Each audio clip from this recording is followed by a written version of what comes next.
ko te mauri tūtau mai, ko te mauri noho tau mai. Puritia no te ngā āhuatanga o te ao kiko o te ao wairua. Kia rongotia ngā kupu, kia rongotia ngā Māori. Kaike ki te ao kura tāwhiti. Haumia hui e, tāki e. Ko tēnei te reo ngā kai whakapāho. Ko hika pene tuku ingoa, kei taku taha, taku tuakana ativ. And we are at it. This is the 2025 Māori Touch Nationals. It is finals time. It's heating up outside and it's going to heat up here in the commentary booth. Tiv, we're ready for this big one. It is the 18 girls final. Kia ora hika, kia ora e hoa mā. Very, very excited for this one. It's the first one that will kick off our finals day for today. We've got an 18 girls fixture between Rotorua and Tauranga Moana.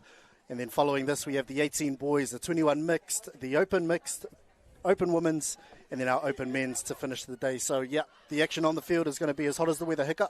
Yeah, just a couple of combinations to look out for. Rotorua Kirunga, we've got Peck and Hennessy. They've got a nice little combo. Also, we've got the Ngātai Crib sisters there. Taylor Singh is also pairing up, and Araya. And on the other side, Tauranga Moana.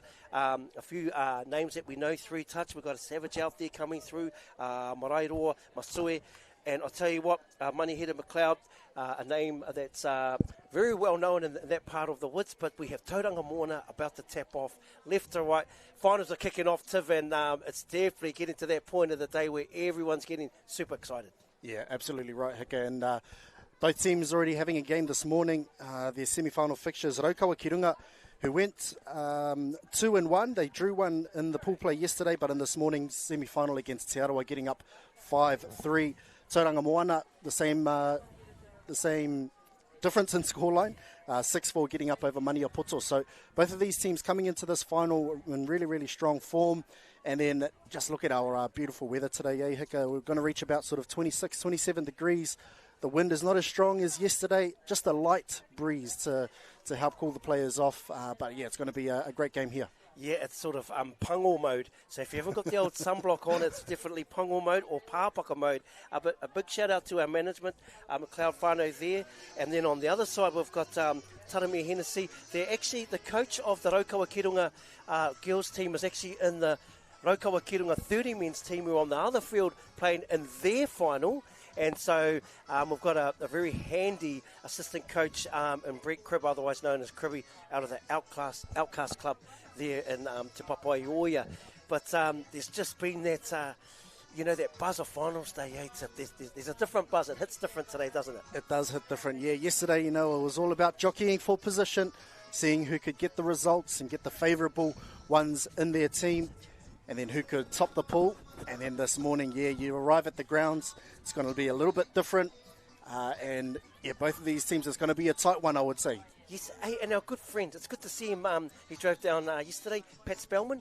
He's here, and he's got that very famous voice, hasn't he? He does, yeah, very recognisable. It's always the one cracking the jokes at most touch tournaments around the Motu throughout summer. So, awesome to see him here today. He's a big part of Māori Touch Nationals as well as the other kaupapa, and he's supported by a wide team of Kaimahi as well as Fire Carol, Harley Wall. They do a great job of putting this event on. And I must shout out to a very, very good friend, Cody Wawatai, KBS. I'll tell you what, you go to any touch tournament in Australasia now, and you will see KBS somewhere, some capacity, won't you, Tiff? Best threads in the game.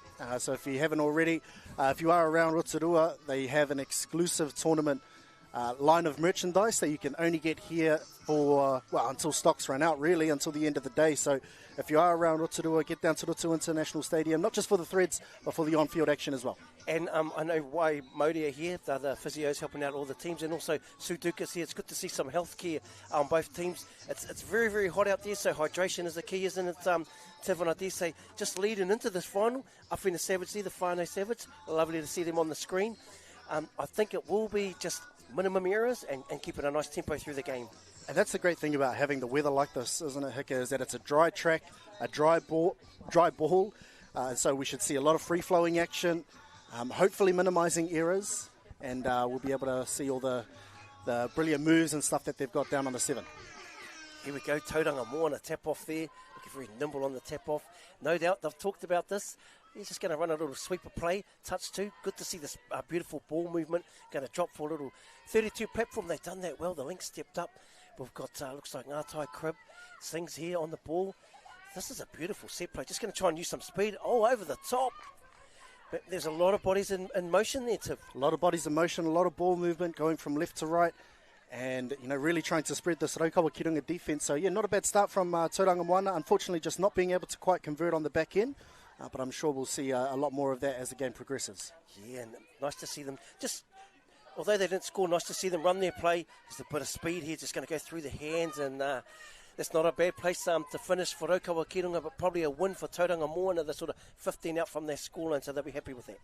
They will, and they've got just another sort of 12 to 13 metres to get to halfway, so they're not going to spend too many touches in their own half, but Rotorua Kirunga, if they have anything to say about that, they'll be trying to restrict all of their yardage.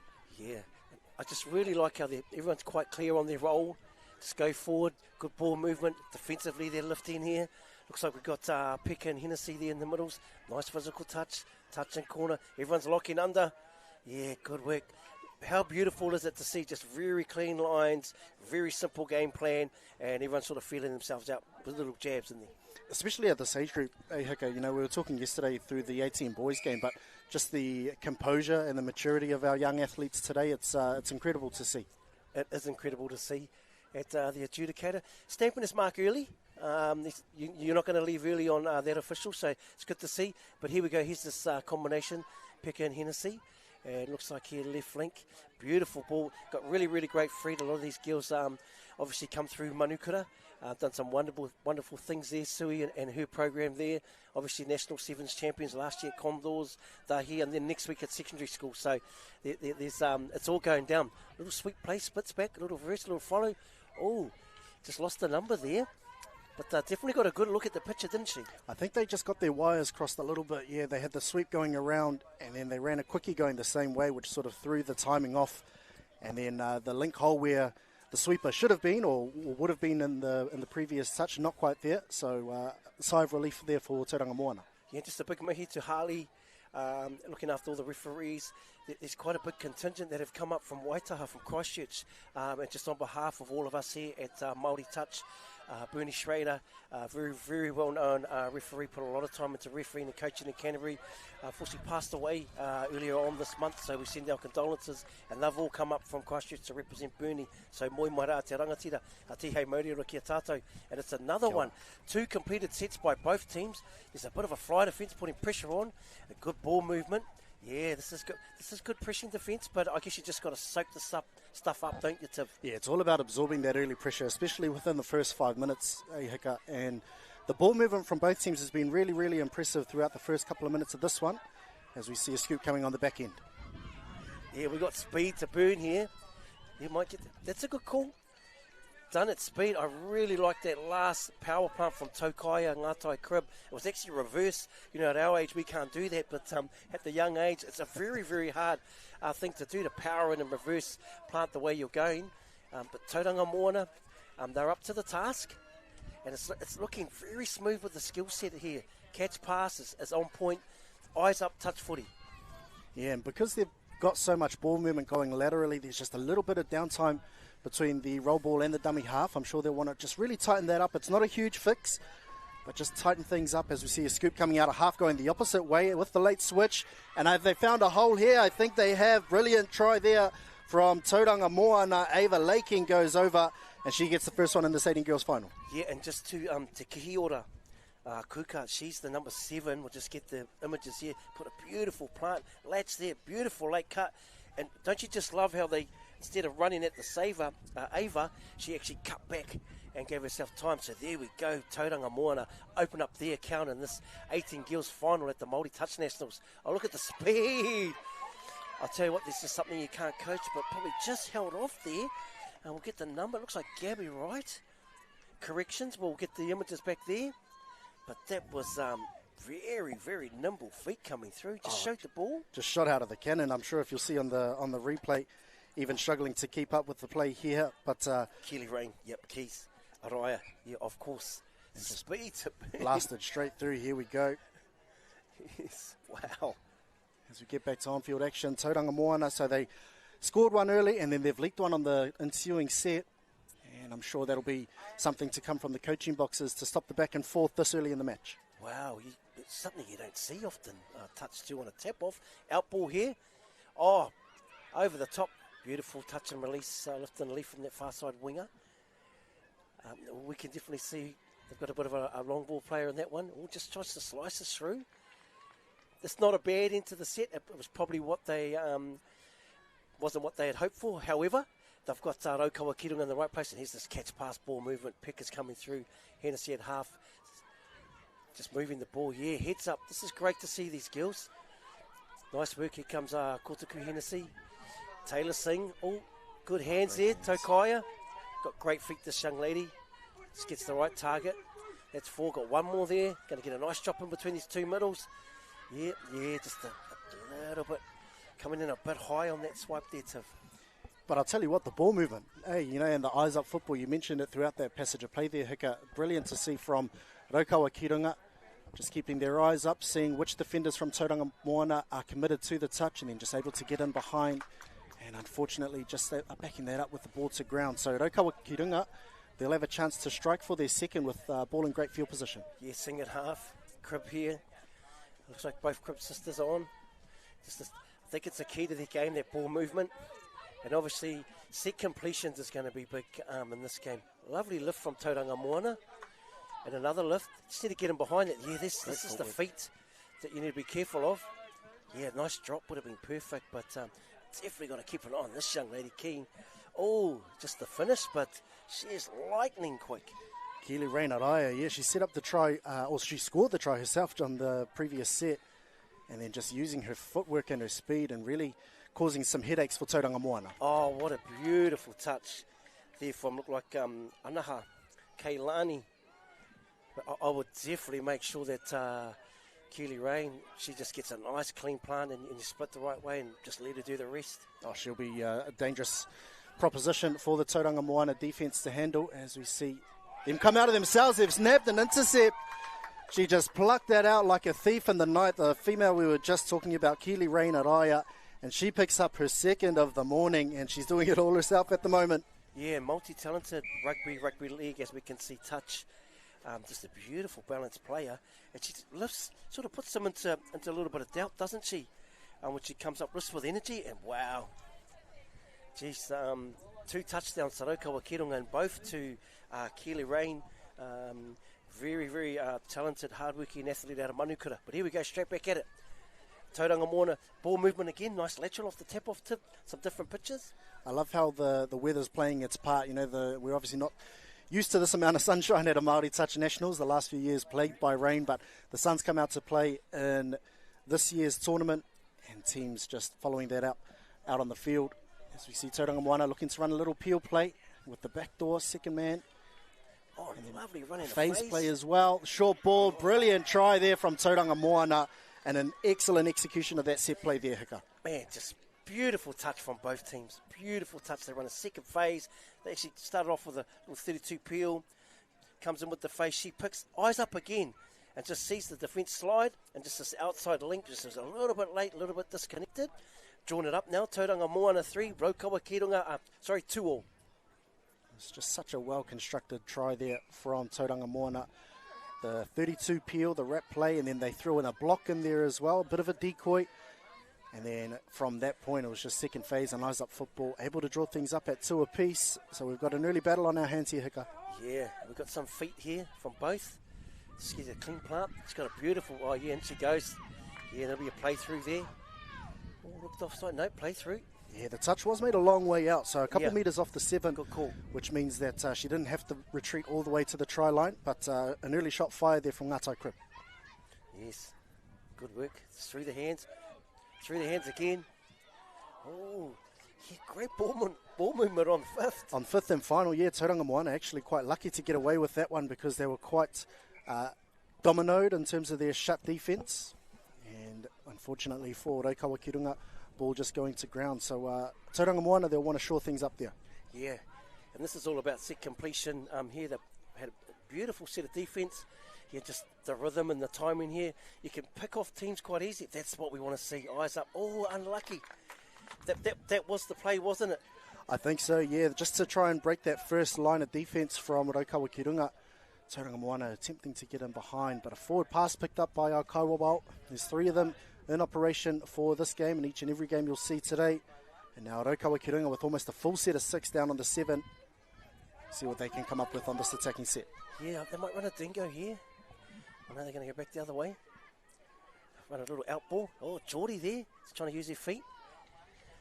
And that's a better shot from Tauranga Moana, all moving together in sync up on their targets, forcing that long ball.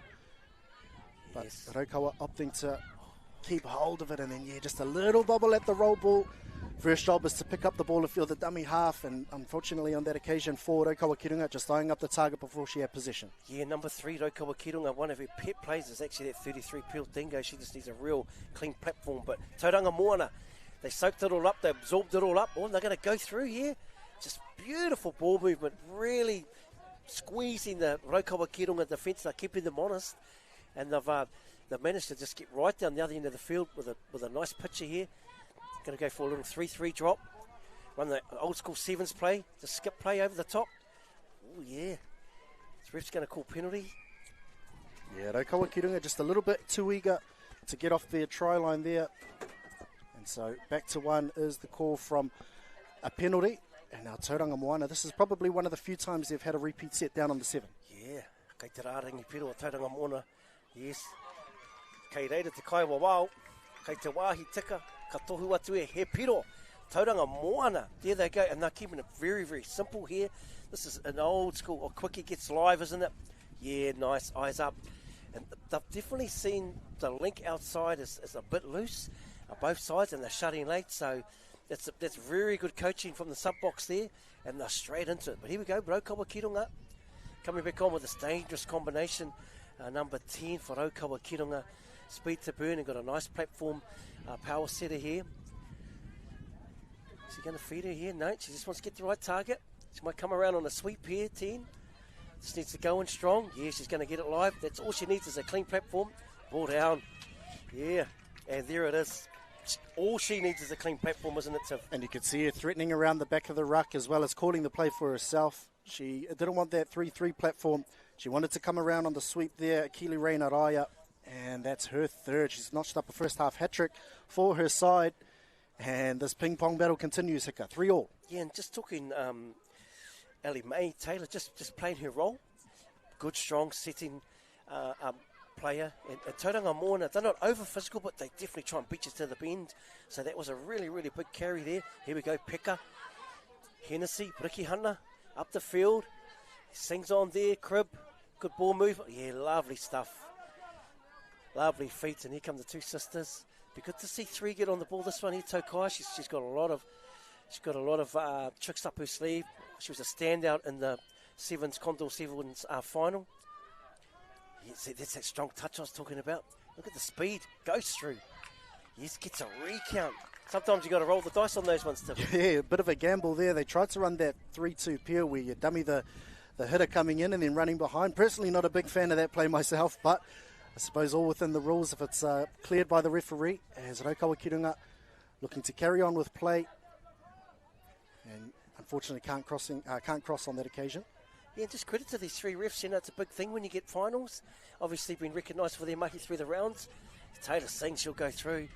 Yeah, stepped off the line. Really, really impressed with Tauranga Moana's middle connection defensively. Yeah, very strong at the current minute, and with just under a minute left until half-time, they want to keep that on as they look to run a quickie out on the link with numbers out wide. Beautiful draw and pass, and a well-taken try from Rokura Hennessy out on the wing, and she just held her line, didn't she, Hika? Yeah, and she's got a lovely left foot here. She won the plant, gets on the outside, eyes up a little check, drew in 2 players.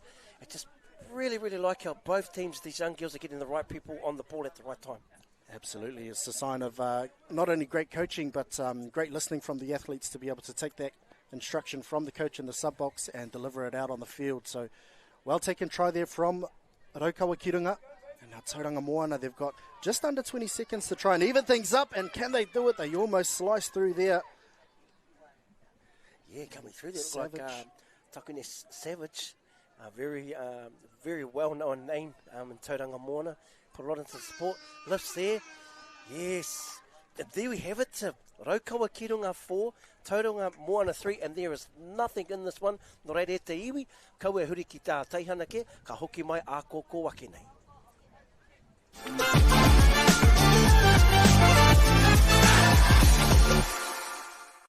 Oh, I love Christmas and my family loves Christmas. We always get our deck ready, we put our outdoor furniture out, and we have an all-round good time. Fit the whole family around the table with a marquee 7-piece dining setting, only $3.99. Cook up a storm with a Matador Spark 4-burner barbecue, $7.18. And make sure there's enough shade with a marquee 2.3-metre Monaco umbrella, just $84.90. Bunnings is here to help get your entertaining all wrapped up. Lowest prices are just the beginning.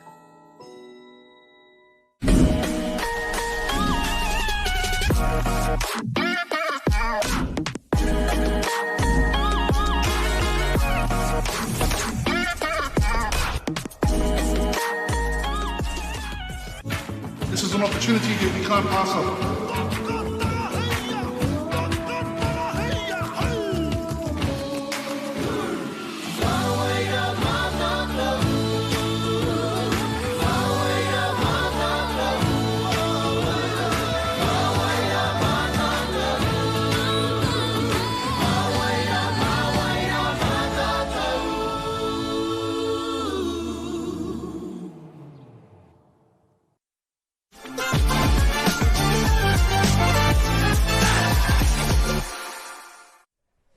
Ai te iwi e te tū matatini, koutou e hono mai ki tēnei o ngā huinga a te Māori he whakataitai pāwhutu pōro. A kei te haere, just quickly we want to give a big shout out to our cameramen and Wahine and the team. It is scorching out there and they're bringing you these live images on field number 1, the finals field, but a lot of other fields are also being streamed. No reira, it is 4 to Rotorua ki runga, 3 to Tauranga Moana, and we've got, yes, definitely the strike attacker out there. In Keely Rain, she has definitely shown why she's a name to look out for, if you haven't heard already. But on the other side, Tauranga Moana really like him. They've got quite a lot of a team pattern, and that's their strength. But there's definitely some strike individuals in Rotorua ki runga here. Yeah, tōrituka hiko nei toiana. So here we go, Tiv. Once again, there's no pressure, but where do you think, has anyone got a slight advantage at all that you can see? I think at the moment, even though they're down, I think Tauranga Moana have the better structures in place, especially defensively.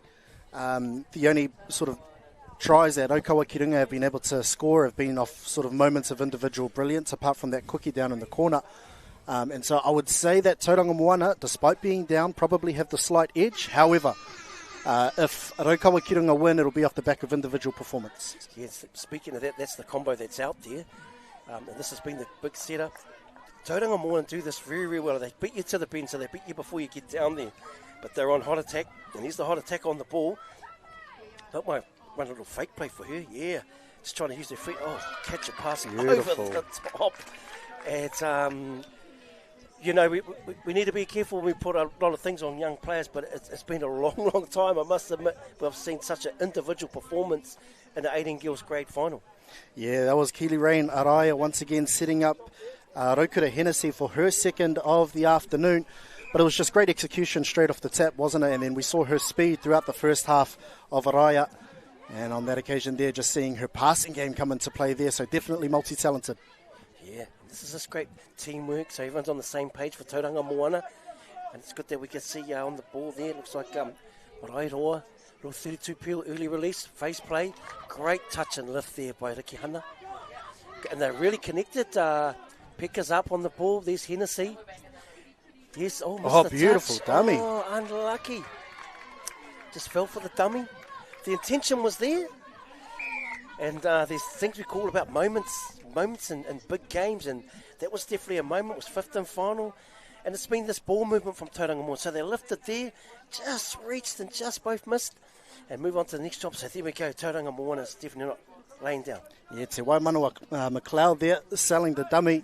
And Rotorua ki runga, just guilty of not going to body. Hika, they were in with arm's reach, within arm's reach, and then just got caught a little bit too wide. And McLeod just sliced through to keep the deficit to 1. And now Rotorua ki runga will see what they've got in reply. Yeah, here we go, straight on it. Here's a combination here. Straight on the ball. Here's Taylor Singh. Got some feet and speed. Going to do the little early release, takiwā. Oh, yeah, there's that feet. Beautiful lift from the outside there on Tauranga Moana. They really jammed in tight. Jammed inside and then forced her to go back towards the short side. So great defence there and great connection from Tauranga Moana. Yeah, and that's a huge defensive set from them there. Yeah, they lost count there, I think, on that one. So great pressure. I think that combination that we see from Tauranga Moana, that's definitely, you know, a big stopper. That's what you need. You talk about just one set of D, stop a team. And if you can score on the back end, the momentum shifts in your favour big time. And look at this ball movement from Tauranga Moana. It's been a real feature of their game throughout the first half. Just able to shift the ball and get them behind that Rotorua Kirunga defence, get them tracking backwards. And now within a whole set, they've just marched down the field, going from 7-7, and unfortunately unable to get the icing on the back end of that. Yeah, and I like the look of Takiwā. Seven just looks like a very, very sharp operator. Straight back in there. This is the work they do. Well, that's a great plant, straight through, and then sing, using his speed. Yeah, nice and clean. Takiwā, Ngātai Crib. This is this rhythm we talk about, Just keep real good rhythm, no downtime, get the right play on the ball. Strong plant in here for Keely Rain. She's going to get a 32 peel, a long ball off this one. No, it looks like she's going to go through. Oh, yeah, interesting. I think that's when you've got to be ruthless, and when 10's the hot striker, I think you've always got to get on the ball. I think that's probably the rule of thumb on the touch field, isn't it? You always feed the hot hand. On that occasion, the scoop came out of half. It was a great step to beat her defender, but then a good lift from Tauranga Moana on defence. I think that was Cecil out wide, just lifting up and shutting that play down. Tauranga Moana now just committing a slight error in the roll ball coming off their line, and now Rotorua Kirunga, I don't think they're going to need a second invitation. We'll see if they can put one on here. Yeah, and these are these, this is where you're getting dominated when you get down.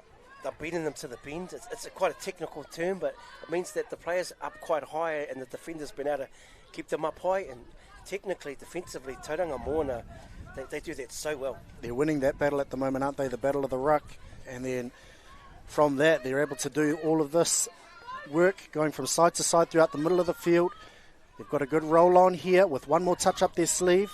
Here's the block play that we saw earlier in the first half, but unfortunately, ball just drifting forward off the ruck, and it's just a slight timing issue there for Tauranga Moana. Yeah, just great consistency by the three adjudicators out there. You know, they're keeping them apart, doing really well. And this stuff, once again, you know, if Rotorua Kirunga keep going in high, they're not going to dominate the ruck. They've really got to use their feet, get to the side of the body. And look at this. Oh, there she goes. And it's she put on the sideline? She did. Oh, she yeah. did. I like it. But I did wonder whether our sideline, Kaiwa would have picked that up, and he did. Excellent refereeing there. If we see on the One Foundation replay right there, just a heel on the sideline, just a blade of grass in it, but great pick up by our referees. Yeah, well, that's a good touch. That's better. Like, this is where they need to meet them. They need to beat them to the bend also. Like this is good work. Those are huge sevens. Definitely the sevens have got bigger. I'm not sure why. But as long as it's consistent, that's all that they ask. But he's keeping them apart here, the ref. But that ref's definitely got... sevens are very interesting, how big they are, both sides. That's a great touch too. Through the hands. Oh, yes. Yeah, and just through the timing off from the ruck. Rotorua Kirunga getting very physical now, and I think they have to just to match Tauranga Moana. Tauranga Moana, you've talked about them being dominant in the ruck, and beating Rotorua Kirunga to the bend, and Rotorua Kirunga just giving Tauranga Moana a taste of their own medicine there. Great work. They've just got to win this stuff here. Good work. Just using their feet. One more hit here. This is the check. Yeah, going in strong. Sing's just got to get a clean platform, use their speed. Look for the pass. Yeah. I guess when you pick and tuck, it doesn't help you with your passing game, does it? If you pick and tuck, you've got to have a clean lane, I think. And on that occasion, probably not a clean lane. And so ball in two hands, looking to distribute would have been the better option. However, they're down the right end of the park and then backing that up with a strong set of defensive pressure. And now Tauranga Moana, they're just guilty of dropping the ball a few too many times coming off their line. You might not see, but I'll tell you what, here I think it's hit about 28 degrees. It is really, really hot. And it's been hot all day. And the more times that you make errors coming off your line, the more times you're going to feel that fatigue. And I feel fitness may come into this at the back end. Errors are definitely a sign of fatigue, and if you let it get to you, it'll definitely punish you. But here's this combination. They just need to get this lady back on the ball, get the right person on the ball. She's going to use her feet again. Oh, look at this. Yeah, great work. That was excellent work. Wow. That young lady that scored there, Ellie Mae Taylor, her role for the whole tournament's been to set. She comes around, and it just goes to show that they're more than one-dimensional. So she comes back there, gets away with that one off the ball and just, I guess, plays to the whistle. What a dive. It was a great dive to evade the defender there. Well taken try, yeah. It's well deserved from Ellie Mae Taylor there. As you mentioned, Hika setting platforms and letting the strike go to her teammates. And on that occasion, she was able to reap the rewards. And she gets her team back out to 2. So Tauranga Moana getting down to the 7 now. They'll just want to remain within touching distance. Play through is the call from our Kaiwa Wao. Are we going play through? I think we are. And it's one of those 50-50s that have gone the way of Tauranga Moana. I think she had retreated long enough, but the referee has said play through to get them out of the play. And Tauranga Moana, they draw back to within 1. Yeah. It's a play through rule, so it's got the bumpers on. And, that's a good call. One of those ones you've just got to make sure that it's play through for everything. But, hey, he called it early, called the player offside and play through. And if you're smart, strategically, when that ref's out there, that's probably what you want to run. He's going to call a play through. So, yeah, good work. And Tauranga Moana, once again, they're not letting this game go beyond them. No, they've always managed to stay within at least 1. Tauranga Moana. There's now Raukawa. We'll see what they can bring up on the 7. Use the feet. Good girl. There we go. And that is the younger of the 2. Pretty sure she's only 13, this young Ngātai crib that we have out there. Kiara. And her dad, he's quite a humble man. Brett Cribby's in the box. He's stepped in for Murihu O'Connor Phillips, who's the head coach of this team. And beautiful stuff there, isn't it? Yeah, got the quickie on the outside and brilliant right foot step. Straight through the 2 middles, even though she quickied on the link. So, well taken try there from Rokawa Kirunga, and they regained their 2-try advantage. So, Tauranga Moana always just fighting from underneath. Yeah.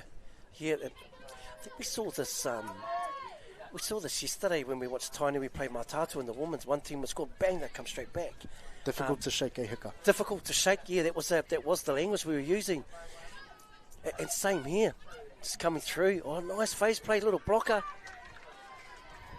Yeah, so just options upon options there for Tauranga Moana. We've seen them go to that 32 peel platform with the block. And then in that instance there, feeding the decoy runner, or the first man as it's called, and then running a phase, and then it turns into a bit of a sweep. So great identification there from Tauranga Moana. That's an excellent ruck there from Rokawa Kirunga. Really got them off balance, and they won that battle there. And the refs have really allowed teams to beat teams to the bend and play on. But I really want to give Tauranga Moana credit, as they've been so disciplined in their systems and their processes that their coaches have taught them, and they believe in, because that 32 peel platform block, it's definitely working. And they just keep going back to what works. Here goes Pika. Just beautiful ball. Unlucky, just out of the hand, went forward. But that was the correct play, it was just the execution. Yeah, and we've seen teams unable to deal with the wind yesterday. It was quite stiff, a little bit lighter today, and that pass would have been thrown into the breeze. And then, unfortunately, just drifting forward, as we see Tauranga Moana, they've done this well all game, is break that first line of defence of Rokawa Kirunga, coming off their try line and into the orange zone. And within a couple of touches, they're already within Rokawa's half. Yeah, and it's once again, it's this big 7 that you see on the back end that gives both teams these opportunities for chances like that. Oh, way to get in the lane.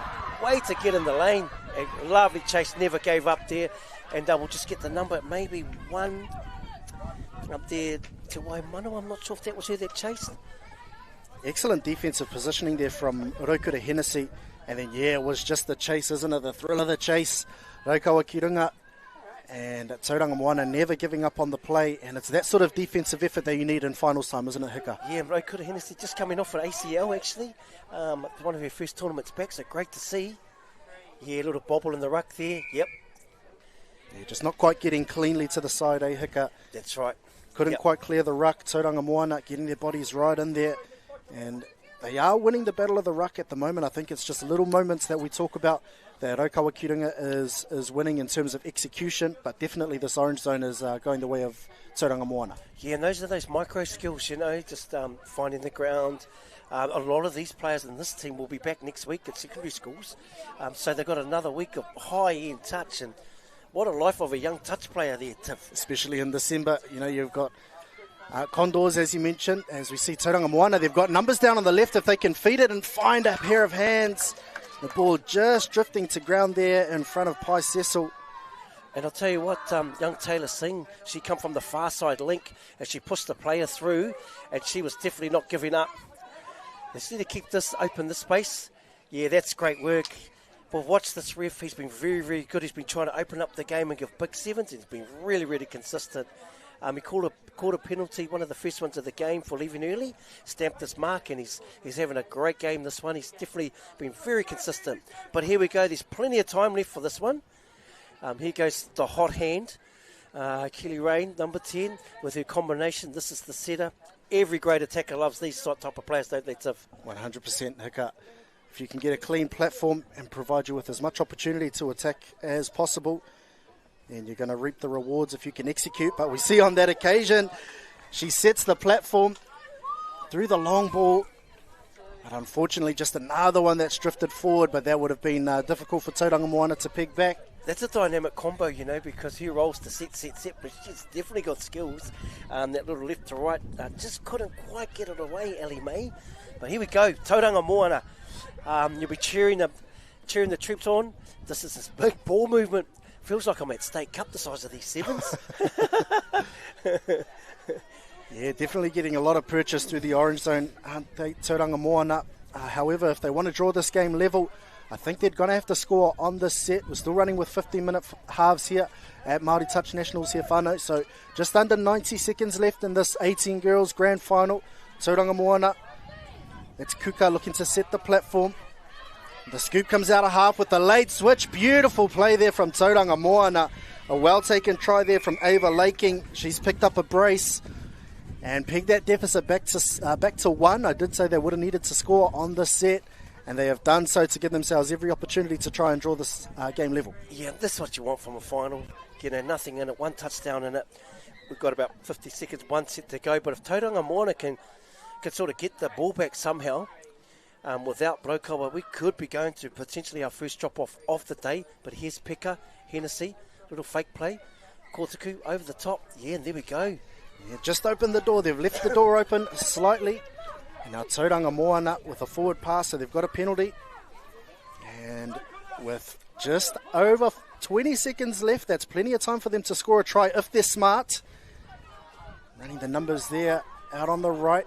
And this is the part where they've really established themselves, isn't it, in this orange zone. However, that one was a little bit forward. Yeah, the referees have picked that up, and I dare say that's the nail in the coffin there for Tauranga Moana. Yeah, there we go. The final hura has gone. And as always, me tuku ngā mihi kia Tauranga Moana, ngā pāpaka o rangataua, you know, the foot right to the end. And there we have it. The final hura's gone, and the ref's whistle, which says it is game over. Your 18 girls are champions for Māori Touch Nationals 2025 as Rotorua ki runga. But I must say, what a valiant battle from Tauranga Moana. Yeah, they were never out of it. Rotorua ki runga couldn't quite shake Tauranga Moana. However, that two-try deficit that was established early in the second half has come back to bite them.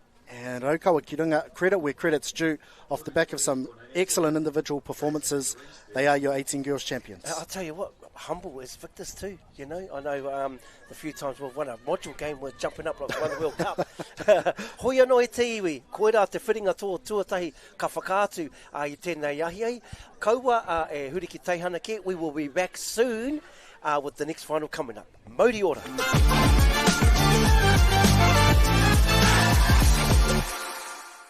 We've got gifts for the whole whānau. Ryobi 18-volt line trimmer and blower kit, only $1.99. Fountain Products clamshell sandpit, just $18.98. You gotta love Bunnings at Christmas. Lowest prices are just the beginning.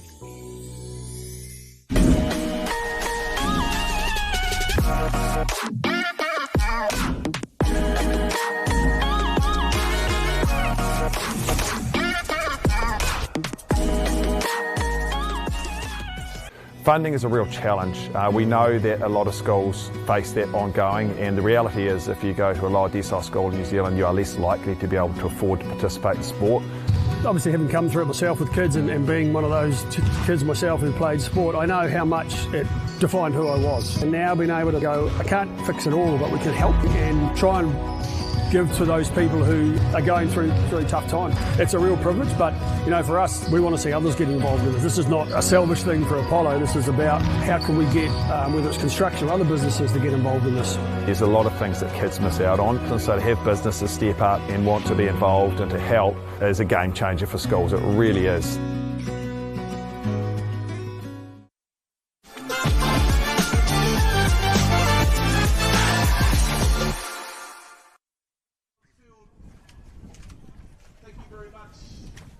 Hey, kia ora te, we know mai hoki mai. Kei konei māua ko Tiv, and we're just going to briefly warming up for this next final. It is the 18 boys final. Ko te whiringa o Tai Tamatane, and we have Ngāti Hine taking on Maniapoto, Tiv. We do, yeah, as we see the highlights of an exciting 18 girls grade between Tauranga Moana and Rotorua Stadium. Rotorua Stadium managing to get the chocolates in that one to be your champions for the 18 girls. But yes, moving forward, the 18 boys final between Ngāti Hine and Maniapoto. We saw Ngāti Hine in action yesterday. Hika, they were very, very clinical, well drilled. An excellent coach in Cody Walker, very smart operator back in his day, and he's just taken that into the coaching ranks. But he will be well matched from Machu Paraone for the Maniapoto 18 boys, and I think it's going to be an excellent game. Yeah, as I think back, young Kupo Hayata was one. We had Ariki. Tamatua Ariki, a couple of players. There was many that stood out, but a couple of players that I do recall featuring in that one against Tamatawa Maui. And on the other hand, Maniapoto, plenty of talent in that crew as well. Yeah, and I think one player that I'm excited by is Chaz Crackett Crosby. I think we saw over the last couple of years with Hamilton boys, he worked up a great combination with Kupa Hayata. So in this 18 boys grade, we're going to see them clash and go on opposite sides of the ball. So definitely one to look out for. Yes, and there we have. That's our preview coming at you. And as we say, the referees that get these finals have been identified through the rounds.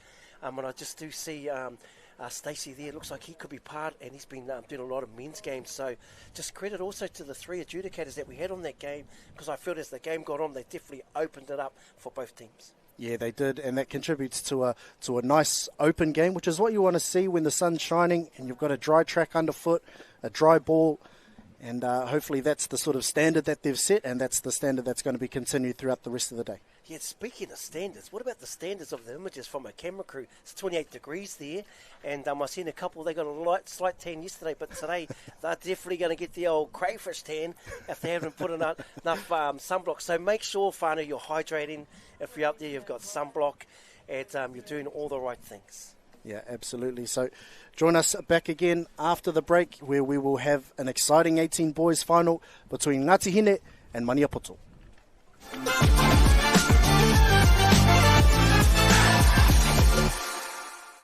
Oh, I love Christmas and my family loves Christmas. We always get our deck ready, we put our outdoor furniture out, and we have an all-round good time. Fit the whole family around the table with a marquee 7-piece dining setting, only $3.99. Cook up a storm with a Matador Spark 4-burner barbecue, $7.18. And make sure there's enough shade with a marquee 2.3 metre Monaco umbrella, just $84.90. Bunnings is here to help get your entertaining all wrapped up. Lowest prices are just the beginning.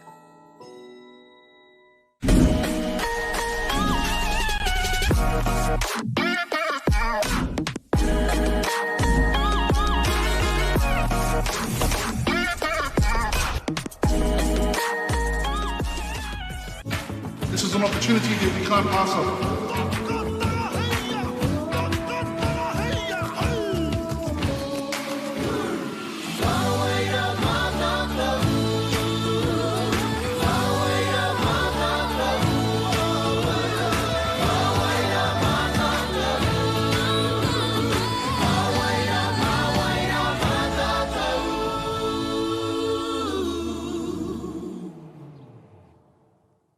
We've got gifts for the whole whānau. Ryobi 18-volt line trimmer and blower kit, only $1.99. Fountain Products clamshell sandpit, just $18.98. You gotta love Bunnings at Christmas. Lowest prices are just the beginning.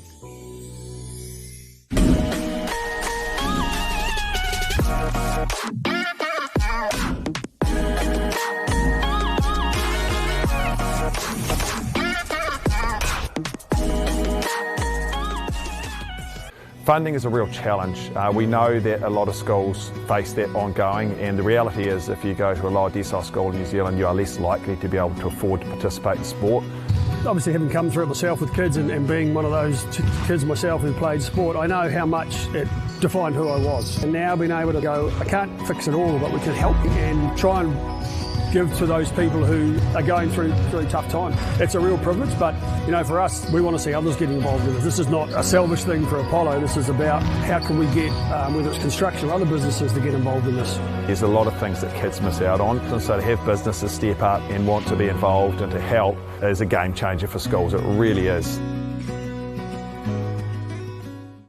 Get your Christmas entertaining all wrapped up. Marquee 3-piece Lamai corner sofa, only $3.88. Lightworks 12.4 metre multicolour fairy lights, just $12.50. We've got what you need for Christmas Day.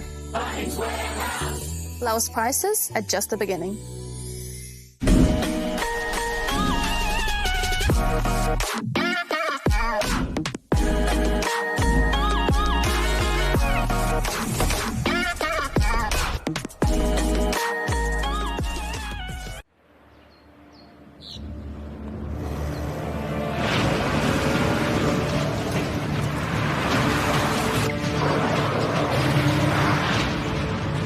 This isn't an ad about four-wheel drives. It's about knowing the place, as well as the locals. You found the place. That's a good start. Built by my great-grandfather 20 years ago. Oh, I love Christmas and my family loves Christmas. We always get our deck ready, we put our outdoor furniture out, and we have an all-round good time. Fit the whole family around the table with a marquee 7-piece dining setting, only $3.99. Cook up a storm with a Matador Spark 4-burner barbecue, $7.18. And make sure there's enough shade with a marquee 2.3 metre Monaco umbrella, just $84.90. Bunnings is here to help get your entertaining all wrapped up. Lowest prices are just the beginning.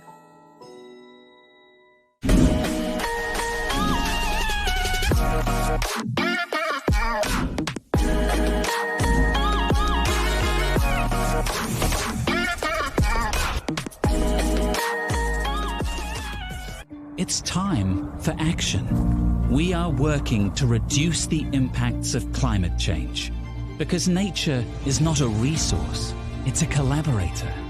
Nativa, leading with nature. Whoops, running on empty? Enjoy a 6 cents per litre fuel discount at your local Caltex with Pumped every day. Ah, feels good, eh? Get it at any participating Caltex.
Okay, boys, here we go. Get us through it. Here we are. Before you get out on the field, I want you to have 3 deep breaths. Get back into our nice and space. Wait.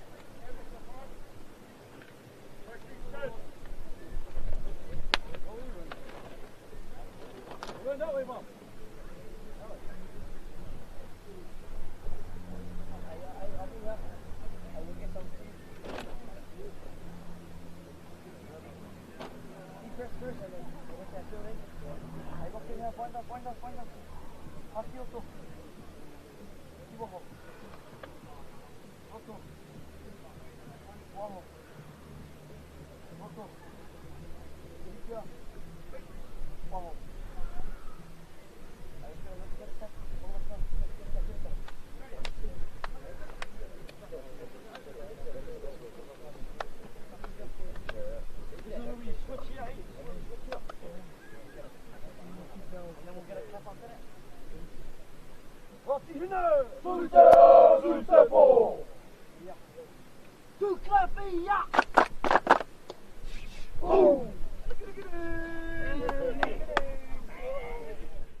Kia ore te iwi, maranga mai, maranga ake mai. No reira, kua eke pānuku, te kapa o raukawa ki manukura, ki ngā tōwhaka ihu waka o te reanga o ngā māreikura, i raro i te tau, te kaumāwaru, te pakake, no reira ka huri.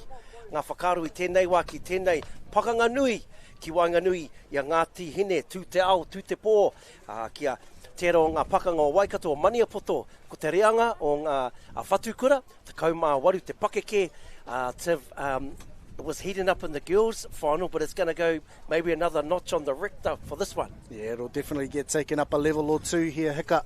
An exciting 18 boys fixture in this grand final between Ngāti Hine and Maniapoto. We saw Ngāti Hine in action yesterday. A couple of standout performers weren't there, Hika, with the likes of Walter Wiki.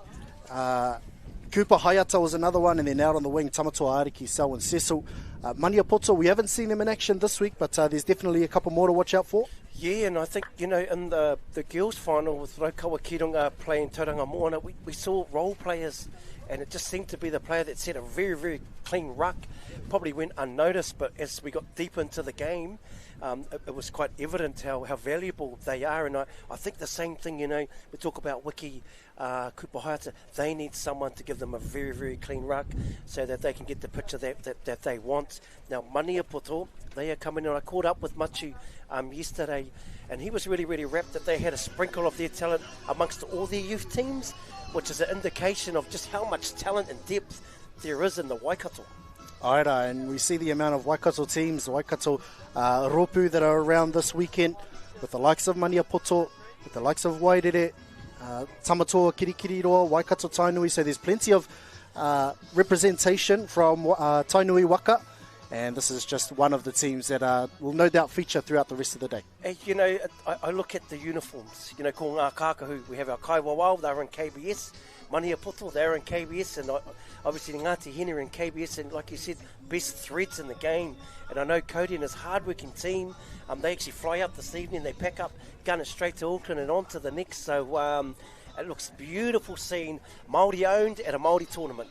Aira, tautoko bro, and I suppose if this final's any indication, if you want to make the final, dress in KBS. Yeah, and I just think you and I got a big discount after that big prop. Did you? Yeah, well, okay, sorry. Oh, Cody, did I tell him? I was over there shopping in the bargain bin. Jeez, that didn't reach me, I know that for sure. Now, we've already worked this out, that we don't try and pick which Sakakinas is going where. But I do think, once again, it's the orange zone, between the orange zone. Yeah, absolutely. The orange zone is going to be where it's won and lost. And Ngāti Hine, they absolutely dominated that in the first half against Te Matawa Māui yesterday. But that game ended in a draw. The only blemish on Ngāti Hine's record throughout pool play. 1 draw, 2 wins were their results. And then this morning's semi-final, they got up 8-6 over Tauranga Moana to qualify for this grand final. And then on the opposite side of the ball, Maniapoto went undefeated throughout pool play, 3 from 3. And then they got up 10-7 over Te Matawa Māui in this morning's semi-final. So it's a matter of the informed team coming up against the defending champions, Hika. Yeah, well, there it is. It's really set up for a great final. 18 boys, if you just tuned in here, tēnei te whakaata Māori, mihi atu ane ki a koutou katoa, e ka mihi ki ngā kai whakapāhua ki tēnei o ngā hui ngā te Māori, kei etahi o ngā whira ko ngā kāmera, me etahi kai whakapāhua, reo Māori, tūturu nei no reira, ka mihi, ka tika. But there we go, Stacey's got the whistle, we're about to get this one under the way. Maniapoto looking fast in the green slick black tops there with the white V. Here's this little sweep play they're going to come around. Little fake, I think. Oh, yes. Falling there and, I'll tell you what, it's just happening so fast. Yeah, well, so fast that he's tripping over his own feet there, Maniapoto, but almost slicing through out on that link channel. However, touch and pass is a call from our referee in charge, and so Ngāti Hine, they get the turnover. Yeah, nice stuff, and just coming through as we call ko te wāhanga, a karaka, the orange zone. Nice lift there. Here comes Kupa Hayata. Yeah, had a good first look. He's going to get a 32 pick here. They might throw him a little out ball. He's going to have a little look and go through the hands. Yes, just a nice little look just first as they come out on their first set of attack. Yeah, well, I think being that far back from the 7-metre line, Ehika, there was a little bit of an opportunity for Maniapoto to not commit to the safe side touch as that strike play unfolded. And so they sort of held off and made Ngāti Hine attack from a long way out, and they were able to snuff out that play. And then rucking through the midfield, just getting the benefits of a hard touch penalty going their way. Yeah, and it's good that he's pulled that up early.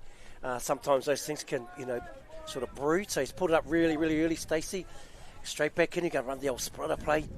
He's coming through, just trying to use the speed. Great touch there, Cooper.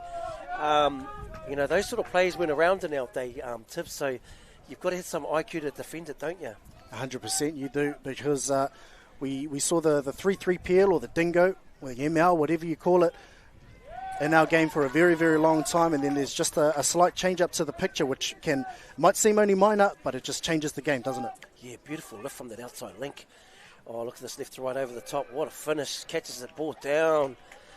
Beautiful. And just so elegant with that pass. Didn't rush it. And we'll get this picture. They had a little look early and they lifted that link, which pulled him in tight, I feel, just sort of baiting him. But then they find the 32, and it was like number 14 there for Maniapoto, Maxwell Kara. Yeah, it was an excellent ball left to right, which is difficult to do. And we were talking about the wind yesterday and some teams having a little bit of trouble getting that long ball to work and to come off. And it's a little bit lighter today, so Maxwell Kara finding no problems on that side. Yeah, Walter Wiki, it's good to see the hot hand on the ball. They just need the ball in their hands, as you said yesterday, reps and just keep looking at it. Yeah, and that's the old, the classic strategy, just so you can get set defensively. Definitely guilty of that back in my day, so good to see that that's a tactic that hasn't made its way out of the game. Wiki just throwing it straight over the sideline there so that they can set their defensive structures. Strategy, the old rotaki. But look, nimble and quick. That's a great touch. Any touch to stop momentum, mate, early in a set is a big win for your team. Kia ora. And they pressed on this near side and then pressed the far Lincoln wing or the far middle and wing up together just to shut off their box and make Maniapoto spend an extra touch. However, they've found some purchase through the midfield. That's a great ruck, a great strike dump. We'll see if they can take advantage there. They get a play through call. Now it's just a matter of finding a teammate, and they've done so there. Maniapoto, they've started this game with a hiss and a roar, Hika. Oh, man. When they come out of the sub-box, they were so deep. So they had plenty of time when they come in here. That's Stacey, the ref, that's up. He's in my top 3 refs I've seen this weekend. He's so fit. He's on the ball. He's right there. Really, really clear communication. It's great to see him back at Māori's refereeing. So here we go. Ngāti Hine down 2-0 early. Here we know they'll get their heavy hitters on the ball, like you say, this set. And I think this is where Maniapoto are really stifling Ngāti Hine's attack, especially off the start. Just really pushing forward and limiting the amount of strikes that Ngāti Hine have at the line. However, just as I say that, a penalty has been drawn, so Ngāti Hine will get a full set of 6 down on the 7-metre line. Yeah, I feel like when the defender who's making the touch, outside of him, everyone's really, really stable. If you watch them, they seem very, very stable. No one sort of bites, I guess. Yeah, that's a good touch. Yeah, they just seem, they don't release too early to open holes, Tip, so their defensive systems look very sound. And that was Rocco Chapman. He had a very good game yesterday against Te Matawa Maui. Was the one diving across there, and he'll get the strike here once more, looking to dive again. And it was definitely a dangerous part of his game. He was always threatening, wasn't he, Hika? Yeah, definitely. But this is good for Ngāti Hine. I feel if they could just check to a link and get one of those links up high too defensively, so they're sort of in the pocket, and when you go straight at the two middles and the links sort of drop off, I feel like he can be picked off quite easy. So if they could just a bit of ball movement on the line before they set, might work in Ngāti Hine's favour. A little bit more pre-touch manipulation, isn't it, Hika? And Maniapoto, you can see their strength there is their defence. When they've got a set defensive line, they're able just to pick Ngāti Hine off one by one. And this orange zone here is actually where I'm most impressed by the team in green and black, as we see a pick come out of half and a step off the right foot, a short ball. Geez, they're looking dangerous on that transition, aren't they, Hika? Oh, just, it's one thing to get a really clean plant, but to get a plant and then sort of realign and be an option, man, they are looking lethal, absolutely lethal. But Ngāti Hine up to the task, and here's Coops. These young boys have got to get on the ball, especially these heavy hitters from both teams. Just need a nice clean platform. That's a beautiful, as we call, snaky run. There's Coops, uses his speed, shows through. Yeah, that's the one, Coops. Just get on the back end. There was a brilliant off-ball movement there from the link, isn't it? We talked yesterday in the Wairere game of some of the best players in the game having that off-ball movement, and on that occasion I think it was Quest Prime there, just showing the inside, showing the late cut, and just opening up that space. And this is better from Ngāti Hine. Hayata just being a little bit more patient, gets the return ball, a dummy, looking to use his footwork. But Ngāti Maniapoto up to the task. It's a good combination he's in with the Prime brothers, isn't it? Quest and his brother coming through. Here's and again, Coops. Yeah, is he going to play the advantage rule? Coming through again, might be a little Jordan play. Yeah, gets it back, just uses his feet. Oh, what a pill. Beautiful ball. Right, oh, just unlucky. It was a great option. It was, yeah. I thought they had just gotten their timing slightly off. One player was looking for a 3-2 peel. The other player, which was Hayata, looking for that Geordie play and getting that return quickie back on the inside. But unfortunately for him, that long ball, it was beautiful, however, just drifted forward. Yeah, but just another good look for, I think that's probably Ngāti Hine's best sort of set of six on the line they've had. Really tested Maniapoto. That may be the way to go, is get live on the Geordie and force them, because obviously he's live, I guess, just to bite. Yeah, they have to commit, don't they? But it was more impressive, the pre-touch manipulation. We talked about it the set before. They just needed a little bit more movement laterally to try and pull the Maniapoto defenders forward. And now rucking off their line, Maniapoto have come up with a forward pass off the ruck. So Sal and Cecil, and then Hayata, it looks like them and him and the Prime boys will stay out there. Yeah, he's looking dangerous, Coops, and he just needs to keep doing what he's been doing this whole tournament. Oh, look, they can just use their hands. Yeah, Maniapoto, they're a little bit too smart for, I guess, that top of attack. But I'd like to see them just drop again on those links and sort of activate. Who goes short side here, Coops? No? Yeah. They just hold quite easily, don't they, Maniapoto, on that play? Yeah, they did. They didn't bite on the double pump. And Hayata tried to show them the ball. Now running a little bit of an away set here, Maniapoto, before they go to the box. Just trying to disrupt that Ngāti Hine fly defence. And within a couple of touches, they'll be just crossing over halfway. That's touch 3. So still 2 more touches in this set. We'll see who comes in off the back end. Well, that was actually touch 4. And so looking to use his feet. Here's Kara. Throwing the cutout ball to the link. The 2-1 draw and pass out to the wing. And then just trying to find some numbers back on the inside, extending the play. But that's great attack and great defence on both sides of the ball. Matiu Paraone, he'd be stoked with that. I think they had back-to-back sets of 6. And then they completed that set, but also Cody, he'd be wrapped too. Keeping Maniapoto, 15 off your scoreline is a huge win.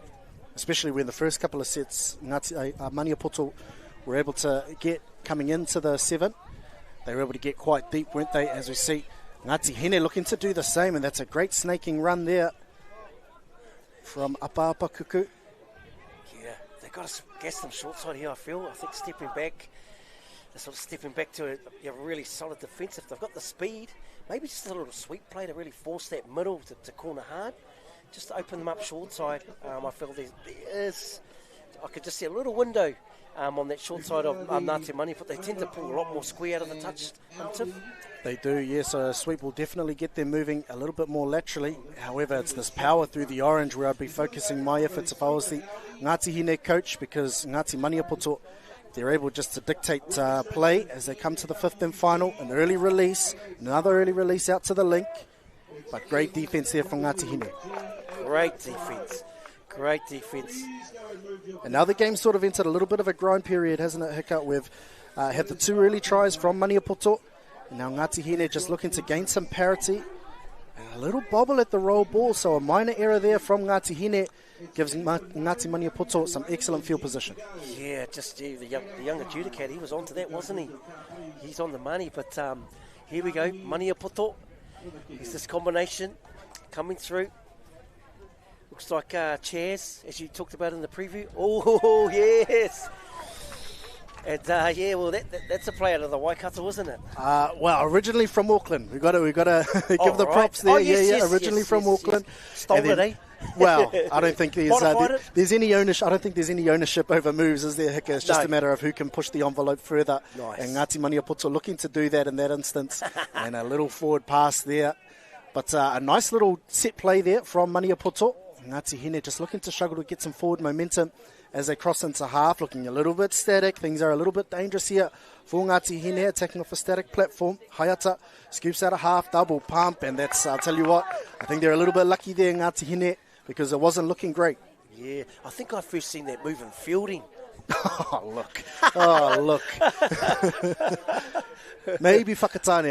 I might give you a Whakatane, fielding a little bit too far south.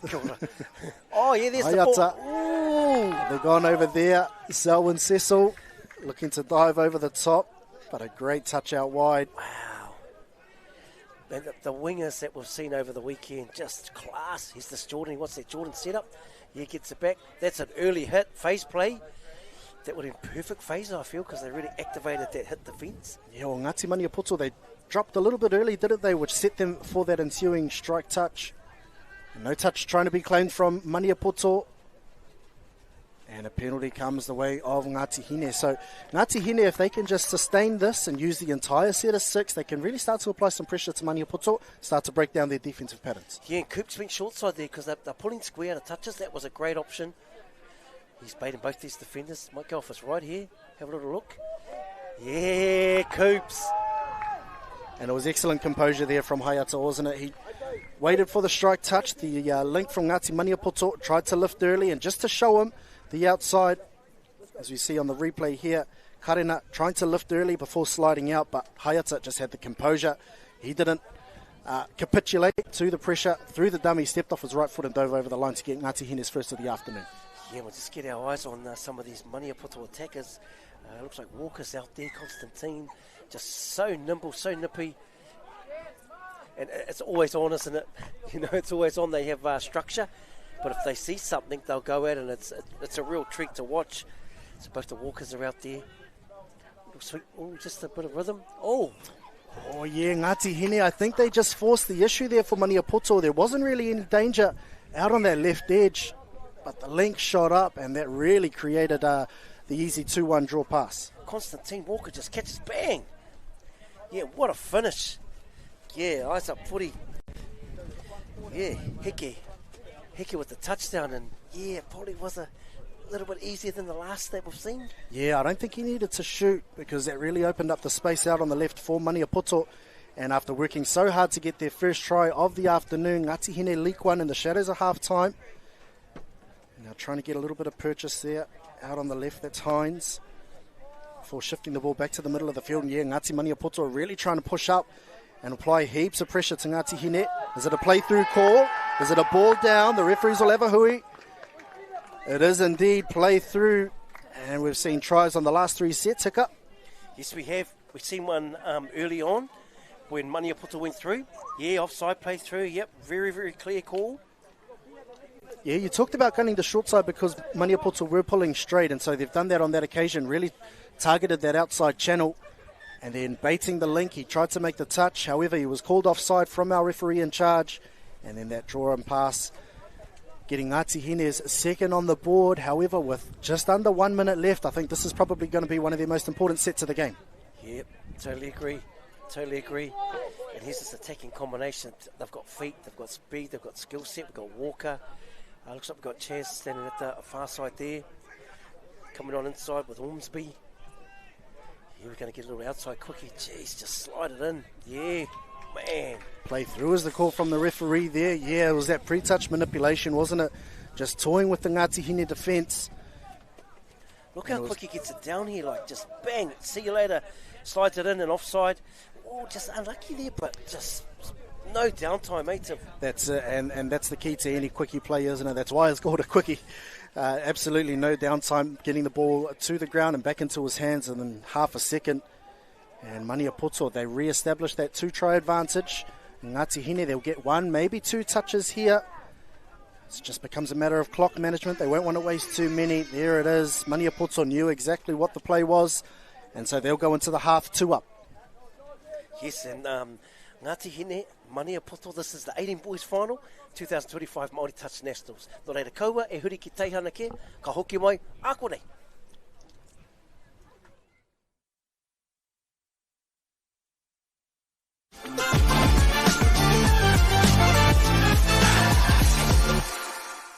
Get your Christmas entertaining all wrapped up. Marquee 3-piece Lamai corner sofa, only $3.88. Lightworks 12.4 metre multicolour fairy lights, just $12.50. We've got what you need for Christmas Day.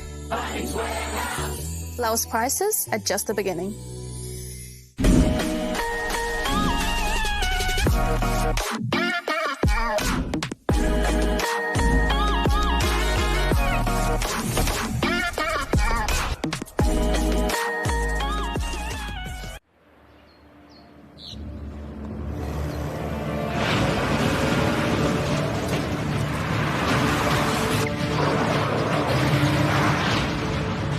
This isn't an ad about four-wheel drives.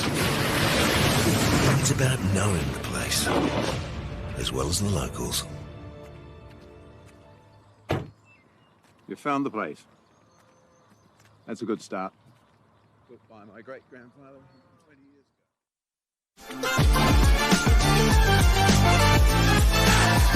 ago. Hei, kia ora te whānau, kia ora te iwi nei mai hoki mai ki tēnei a whiringa toa ko ngā whatukura o te reanga te kaumāwaru a pakaki ake, o ki raro i ngā tau te kaumāwaru, ko Ngāti Hine, tēnei wā, e whā ngā piro ki a Ngāti Hine. Hiwa no, Maniapoto, ko riru i rātou e rua ngā piro, but there was a patch in the first half where everyone was a bit gun-shy and it was a bit of a grindy period. So I dare say the second half, if Ngāti Hine can strike early, stay within 1 and just put pressure on Maniapoto, it could go down to the wire. It could go down to the wire. Both of these teams definitely have the strike power to be able to do it. Maniapoto at the moment just getting the upper hand, and I think it's off the back of their defence and yards, because a lot of their attack has come off the back of that, and so that's why they've got the 2-try advantage. But you know, the focus has definitely been on the defence and that orange zone.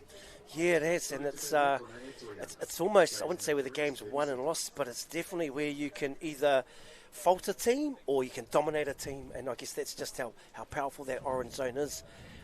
It's great to see these two coaches. I know Machu, he went away with a New Zealand tour over in Australia, 15, 17 mix around that period of time.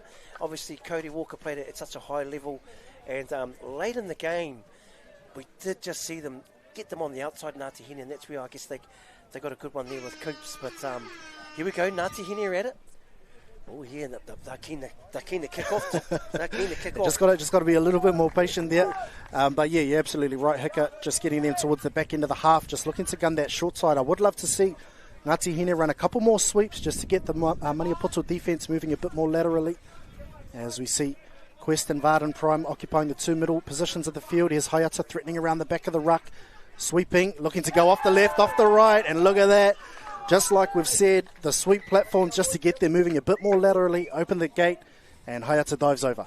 Yeah, and you know, young Coops, very, very hard-working, talented young man. He's actually an opening batsman, cricket player for Hamilton Boys. On his day, and he opens up the account in the second half. So there we go, straight back at it. What a way to start the second half. Yeah, you did say, Hika, if they could strike early, then they could really sort of unsettle this Maniapoto defence.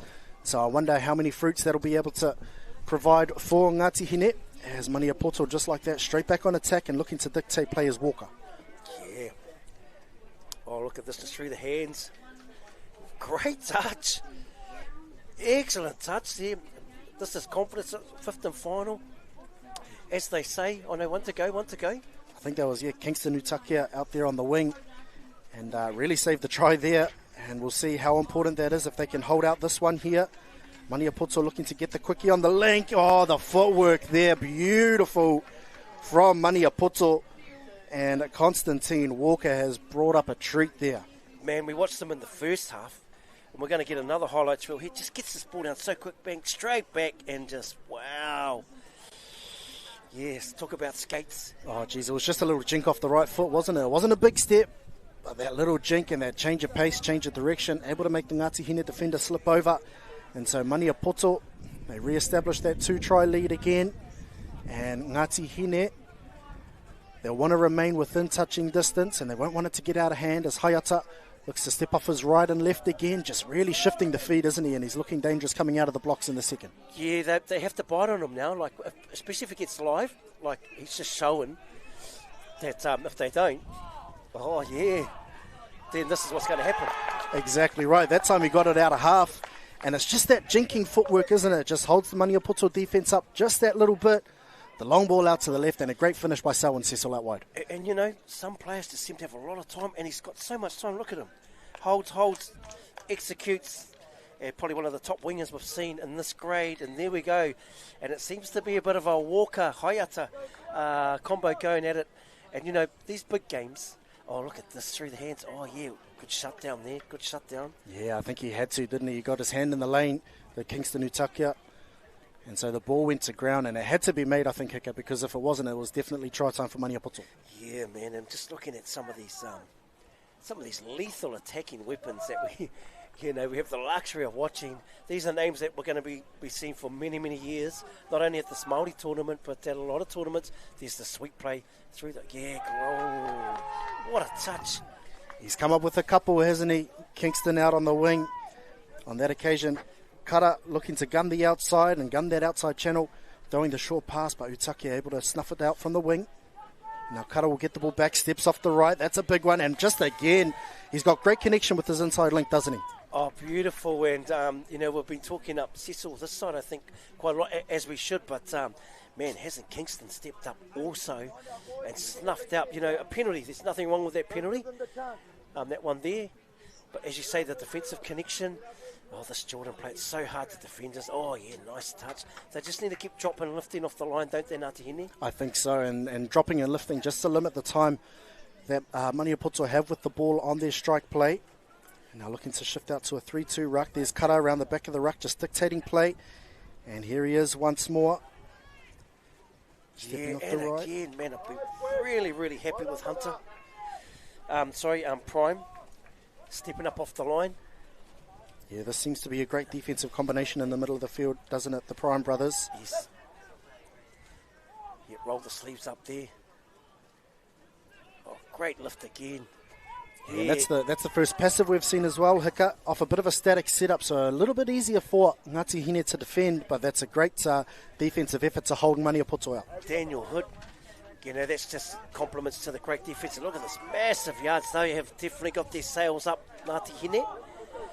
They've got some confidence here. They've started well, come back out, bang, bang, got two pedal to stay within one. And here goes Wiki, but good to see Wiki get a nice platform and just use his speed.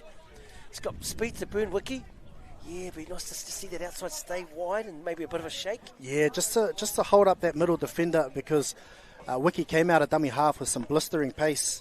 And Te Rohe Apapukuku just cutting a little bit too early, a fraction of a second too early, and closing down that space. However, as they're rucking off their try line, Maniapoto have conceded a penalty for having 7 on the field. You saw our Kaiwawao in the middle holding up 7 fingers, and obviously you're only meant to have 6, so a bit of a timing issue there in terms of their substitution for Maniapoto.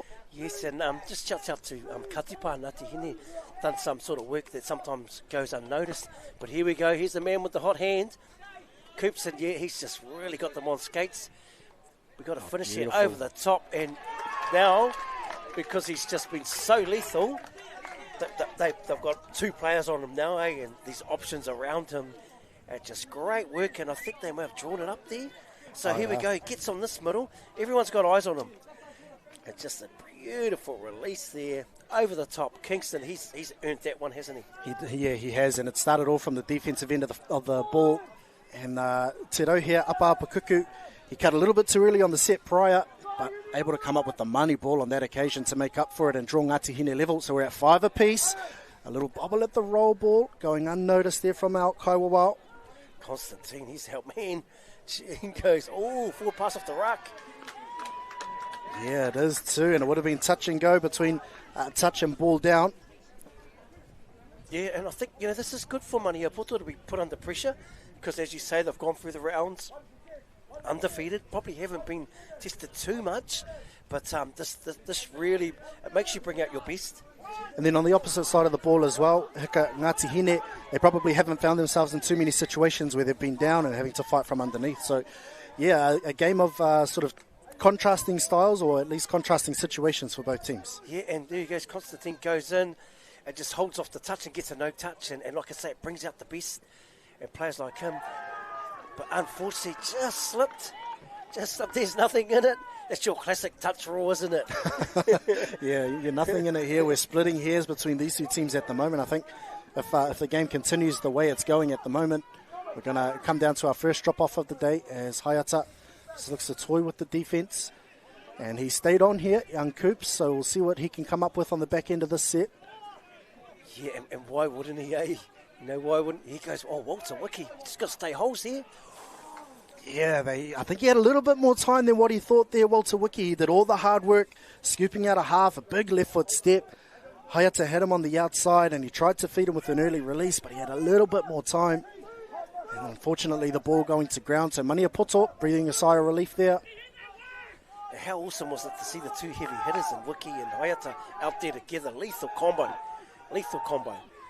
Just holding off here. They've got a chase in the corner here.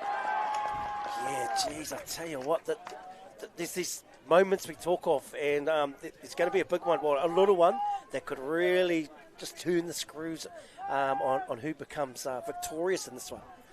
Tautoko and Maniapoto on the wrong side of a moment there, just putting the ball down out wide on the left flank, and a little sneaky play down the left-hand edge, yeah, and just because of the pace and the injection of pace down the sideline, Wiki, in his haste, has come up with a bit of a sloppy roll ball, and the ball just rolled over the sideline.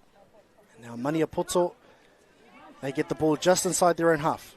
It's easy, beautiful lift there. Easy to say from where we're standing, but sometimes in these moments it's the real simple things. Like they saw a little edge, so they flicked it. Probably those are the moments where you've got to stick to the plan. But like I say, it's easy from where I'm standing. It's a very, very fine line, Hika, and now you can hear the tension starting to build. Both teams know the game is drawn, so a little bit more noise coming from the box, a little bit more aggression and physicality out on the field. And now Ngāti Hine with the combination that we haven't really seen throughout this half, as Chapman looks to throw long out to the left. I feel that is the play, the sweep. It's just the attacking lines. There was definitely a 2-on-1, but that winger stepped up from Maniapoto, and man, didn't he save the day? Yeah, we haven't seen too many sweeps from Ngāti Hine apart from that one to open the half. And they haven't really been down this end of the field though, have they, Hika? Maniapoto really winning the orange zone. Yeah, Ben Ward, the Maniapoto winger, probably a bit of an unsung hero out on this right edge. He come up with a big play, and those moments we talk about, that's definitely one there. There was that first time we've seen him run the sweep, and I still feel there's something there for Ngāti Hine. It's a great defensive set from Ngāti Hine as well, making Maniapoto scoop from a long way out, and that is huge for Ngāti Hine in the context of the game. It's those championship moments, isn't it, Hika? When the heat starts to turn up, and then Ngāti Hine just applying that pressure through the orange and able to really restrict the yards of Maniapoto, and now they will get the ball in excellent field position. Man, Constantine Walker, his plants are just beautiful. That was his power plant on the back end. It's just no bobble, real clean. Just such a slippery attacking player. Beautiful to watch. And this is better control from Ngāti Hine. There's a little bit more patience in this set, and they've got the right combination out on the field. There's Queston Varden prime, and then Cooper Hayata out there as well, working in tandem with Cyrus Katipa out on this left edge. Hayata running a late switch in the middle. Here's Prime now, summing up a 3-on-2 situation. I think they just got a hand in the middle there from Maniapoto and able to come up with the intercept there, but it was looking threatening. Just that micro skill, that catch pass. They created, it was a beautiful late cut there from young Prime, but just that last execution, and it's these moments, and it was off Cooper Hayata again, getting on the ball. He's been the right man with the hot hand, but here we go. Yeah, beautiful lift there. He's done so well, Prime. He's defensively, he's been sound, and now he's getting on the back end. It's probably a good indication of his fitness. Yeah, excellent conditioning from not just Varden, but also Quest Prime as well, both the Prime boys. And Cody Walker, the Ngāti Hine coach, he's got a lot of these boys fit and firing. And you can tell because it's these championship moments when you get to the last sort of 5-10 minutes of a game in the final, the last game of the tournament, and they've really, really applied the pressure defensively, and now they're starting to dominate the possession and the territory. So Maniapoto, now they're the ones that find themselves having to fight from underneath. Yeah, you know what I'd like to see? I'd like to see a sweep on the link. It's a play that neither of the teams, it'd be interesting to see how defensively they react. I think that play, and I'd fake that sweeper, but I'd just have a little look. There's not going to be too many looks left, but that would be one I would go to late in the game. Tautoko, and now Maniapoto, they've had to attack from a long way out. That's a great touch there from Tamatoa Ariki, Sal and Cecil. And just that connection, isn't it, between both Ngāti Hine wingers and their inside links. I think they've only run with the two wingers throughout the entirety of this game, which really fills out the middles. And in a 30-minute game, that's such a tough proposition for the wingers, isn't it, Hika? Karikahi Kemu, tuatui to drop off. Everyone loves a drop off. Aye. And it's 2 minutes is a long time in our sport, but I can just sense the crowd wants it. Yes, beautiful pill. And there's our man. We talked him up before, Ben Ward, and he stuck to Cecil, as he should do. And that's a great battle out wide. Yeah, now the heat started to turn up, hasn't it, Hika? Maniapoto trying to get a little bit of leverage in the yardage, but Ngāti Hine, just that defensive pressure and really pushing forward. That's 3 touches, and that one's 4, so there's only one more touch left in the set, having to strike from within their half, and a great steal as well. Kingston Utakia, he's come up with huge defensive plays in this half, and there's another one there, forcing the forward pass. Man, I said earlier on, I saw Prime, just saw the fitness, and you mentioned the word conditioning. And late in this half, I wouldn't have thought Maniapoto would have struggled to get out of their half, but I think that is just slowly starting to creep in. When you haven't had a lot of pressure on you, and all of a sudden it comes on, sometimes you just, you don't know how to react. But we've got still plenty of time, and I know my whanaunga there, Maniapoto, will be going, pai kare Hika. There is just under 1 minute left, so Ngāti Hine, this is going to be probably their last set of the game. We'll see what they've got up their sleeves in terms of a strike. Hayata looks to slide the ball over the line.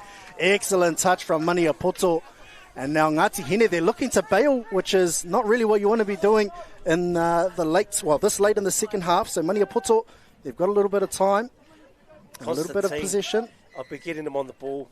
Constantine will be getting them out here. 13 for Maniapoto. If anyone's going to ice it, it's this young man with the ball here. He hasn't been able to be stopped, I guess, but they've probably got 3 touches. He's just got such a clean plant. It's what's that no downtime. Here he is. And these are the big moments that you, I guess, dream of as a young fella. He wants to get a little sweep, I think. Constantine, he's going to come around on the sweep. They've got to feed him early. He's going to slide it in.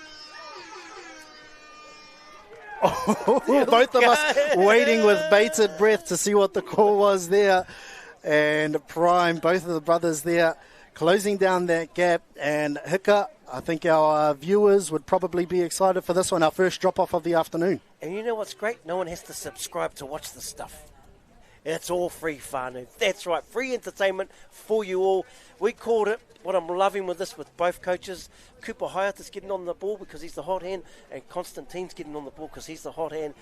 And just that last bit of defence, wow. Some people, I don't know what you were like, but I wasn't too keen on running out on drop-offs. Not on defence. Not on defence, most definitely. Oh, not on defence.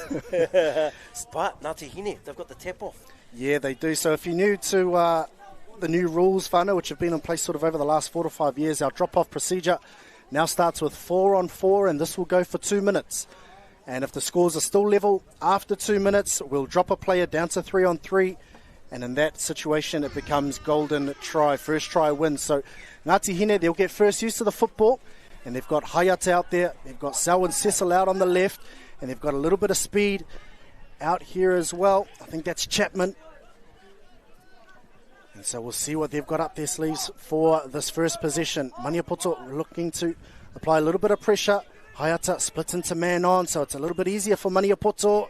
Yeah, And on a 5th and final, it's static. Hayata will look to go again. He needs to throw long.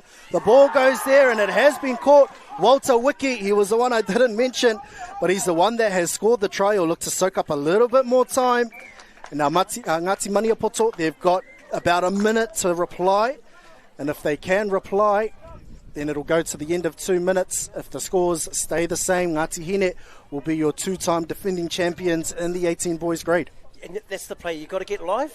When it's a drop-off, you have to get live. Tautoko. Some teams have learned some harsh lessons on trying to scoop. But here's our man. Got the 2 hot hands, Constantine, with the mean feet. It's this, off his right. He's going to come back. Easy ball. Wait a man up there, isn't it? Oh, yes. And they have replied there. Yeah, you said it was the dangerous combination. Hika there. Constantine Walker, Maxwell Kara. They work a little quickie bounce play and then stepped off the left foot and then just ran the hands. And Maniapoto have leveled things up. We're back to even Stevens. And they really forced them, though, didn't they? They didn't get them one way. So, as we know, if the scores are even up, what happens next, Tim? Yeah, so the players, I should say, will drop down to 3 versus 3. And then at which point it'll become first to score. So we're just about done with our 2-minute period. And obviously the time that you see on the clock is different to tournament time. However, Hayata, if he's got anything to say about it, forward pass there, call from our adjudicators. Yeah. And the hooter will go any second now. Maniapoto, they'll get a couple of touches during this period. But play will continue in terms of the touch count, where the placement is on the field. So now we go down to 3-on-3, and it is first to score. Yeah. Here it is, te tiwi. Tēnei te whiringa toa, ngā tai tamatāne. Te kaumāwari te pakeke, ngā whatu kura. Maxwell Kara, he's broken through. He's streaked away right off the first play of the game. Chased in vain by Varden Prime. But Maxwell Kara, he comes up with the play to win the game for Maniapoto. And they will be crowned your 18 boys champions. Hika, what about that one? Ngāti Hine. Man, they come from behind in the second half. A couple of names to mention. Kupa Heights had a huge half. And the Prime boys, they really stepped up defensively. But humble in victory, humble in defeat. And Maniapoto, they were the best team in their side of the pool, come through unbeaten. But they got tested right down to the wire. Went down to 3 players, and it just doesn't get any better than that. Ko te tō whakiihu waka no reira. Ko ngā tō mō tēnei tau rua mano, rua te kaumārima. Ko ngā taitama o Maniapoto, Ngāti Maniapoto, tēnei te mihi ake kia koutou. O te rā, kia Ngāti Hine, ko ngā tō no tērā tau. And just a big mihi. These games don't end like this if it isn't for just 3 great adjudicators that open up the field. Very consistent, very clean, and finals day is definitely heating up to. Hika, finals day is heating up, and after this we will have our wrap-up of the 18 boys final, as well as our preview of the next final, which is the 21 mixed. So don't go anywhere, whānau. We'll be back after the break.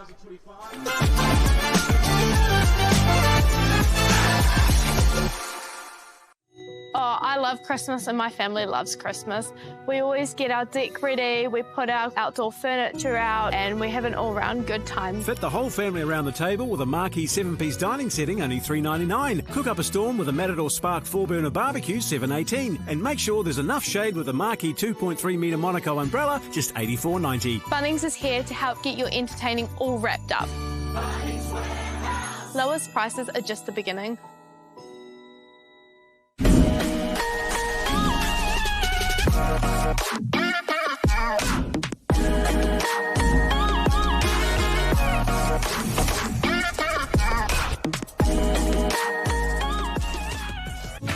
This is an opportunity that we can't pass up.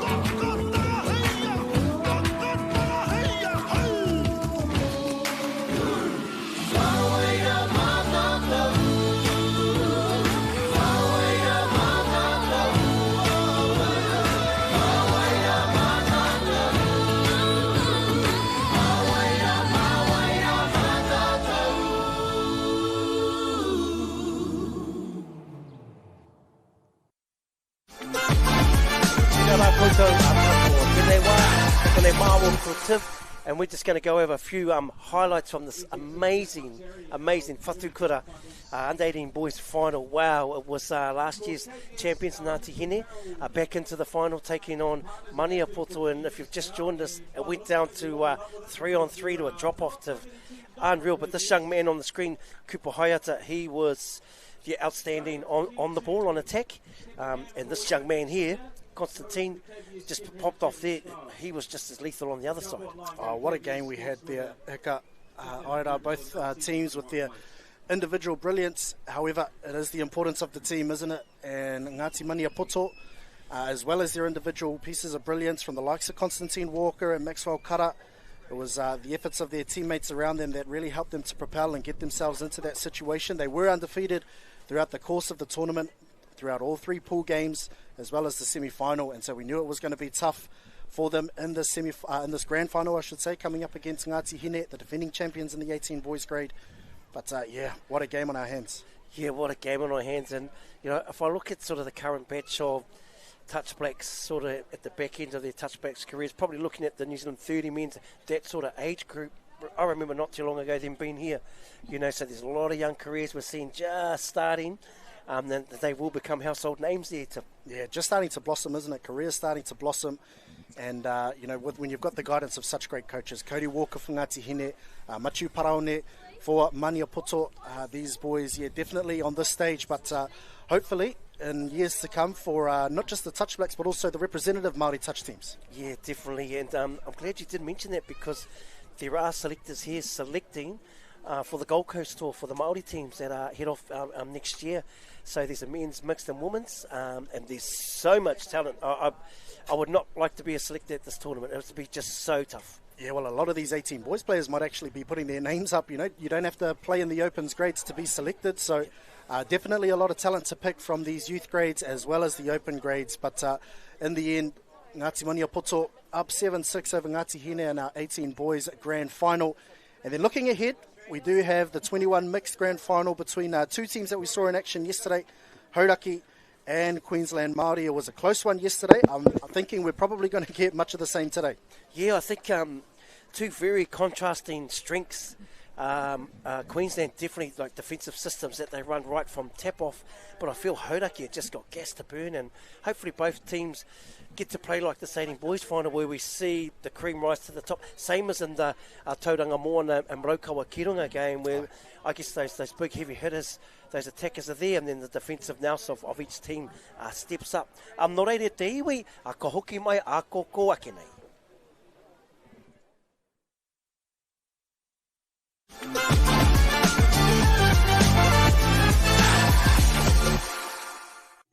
Oh, I love Christmas and my family loves Christmas. We always get our deck ready, we put our outdoor furniture out, and we have an all-round good time. Fit the whole family around the table with a marquee 7-piece dining setting, only $3.99. Cook up a storm with a Matador Spark 4-burner barbecue, $7.18. And make sure there's enough shade with a marquee 2.3 metre Monaco umbrella, just $84.90. Bunnings is here to help get your entertaining all wrapped up. Lowest prices are just the beginning.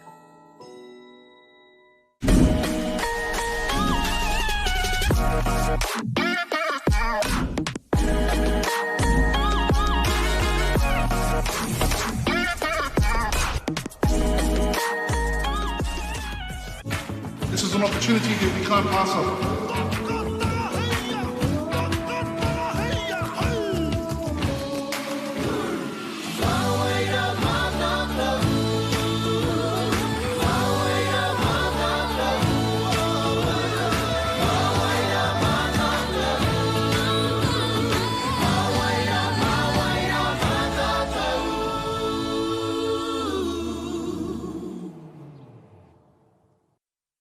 We've got gifts for the whole whānau. Ryobi 18-volt line trimmer and blower kit, only $1.99. Fountain Products clamshell sandpit, just $18.98. You gotta love Bunnings at Christmas.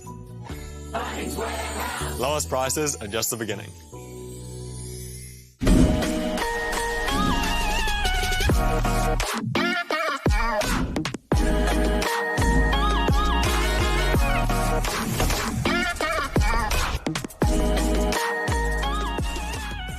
Funding is a real challenge. We know that a lot of schools face that ongoing, and the reality is if you go to a lower decile school in New Zealand, you are less likely to be able to afford to participate in sport. Obviously, having come through it myself with kids and being one of those kids myself who played sport, I know how much it defined who I was. And now being able to go, I can't fix it all, but we can help and try and give to those people who are going through a tough time. It's a real privilege, but for us, we want to see others getting involved in this. This is not a selfish thing for Apollo. This is about how can we get, whether it's construction or other businesses, to get involved in this. There's a lot of things that kids miss out on, and so to have businesses step up and want to be involved and to help is a game changer for schools. It really is. Get your Christmas entertaining all wrapped up. Marquee 3-piece Lamai corner sofa, only $3.88. Lightworks 12.4 metre multicolour fairy lights, just $12.50. We've got what you need for Christmas Day. Bunnings Warehouse. Lowest prices are just the beginning.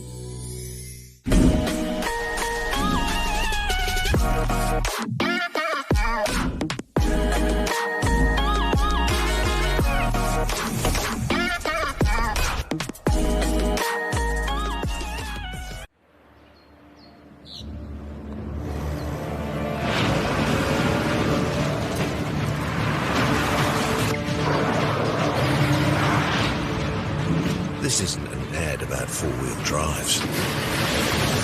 It's about knowing the place, as well as the locals. You found the place. That's a good start. Built by my great-grandfather 20 years ago. Oh, I love Christmas and my family loves Christmas. We always get our deck ready, we put our outdoor furniture out, and we have an all-round good time. Fit the whole family around the table with a marquee 7-piece dining setting, only $3.99. Cook up a storm with a Matador Spark 4-burner barbecue, $7.18. And make sure there's enough shade with a marquee 2.3 metre Monaco umbrella, just $84.90. Bunnings is here to help get your entertaining all wrapped up. Bunnings Warehouse. Lowest prices are just the beginning.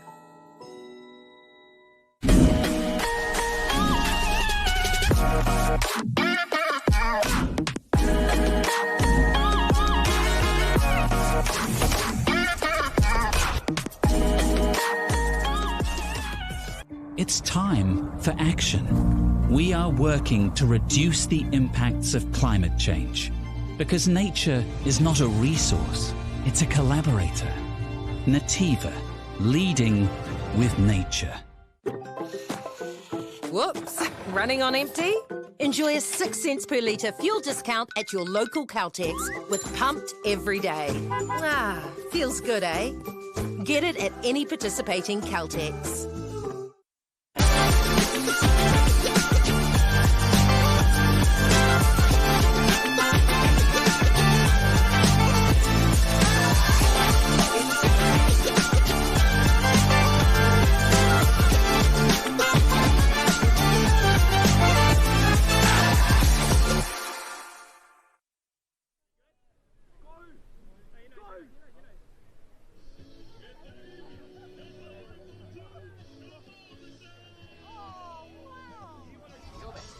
Hei, kia ora rā e te iwi nau mai, hoki mai, ki tēnei hui huinga a te Māori ko te pāwhitu pōro Māori, kei Rotorua, geothermal capital of the world, 2025. This is the under-21 mix, your third live final, joined by myself, Hikapene, and also Tiv the 7th from 7th Touch.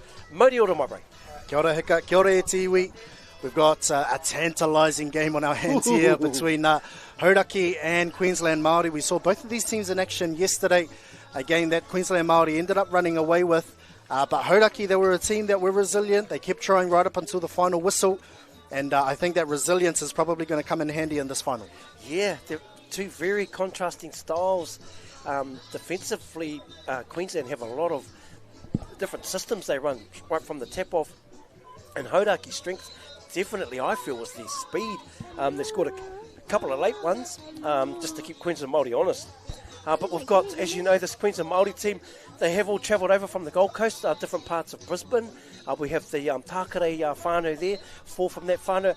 Wang, who was over at the World Cup with Samoa, young Braxton Cluna, a very, very well-known name in the rugby league circles in the Manawatu, and also around the Huntly area, has come back. So this opportunity to come home, it's not just about touch, but it's actually to come home, see their parents, get their bank accounts topped up, and then head back to the Gold Coast. As well as reconnecting. I think you missed that part. Yeah, such a great opportunity for our Queensland Māori whānau to come over and reconnect with their roots here in Aotearoa, spending most of their time in Ahitereiria, obviously. And in terms of on-field, last year's runners-up, Queensland Māori, they went down to Ngāti Porou in the final last year, and they've come back this year with a vengeance. They've regained their spot in this final, and they'll come up against new opponents, Hauraki, who actually toppled last year's defending champions in the semi-final. So Hauraki got over the top of Ngāti Porou. It was a close one, 10-9. And then in the other semi-final, Queensland Māori beat Te Ati Haunui a Paparangi 6-4. So both of these teams, they came from the same pool, and now we'll see a rematch out there on the pitch today. Yeah, and a big mihi to the Hirawani whānau there in the Hauraki. But here we go, Queensland Māori, straight at it. And the Hauraki to meet them. Yes, they're just going to set it up here. He's just staying in the temple, nice little sweep play. Just going on that Gil side. He's going to try to slide it on the outside. Wow, inside arm. Opens up the account for Queensland 21 mixed. And it's great to hear the cheering. Great to hear the cheering, and you know, you go over these things in the tent under the tree, you tap off plays, and when it comes off, a nice tick there. Oh, it's a great way to start the game, and it was the same one that started the game yesterday as well. Kalani Te Amo, just using that long reach. He's got a tall frame, he's got long levers, and slid that ball over the try line to get there first. Yeah, Te Amo, definitely a name well known and around this part of the Bay of Plenty, and also Manawatu freestyle club over there in Aussie that come back many years ago. But here we go. Hauraki on the ball. Hot to handle. Baker's on the ball. Looks like they're going to run this. Oh, yeah, little outplay. Yeah, this is the speed. Just seeing them, this power through yesterday. Devonport. Yeah, speed to burn. And what a finish. And here we go. We're going to go all the way with this one. Samantha from the Hauraki. I'm just going to get this live replay. But Devonport, and we talked about it earlier in the pre-game, that speed is definitely one of their qualities. And Six gets on the ball here. Devonport. Mitchell comes through. Off his left, off his right. Gasses through and just checks the ball. What a finish. Yeah, she had a great game yesterday, Samantha Lee out on the wing, and she's grabbed their first one. You'll see her on the far side for Hauraki, and she won't sub throughout the entirety of this match, I wouldn't say. And she's managed to pick up the first for Hauraki. But a bit of a smart play there, an eyes-up football from Hauraki, and Queensland Māori will see what they can come up with and reply. A great defensive effort there from Kelson for Hauraki there. Yeah, and I just seen our sideline commentator there, Cortez Torpene. Just got on the ball there with the bucket hat. It's good to see him getting into the action early. Oh, look at this press defence, and this is definitely what stood out yesterday. It's like a wave defence. They just fly at you all day, put you under so much pressure. It's almost like they're suffocating you. Aye. It's just not common, I guess, in the youth grades over here to see a team just press for the whole set of six. And there they have it, and they've kept them to halfway. But once again, Hauraki, they've just got to absorb and soak that stuff up. All right, so Toko Hika, yeah, this Queensland Māori outfit, the orange zone was really where they started to dominate, especially as the game grew on yesterday. Really pressing in terms of their defence, and yeah, you use the right word there, really suffocating the Hauraki yardage. And as you'll see, as a result, within a couple of touches, already down on the 7 metre line, looking to get the winger involved here potentially. They have indeed. A bit slow to dummy half. However, it really opened up for them, and it's just that different picture thrown out there. And Vaden Gilbert Marino, he had a great game for Queensland Māori yesterday. He crosses over for their second. And we talked yesterday about Natalia, and if we just watch here, just off the ball, just a little sort of work off the ball, just stays wide, doesn't cut early, just does those 1% really well. And yeah, there they go, they're straight back at it. 2-1 Queensland Māori over Hauraki. Yeah, well, Hika, you've been in the mixed game for long enough. Have you ever seen a try like that? They don't often use the wingers in the mixed game, but that time they use it to great effect. Yeah, I guess just heads up from them all. They seem to be quite dialed in on the same frequency. She saw she needed to be there, and then she went. Some wingers would just stay out wide. But this is what they've got to keep doing, is just that speed. Yeah, those girls, they'll just step up all day. We saw Takara yesterday. It's a real hard side to beat, the girl side. It's definitely where most teams sort of tend to pick on, but I felt yesterday they were very solid there. Yeah, there wasn't really many opportunities between Takere and Hickling for Queensland Māori. They were very sure of themselves defensively, and then that just freed up the boys in the middle of the field to be able to cover a lot of ground. And now Queensland Māori looking a little bit slow as they transition onto the field. They've got a couple more touches up their sleeve and really looking to turn it on here. Torpine goes for the drive, scooping out a half as Te Amo, throwing the apple to the wing. Was that a shot from Samantha Lee? Excellent defensive positioning from the Hauraki winger. Samantha Lee, she's come up with a huge play there. Yes, Samantha Lee. Ngāti Raukawa. Ki te kāinga ki Waikato's definitely stepping up there, and yeah, a lot of names have been made, especially in the female area in this mixed space as we go through the years. But Hauraki, they've just got to keep going. That's the way to beat this wave defence, is actually eyes up and move the ball. It is, yeah. You've got to find where you can poke holes in the press defence. And Queensland Māori looking to send 2, maybe even 3 up on that first touch, which makes it really, really difficult. But Hauraki, they seem to be doing better in this set as the hard drive comes in on the 5th and final incoming here. Wirihana Tawake steps off the right, a little bobble at the roll ball there, wasn't quite clean, but that was shaping to be a better set for them. Yeah, and I think they might have got extra touch on the back end of that, so well done. But here we go, straight back into it. He goes rocking up the field. Here comes the old sideline commentator, Tōpene for us, Cortez. It's this handy combination on the ball, just moving it through the field. Love the depth, just getting them behind the back gates, aren't they? Just so much time. Yeah, and if they continue to do this throughout the entirety of the game, Hauraki are going to have a rough afternoon. Stepping off the right foot is Gilbert Marino. What a pass there. That is straight out of the top shelf. An excellent pass. What's our referee calling here? I think we're just calling time on a potential injury. Yeah. Down in the sideline. I hope she's okay. Calling for their sideline support team to go in and check. But what a set there for Queensland Māori. They really marched up the middle of the field. And I think what I like is the change of tempo, Hika, between, when they're around the halfway line, between then and their attack on the 7, they really start to dial it up and then add a little bit of pace, and that change of acceleration is really what gets Hauraki on the back foot. Yeah, and hopefully hopefully we've got the medics over in the left corner there, just trying to get their attention. And great respect from the referees that they're not going to start this game. Someone just needs to get the attention. Yep, and they've got the medics coming over. Definitely looked like she hit the ground really, really hard. And we just hope that she's definitely in good hands. Yeah, and as we see, she's just moving. Yep, she's up. Yeah, it would have been that was an unbelievable pass to catch, dot down, hit the ground really hard. So just take a little bit of time, respect for our injured player, and just on behalf of all the teams that have featured here. We're just going through the medal ceremony in the 18 boys. Ngāti Hine, your runners up, and so a lot of players don't get to play finals. It takes a little while to get over finals sometimes. We don't quite get there, but I'm pretty sure they'll reflect on a great journey. But here we are, back at it. Queensland Māori lead Hauraki 2-1, and it's just, man, I think it's cranked up to 29 degrees now. They're definitely promoting.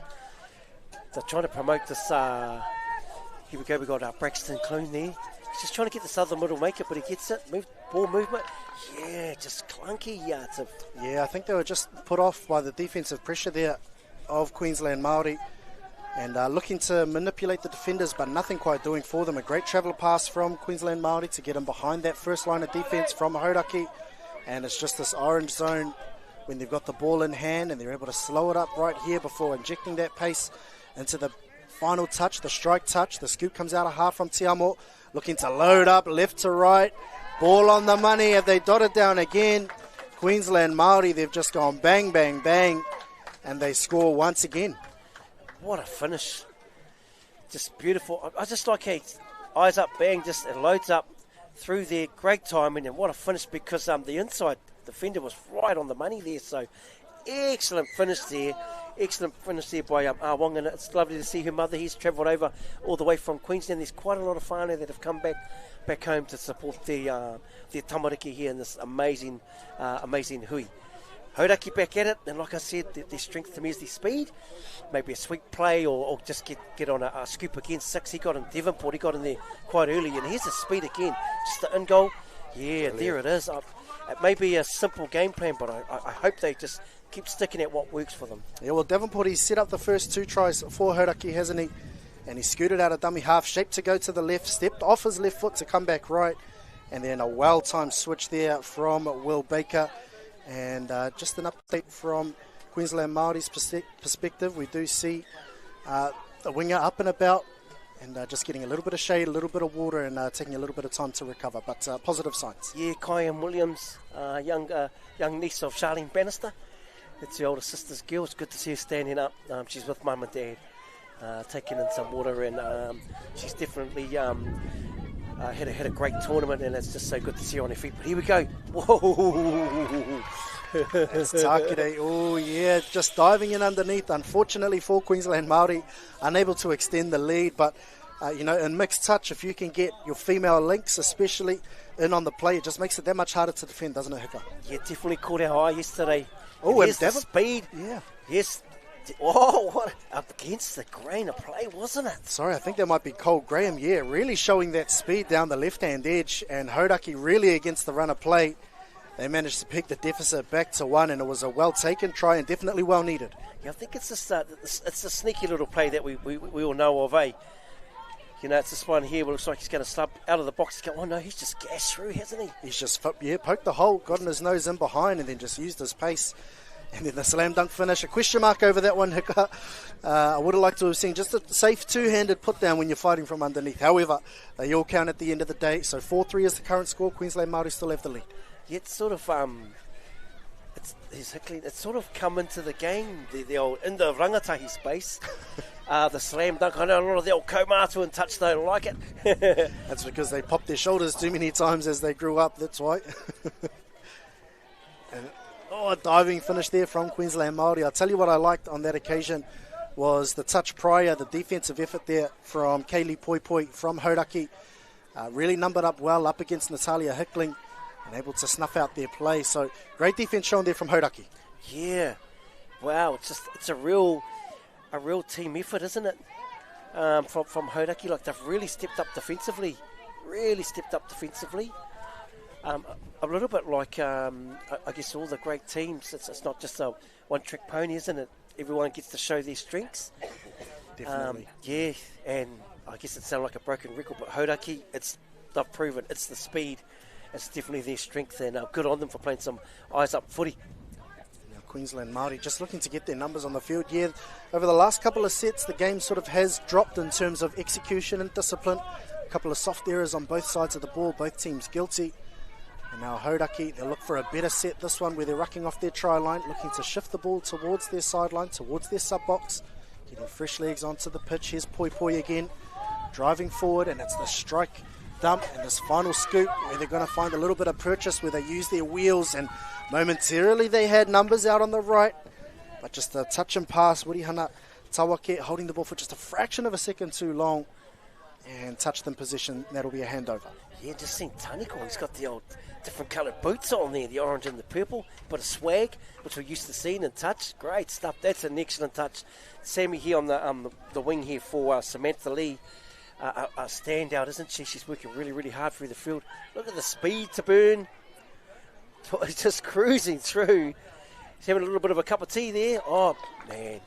These outsides from both teams, geez, they've been put on an immense amount of pressure, aren't they, Tiff? And they've come up trumps, haven't they, Hika? There's been a couple of long balls that have floated over the top. But for the amount of pressure they've been put under, they're definitely showing their wares out wide for both sides. And Hodaki now, as they cross halfway, looking to scoop once again from sort of about 30 metres out. They shift the ball. Here's a good strike dump. There's Baker looking to scoop off the back end, getting his body in the ruck there, Queensland Māori, and they managed to force the error. Yeah, it's one of those ones that if you don't engage, you're open, vulnerable for one of those type of touches. Here comes some speed. Got the coloured boots, orange and the purple. Susan's feet biding time to get the fresh legs on. Here comes Braxton. I haven't seen something like that since sort of the late 2000s. That's a bit of a throwback trend there from Tākere in the different coloured boots. And we'll see if he gets involved on display here. Bit of a retro round, is it? Great touch there from Baker, and ball went to ground as well. But the game's entered a little bit of a grind period. It's been a while since we've seen a try. And Hodaki at the moment, their defence is holding strong. Queensland Māori definitely winning the battle of possession and territory, and Hodaki guilty of just committing one too many errors coming off their try line. Yeah, it's unfortunate. Don't need to really put the pressure under, I feel, that far side to gill side. But sometimes, when the old Cookie Monster fatigue creeps in, we can make those slight errors. Yeah, they're hitting the ground hard today. Yeah, Jingos, it's another one. Yeah, I think that's what unfortunately happens when you're trying to dive through some legs. I think he may have just copped a bit of a knock there, but he's up on his feet relatively quickly, so let's hope he's okay there. Wilson Clune. Yeah, young Braxton. son of Terry, great rugby league athlete back in the Manawatu. Oh, he's this out ball. What a touch. Yeah, Lyric Jackman King, he was well behind the try line there. Managed to step up and make a huge touch there for Hauraki, because within the next 20 seconds, the halftime hooter will sound.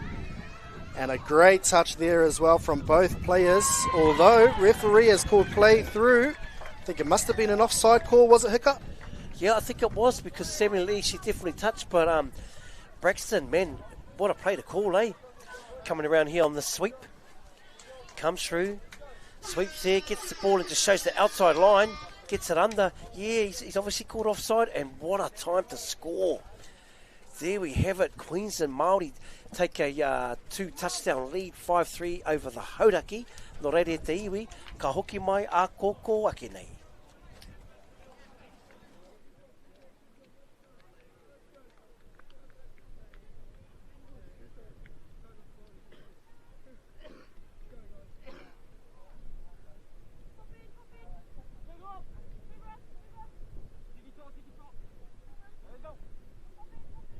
Oh, I love Christmas and my family loves Christmas. We always get our deck ready, we put our outdoor furniture out, and we have an all-round good time. Fit the whole family around the table with a marquee 7-piece dining setting, only $3.99. Cook up a storm with a Matador Spark 4-burner barbecue, $7.18. And make sure there's enough shade with a marquee 2.3 metre Monaco umbrella, just $84.90. Bunnings is here to help get your entertaining all wrapped up. Lowest prices are just the beginning.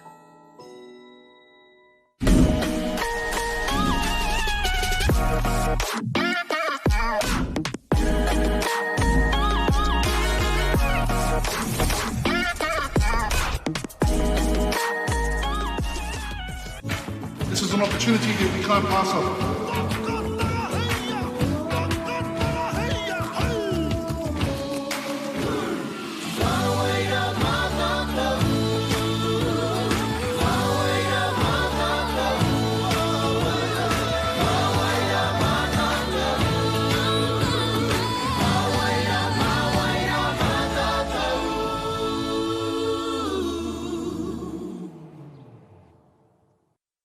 We've got gifts for the whole whānau. Ryobi 18-volt line trimmer and blower kit, only $1.99. Fountain Products clamshell sandpit, just $18.98. You gotta love Bunnings at Christmas. Bunnings Warehouse. Lowest prices are just the beginning.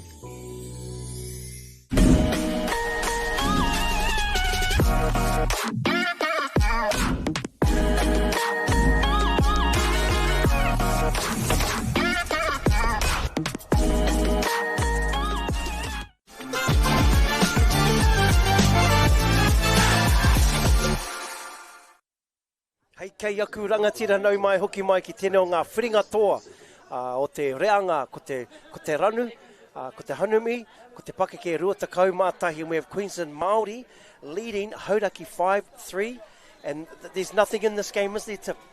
Yeah, kind of went tit for tat there for a little bit, and then Queensland Māori managed to threaten to break away throughout that first half, getting up by as much as 3, but Hauraki slowly picking it back to a deficit of 1, and then Queensland Māori with a timely strike right before half-time to get up by 2, and they're going to be fighting from on top come the second half.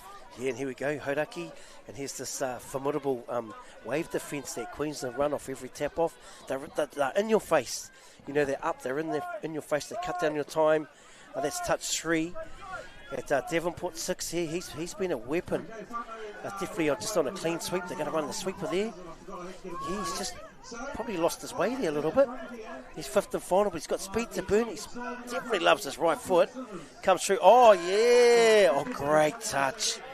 And she's actually come back, Williams. She did take a knock early, but, man, straight back into it. Tough like her auntie, Charlene Bannister. Yeah, excellent resilience, isn't it, from Williams to get back into the fray. Hauraki going close there on that occasion, and it's Davenport, isn't it, who's looking the most threatening, coming out of half, using his footwork and the speed.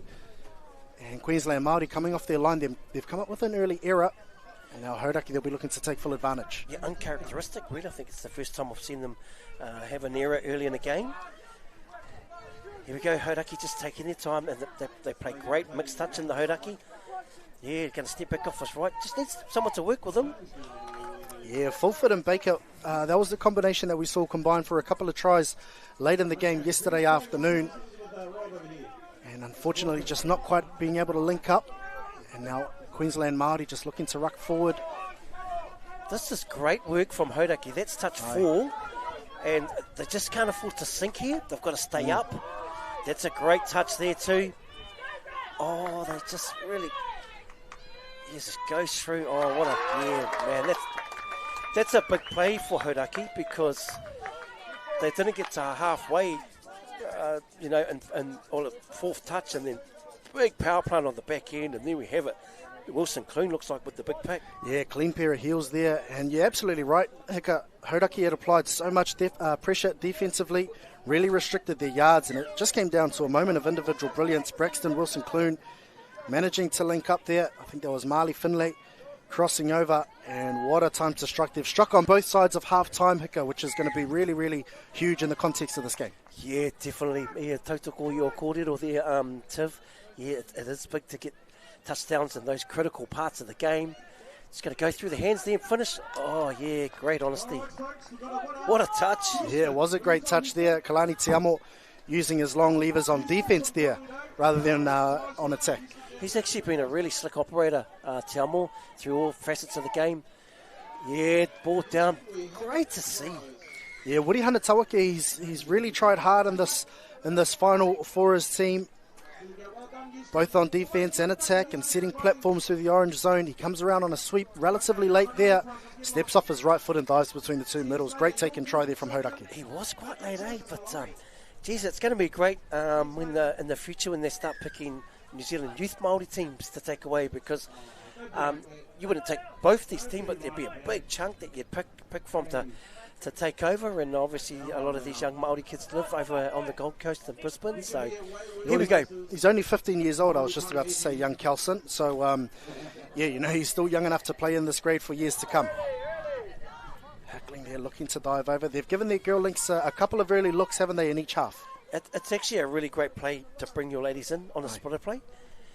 Get two dudes obviously operate and then come through the... Man, I really, really like it. It's definitely something that we don't see much over here, and you never know, you may start seeing that in our mixed tournaments as we go through secondary schools, youth opens, and who knows, even masters. Well, tautoko, and then especially when you look to use the options as well off that play, you've got 3 boys off the ball as well as the 1 female that's on the ball. So, great play there from Queensland Māori. I'd love to see them go more to that platform. Yeah. 6-4, Hauraki, Queensland Māori. Yes, going to use the speed again. We've just got to shake this mirror, don't we? Oh, great mirror defence. Excellent mirror defence there from Queensland Māori. Yeah, Hauraki using their speed once more. On that time, it was Baker that poked his nose through. Just needed to find a teammate to pass off to, but Queensland Māori absolutely denying that, sticking to them like white on rice. Yeah, what about Williams? Come back off wounded. There, got a bit of a Charlie. Braxton, he's a great release. Beautiful stuff. Now we're just going into that grind, aren't we? Set completion. Grind the team out. It's stifling now. I heard it's just hit 30 degrees out there. And Tiv and I are in our air-conned, air-con Māori look after us, don't they? Well, I'd rather be in here than out on that field, I'll tell you that, especially when you've got players that are just running rings around each other out there at the moment in this ding-dong battle. And now Hauraki looking to push the extras. Are they going to poke their nose through here? That was Cole Graham just looking to drive forward. He'll drive forward once more. And Queensland Māori just really stifling that momentum, sinking down into the 7. However, Wiri Hanatawake, he's really come out to play in the second half. He's dummied the quickie, skipped out to the right, throwing a beautiful left-to-right pass, and Hauraki crossing the corner. And what about the role play here from Mate? Like he's pointing at the ref, just selling, moving everyone's sort of, view to that side of the field. Yeah, great supporting role, and even beautiful finish in the corner. There we go, man. 6-5. Jade Waite in the Hauraki in the far side. We've seen some unbelievable wingers all day, but the class has definitely rise to the top on this one, hasn't it, Tim? Yeah, and in this mixed grade in particular, this 21 mixed grade, we've seen excellent females on both sides of the ball. Obviously, these two teams have played each other in both the live stream games across the weekend in this grade. So we've managed to get a good look at both teams. And now we see Queensland Māori just looking to use the ball and shift the ball, and you know, we always talk about championship moments. That's one that could come back to haunt Queensland Māori because the deficit is now only 1.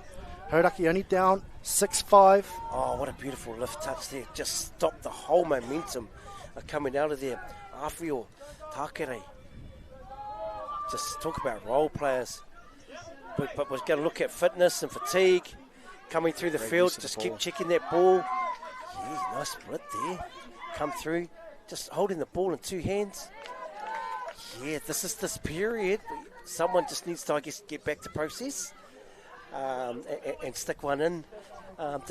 Just either kick out or draw it up. Yeah, well, Queensland Māori really restricted the yards of Hauraki, and then that strike dump on the 4th really got them out of a little bit of trouble. And then they were able to get a few more yards off the last, and now looking to back that up with a big, strong set of defence. Queensland Māori within a couple of touches. Only now just finding some purchase out on the right flank. Great touch there from Samantha Lee. Samantha Lee, man, stepping up big time. Te Amo and Tōpine, yeah, looking to work the middle of the field. Cut out ball out to the right. And another great shot. I tell you what, the work of these Hauraki females really, really stepping up in this final. Yeah, Tikatau. Will Baker, man, coming through. Really, really stepped up, Will. And I feel this is the part of the game where if they can just get down, Hauraki complete the set and get in the in goal, it's really going to put them on notice, Queensland, because now they're not waving like they did before. You know, they were pressing. It's not happening now. Yeah, I was just watching that play unfold. It was a bit of a sloppy roll ball between from Hauraki, and they may have made something out of nothing, although ball goes to ground there. But a bit of an interesting end to that set. Hauraki not quite being able to get a clean platform to scoop from, and Queensland Māori, they managed to hold them out. That's all that's missing for Hauraki now. It's just getting the clean plant on the back end. Now it's a bit clunky here. There's pressure. It's obviously used to playing in the heat, but obviously our heat over here is a bit different. Sun's quite direct. It's not the humidity. But this is where we will see, like all the big games, where the big players step up. Yeah, and both teams are just begging for someone to stand up and take the game by the scruff of the neck, aren't they, Hika? And if you're looking from a Hauraki perspective, that may come from the likes of Davenport, who's been dangerous all game, or it may come from the speed from Max Baker.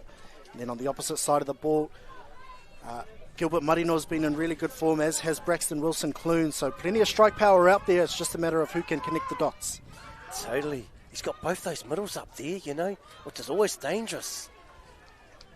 Kelson Wiri Hanatawaki, he's one I didn't mention, but he has been in fine form over the last couple of minutes for Hauraki. Tried to dive over there, but touch there from the defender. And they've got numbers here on the right. That's a great shut down there from Queensland Māori. Yeah, definitely. And look where the ball is, that's far side. If Hauraki can press and do what they did early and keep them to, within their sort of scoreline in 3, they just can't sink, as we say. That's 2. Braxton, he's been great, Braxton. He's been big this half. That's 3. Yeah, and he looks absolutely spent too. Yeah, pushed into the sub box and then just stayed down. He is absolutely blowing. Who's not blowing though is Te Amo, looking to use the numbers out on the left. Tākere dummies and goes through. Can they make the touch, Hauraki?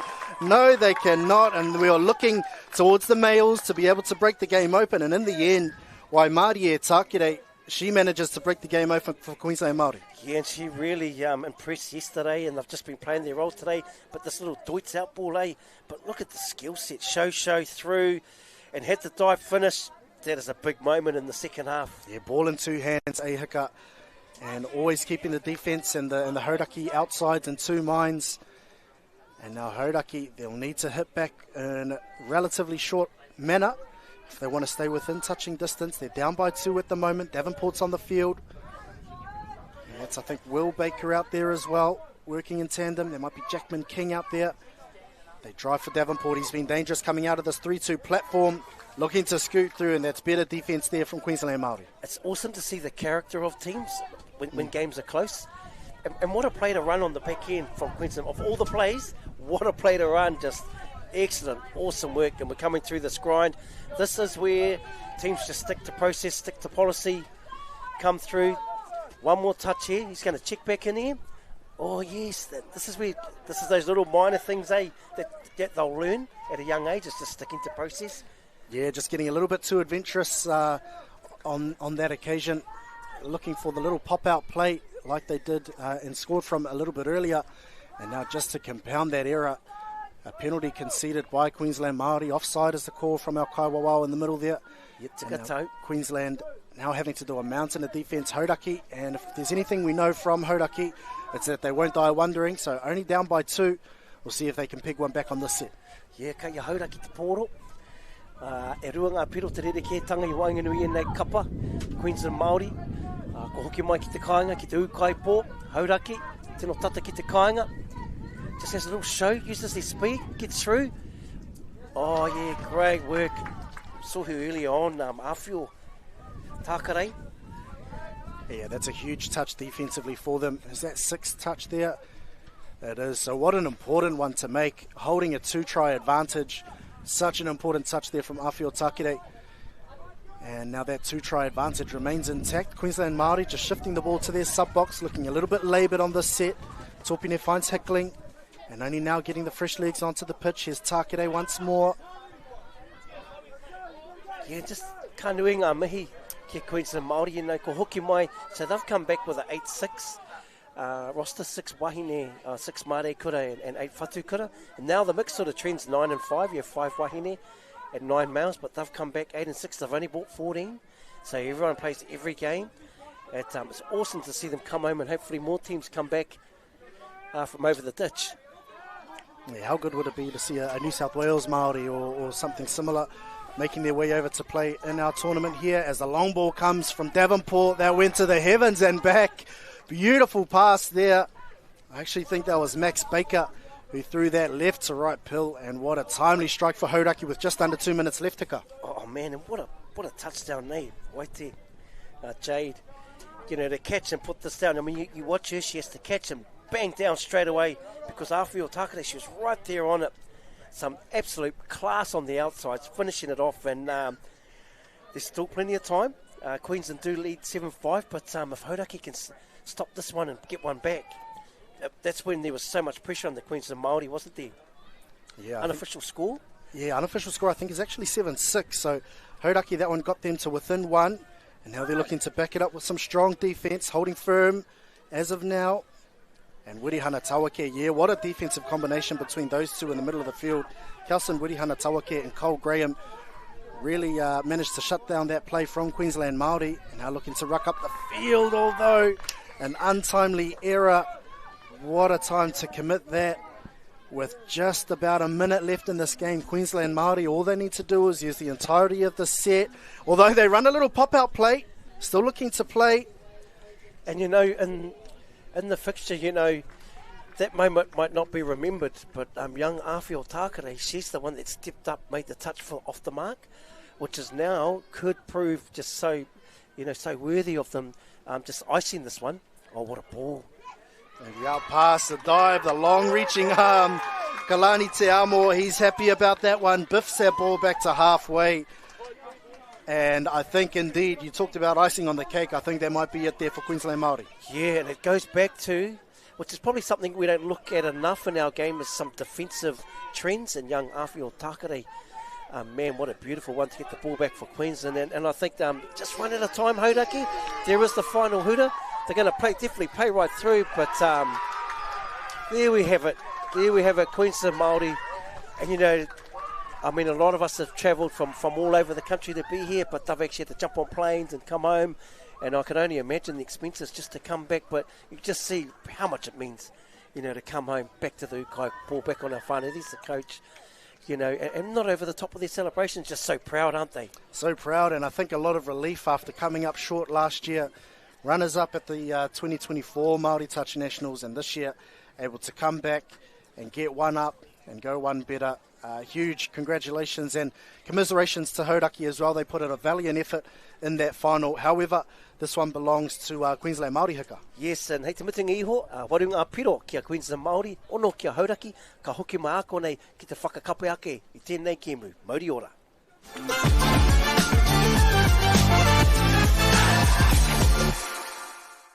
Oh, I love love Christmas and my family loves Christmas.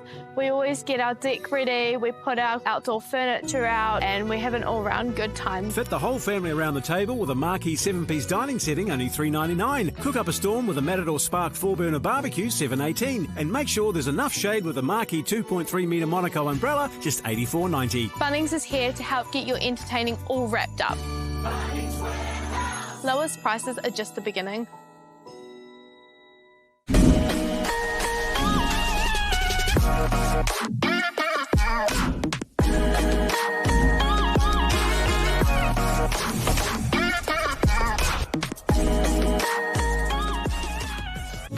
This is an opportunity that we can't pass up.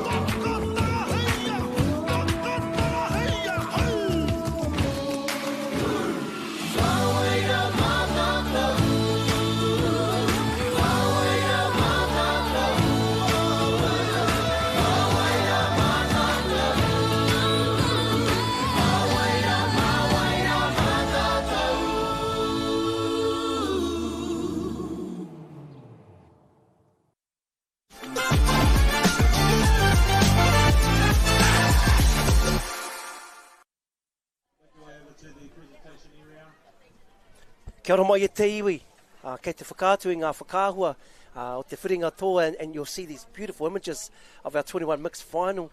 Hanumi, ko hoki mai tētahi kapa I te ākau kaura, Piripane, Queenie Whenua, under 21 mixed, and they're playing against a great rivalry in the Hauraki, but they started this one off hot. I think it was young Te Amo come through, slid it on the inside arm on the quick, and that's not an easy thing to do, Tiff. Not on the inside arm, no.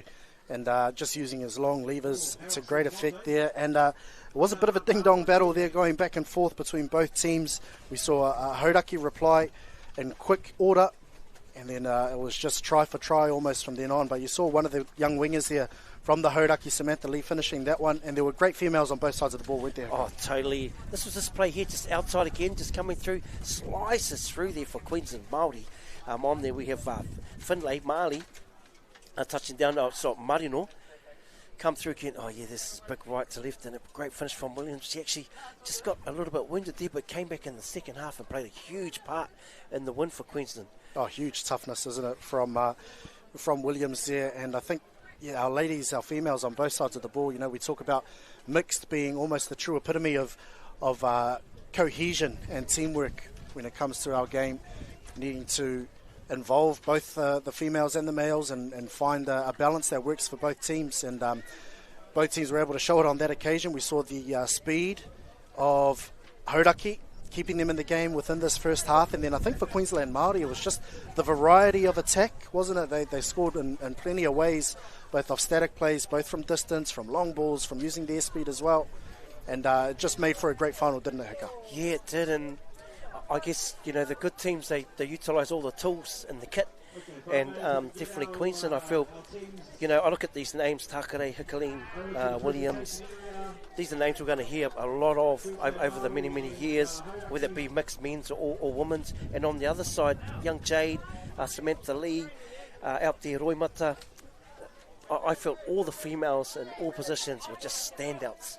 We got a preview of today's final yesterday.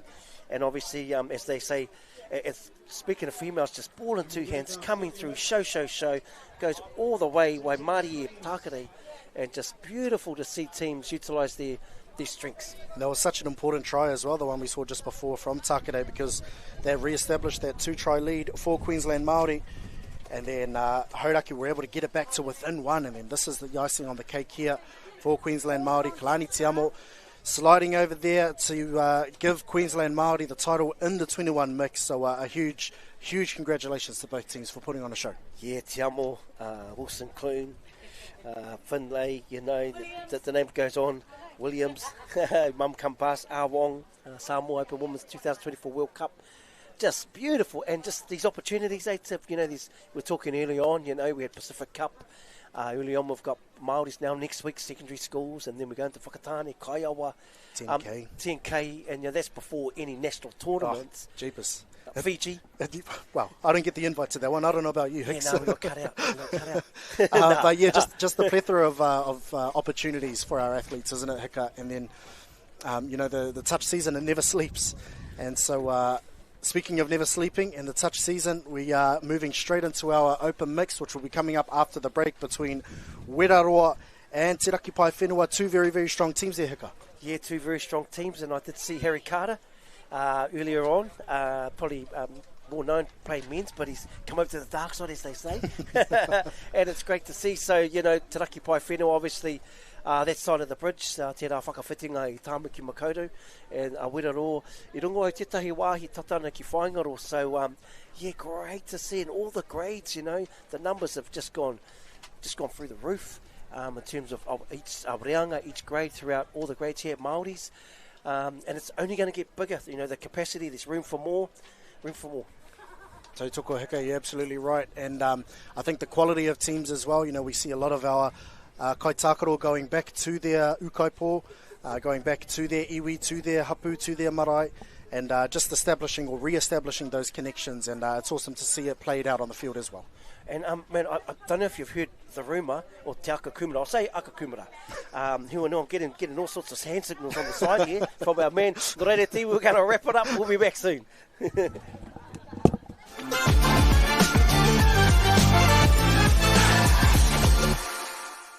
Oh, I love Christmas and my family loves Christmas.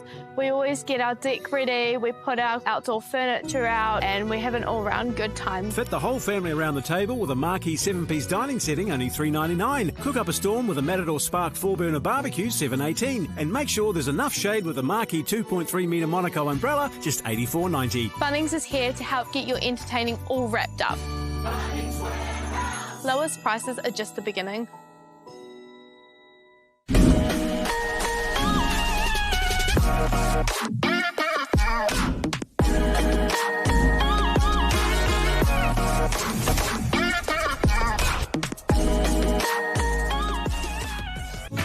This is an opportunity that we can't pass up.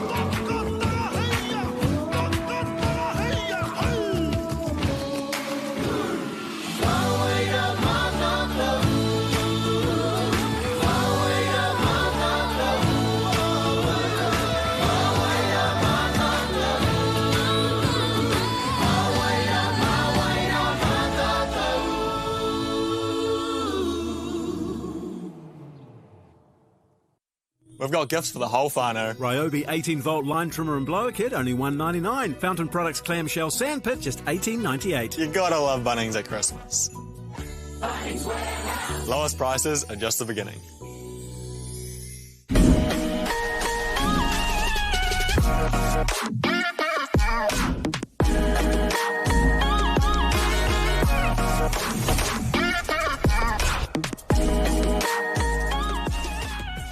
Funding is a real challenge. We know that a lot of schools face that ongoing, and the reality is if you go to a lower decile school in New Zealand, you are less likely to be able to afford to participate in sport. Obviously, having come through it myself with kids and being one of those kids myself who played sport, I know how much it defined who I was. And now being able to go, I can't fix it all, but we can help and try and give to those people who are going through really tough time. It's a real privilege, but for us, we want to see others get involved in this. This is not a selfish thing for Apollo. This is about how can we get, whether it's construction or other businesses, to get involved in this. There's a lot of things that kids miss out on, and so to have businesses step up and want to be involved and to help is a game changer for schools. It really is.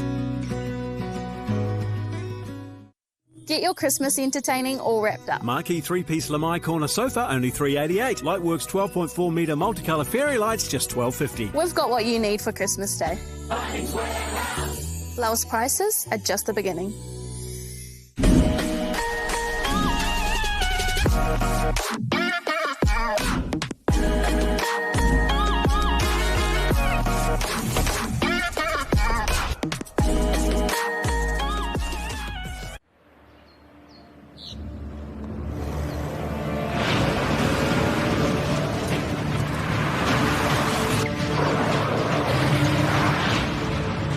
This isn't an ad about four-wheel drives. It's about knowing the place, as well as the locals. You found the place. That's a good start. Built by my great-grandfather 20 years ago. Oh, I love Christmas and my family loves Christmas. We always get our deck ready, we put our outdoor furniture out and we have an all-round good time. Fit the whole family around the table with a marquee 7-piece dining setting, only $3.99. Cook up a storm with a Matador Spark 4-burner barbecue, $7.18. And make sure there's enough shade with a marquee 2.3-metre Monaco umbrella, just $84.90. Bunnings is here to help get your entertaining all wrapped up. Lowest prices are just the beginning.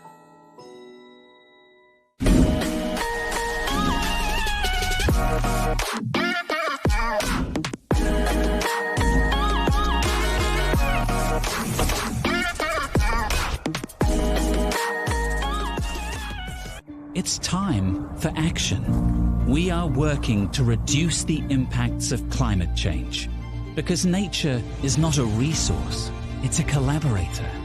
Nativa, leading with nature. Whoops, running on empty? Enjoy a 6 cents per litre fuel discount at your local Caltex with Pumped every day. Ah, feels good, eh? Get it at any participating Caltex.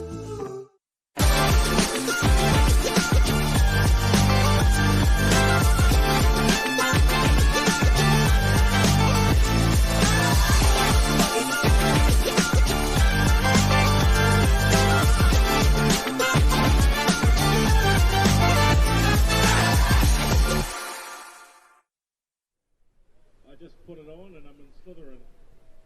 If you've lost your hat, cowboy, I've got it at tournament control. Oh, look, it's a legit one. Obviously, you got a bit of money.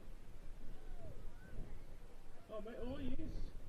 Maybe this hat should be at the Māori Party AGM.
Tēnā no hoki tātou nau mai hoki mai ki tēnei o ngā whiringa toa o te areanga ranu, hanumi me ki, e tākaro ana raki pai whenua, no te whakawhitinga o te raki o Tāmaki Makaurau, ki tēnei kapa e ki ana ko Weraroa, tēnō wera te roa, no reire mihi ana. So we have a team, it's quite a contrasting style, we've got a lot of experience mixed with a lot of youth on both sides, and just a few names to look out for. It's great to see young Ezra running around out there, and I do see, it's a good name to see on this list actually, is Harry Carter running around out there playing a little bit of mixed.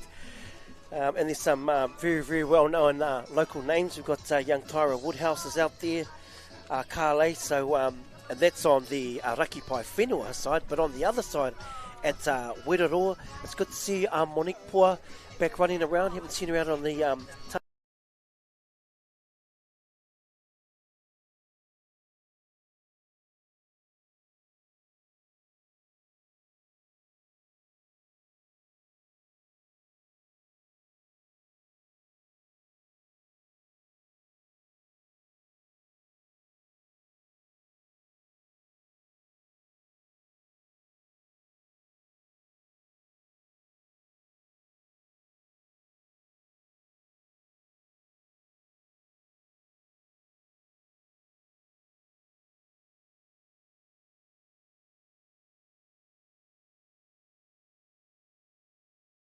come back with vengeance in 2025. Te Raki Pai Whenua, we haven't seen the iwi or the rohe as such being here on this stage in the Open Mixed Final. However, there are plenty of operators who have been there and done that in the mixed field, and I'm sure it'll be a good game to match up these two teams in this final. Yeah, I just see Cam Palmata, I see Azza, Aaron Bultai. He played many games at high level. Young Cairo out of counties. Campbell, awesome to see a lot of players playing for different provinces or clubs come together. Mo tēnei o ngā whakataita, these Māori Nationals. I know, and that's the good thing that that Māori Nationals brings, isn't it, Hika, is you've got plenty of players that may play in one area locally or provincially, play for a particular club. However, when it comes to Māori Touch Nationals, a lot of players are now starting to go back to their iwi, back to their hapū, back to their marae, and representing their whānau and their whakapapa. So an excellent differentiation, isn't it, from what you'd usually see in club tournaments around Motu. Yeah, and to see Jordan Rogers, Taya's out there. Awesome to see a lot of friends running around. But here we go, straight into Kairo's own defence, and Raki Pai Whenua just coming through the field. Obviously that 21 mixed final, Queensland had a lot of different systems. It's quite a static setup here from Raki Pai Whenua. He's going to come around on a late sweep, just come through there. He hits that. Yeah. And that is, in my eyes, you've got to defend that sweep with four players, don't you? You know, everyone's got to have a different target. Yeah, they stung from the open side there. Anaru Thompson shooting up from link, and was adjudicated to have gotten in between the passing lane and knocked the ball away. And so Te Raki Pai Whenua, they'll get a repeat set down on the line. And we've got Quinton Kapi Ryan, Harry Carter, and I think that's Ezra Johnson Smiley in there as well for Te Raki Pai Whenua, occupying the middle positions on the field. Yeah, young Kapi Ryan coming through the mixed grade. Definitely a talent to watch. Oh yeah, left, right over the top. Might have just drifted forward there out of the hand. That's a big win from Rotorua. Yeah, to definitely get them to not score on that first possession there, Te Raki Pai Whenua, because we know that they do have plenty of attacking weapons, and they were showing that in their semi-final this morning, beating Te Ati Haunui a Paparangi 9-3 in their semi-final, whereas Rotorua a little bit more hardened, and a hard-earned win over Te Rarawa 6-5 in their semi-final. As the ball is kicked from Gary Riley. Not sure if he's playing touch or soccer. Awesome. But the penalty would come the way of Te Raki Pai Whenua. Yeah, and man, it was a nice injection of speed for Trey Lush out of the sub-box there for Rotorua. But there we go, both teams had a touch of the football. One apiece. There's Aaron Nortai, man, just a defensive monster. I remember being a young fella, seeing him come through, and he's selling houses or brokering houses these days and running marathons, so he's definitely in a good space. And they're using the winger girl here, you know, dummy half, got quite infield. Going to run a little sweep on the back play here. Just got to step up here, that open side. You got to hit that. Yeah, through the heads. Great work. Yeah, well, she forced that shot, didn't she? Asafo Tavita out on the wing for Rotorua. And it was a shot that had to be made because it did seem a little bit domino for Rotorua. The shots sort of came one by one as opposed to all together. So the ball goes to ground and Rotorua managed to defend that one as Northside brings the ball up the field. Yeah, nice work. Just looking at this wave defence here, they've got one. Savannah, she's so good at this, you know, working up the field. Ball movement. Here comes Cam. He's going to take his time, Cam. Good ball movement. Monique coming through the field. That's 4. They've found heaps of yardage through the set here. Just going to finish their 5th and final. It's coming on the ball, just trying to get live here, over the top. Probably just execution there, but they definitely got a good look, that set there, Tip. So, yeah, they found some huge metres out of the box there, and it'll probably be somewhere they need to go back to Rotorua. But here we go, just rucking up the field. Comes through, young Ezra, yeah, beautiful timing and pace. Tyra Woodhouse. Just a bit clunky there. Yeah, very clunky there from Te Raki Pai Whenua. Rotorua definitely all over their opposition in the early exchanges of this first half in this Open Mixed Final. And now they'll get the ball in excellent field position as Asafo Tavita goes out to the wing to Calais Adams. And now just slowing it up so that they can get their fresh legs onto the pitch. That's Watson. He's another player who's lethal on the 7. Watch for his dive and number 10 for Rotorua. And now Thompson looking to get the ball back on a quickie. And just looking to organise here. Barden sweeping around there. Marshall Barden stepping off his right, throwing the short ball, second phase play, and they've got numbers momentarily out on the left, and it was there. I think he just hesitated for just a little bit too long, second-guessed his option, and the pass went forward. However, our kaiwawao here will say that they were offside. It's Irakipai Whenua, so Weiraro will get a repeat set down there on the 7. But it's so awesome to see some of these players, Taya, Rory, haven't seen them run around for a while. It's just because they haven't been up in their neck of the woods. But very, very calm operators, these guys. You know, I remember seeing Eldon in some of these combos and sort of silent assassin. They're real low-key attackers, but they're very, very sharp. Here's Cairo. Oh, yes, little outplay. Yeah, ball down, and they just slide it through there. And, man, they really manipulated that defence, didn't they, Tim? Yeah, and if you're going to give Weiraro that many chances down in your own half, it's definitely going to come back to bite you. So a bit of a tentative start from both teams. It's taken almost 4.5 minutes for the first try to be scored. But Rory Marshall-Barton, as we see on the replay here, just feigning that 3-3 peel, going back to the quickie. He got on the outside, dummied on the inside, and dove over the line to get Weiraroa's first of the afternoon. Yeah, and that just bought him a bit more time, that little show, didn't it? But here we are back live. Yeah, Ezra's going to step up and make this. You can sort of hit that when the half's not quite there, isn't it? Just go through. Yeah. Oh, yeah. And we talked about the intercept merchant there. He grabs one, Gary Riley. And I don't think they need to panic here. They've definitely got the numbers, and that's great hands from Gary Riley. Definitely showing his age. Took him about 6 years to bend down to pick that one up. And he'll slowly jog off the field. I'll tell you what, though, like, we were talking about it yesterday, Intercept Kings, and his name comes up every time. That's the one time he was onside. Yeah, I gave him a bit of stick yesterday for being offside when he takes those. But Weiraro, they're in the best field position to extend their 1-0 lead as the ball comes out to the right. Was that forward? I think it was. So they can't quite extend it on that occasion.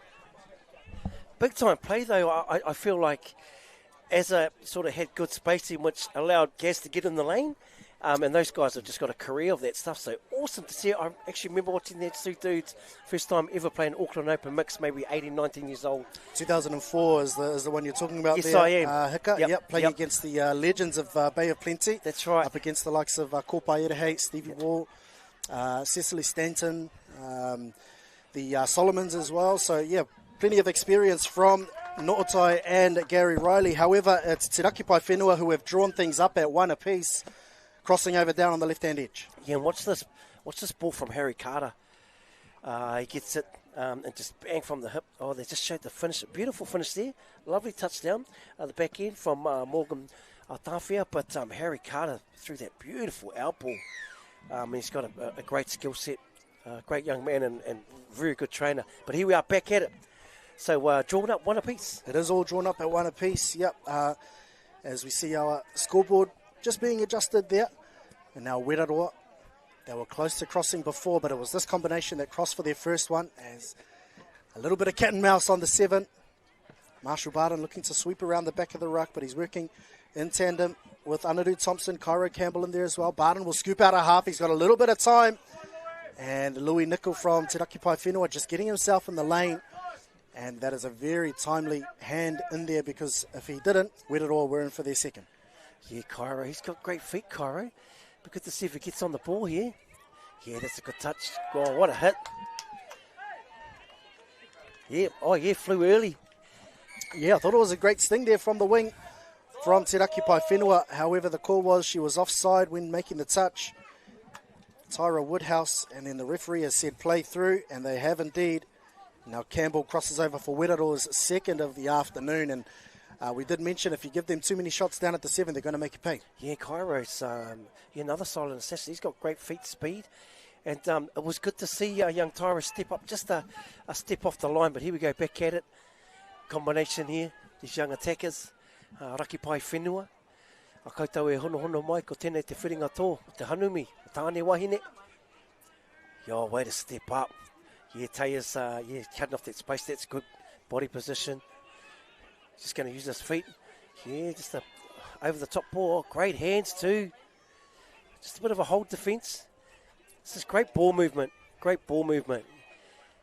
Yeah, they're going to... Well, they've gone from coast to coast. They've managed to get there in the end. Yeah, I thought Weiraroa had done well to just stabilise and hold space, especially from Nootai in the middle.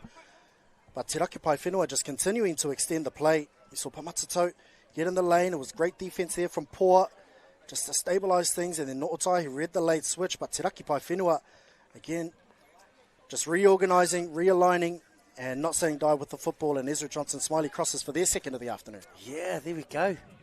Definitely keeping the ball alive. Here goes Gary Riley.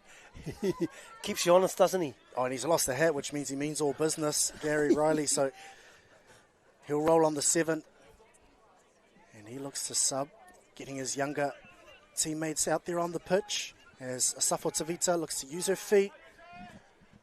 Getting the quickie play. A very, very experienced campaigner, isn't she? Oh, man, she's got a spring in her step too. Yeah, just bad execution there. Yeah, Te Raki Pai Whenua really forcing Werero into the ruck before they were ready. And as a result, the angled plant.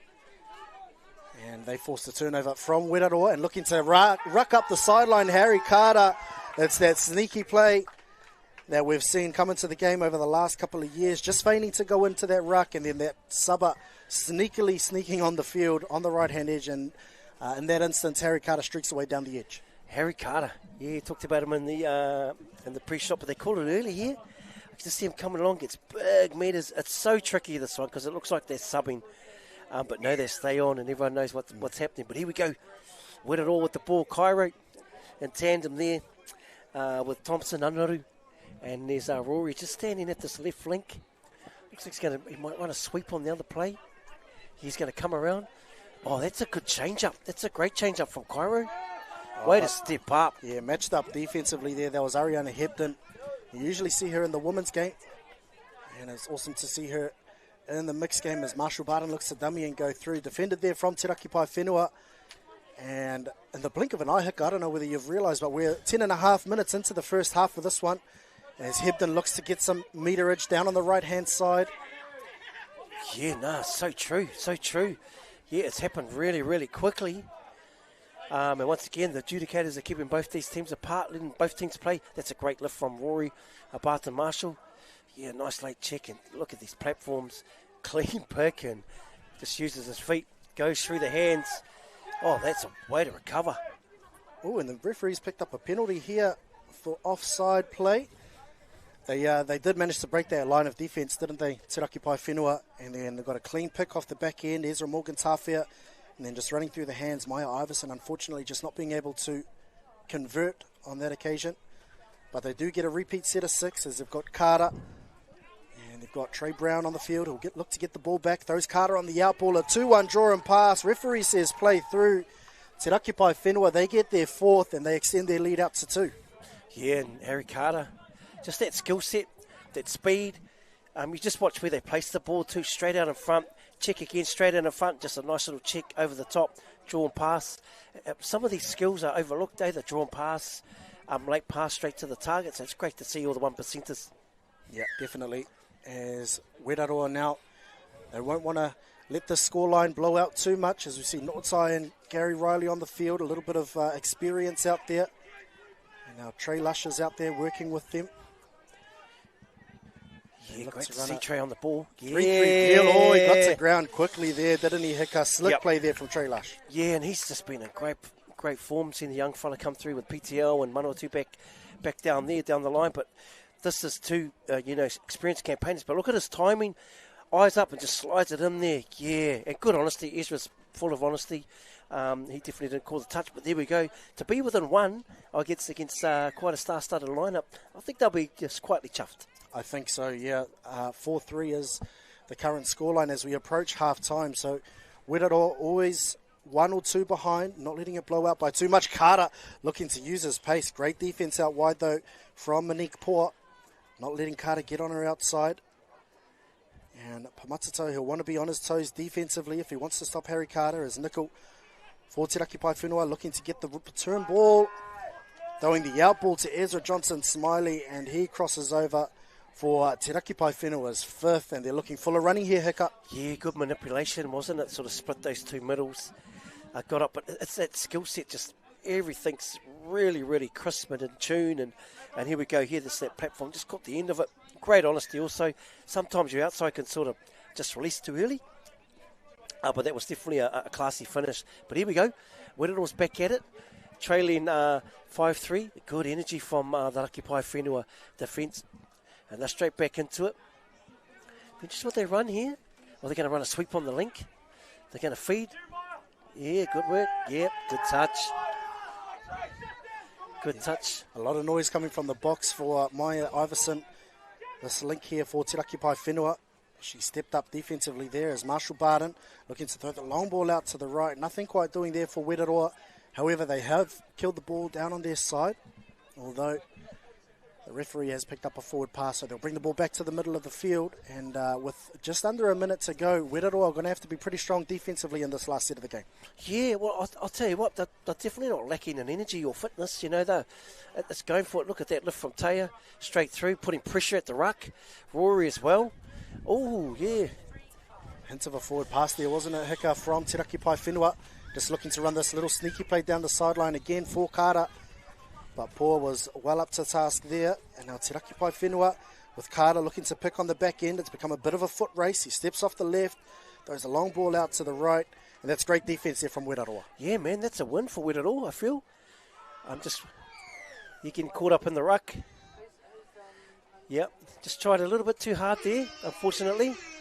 Yeah, and discipline is one aspect of Wetaroa's game where they're going to have to be on their toes. Oh, and a big collision there in the midfield.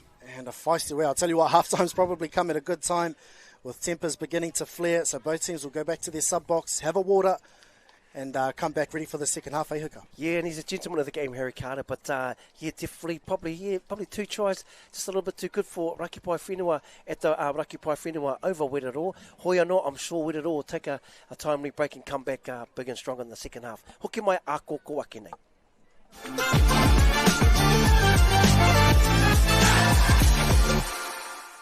We've got gifts for the whole whānau. Ryobi 18-volt line trimmer and blower kit, only $1.99. Fountain Products clamshell sandpit, just $18.98. You gotta love Bunnings at Christmas. Bunnings Warehouse. Lowest prices are just the beginning.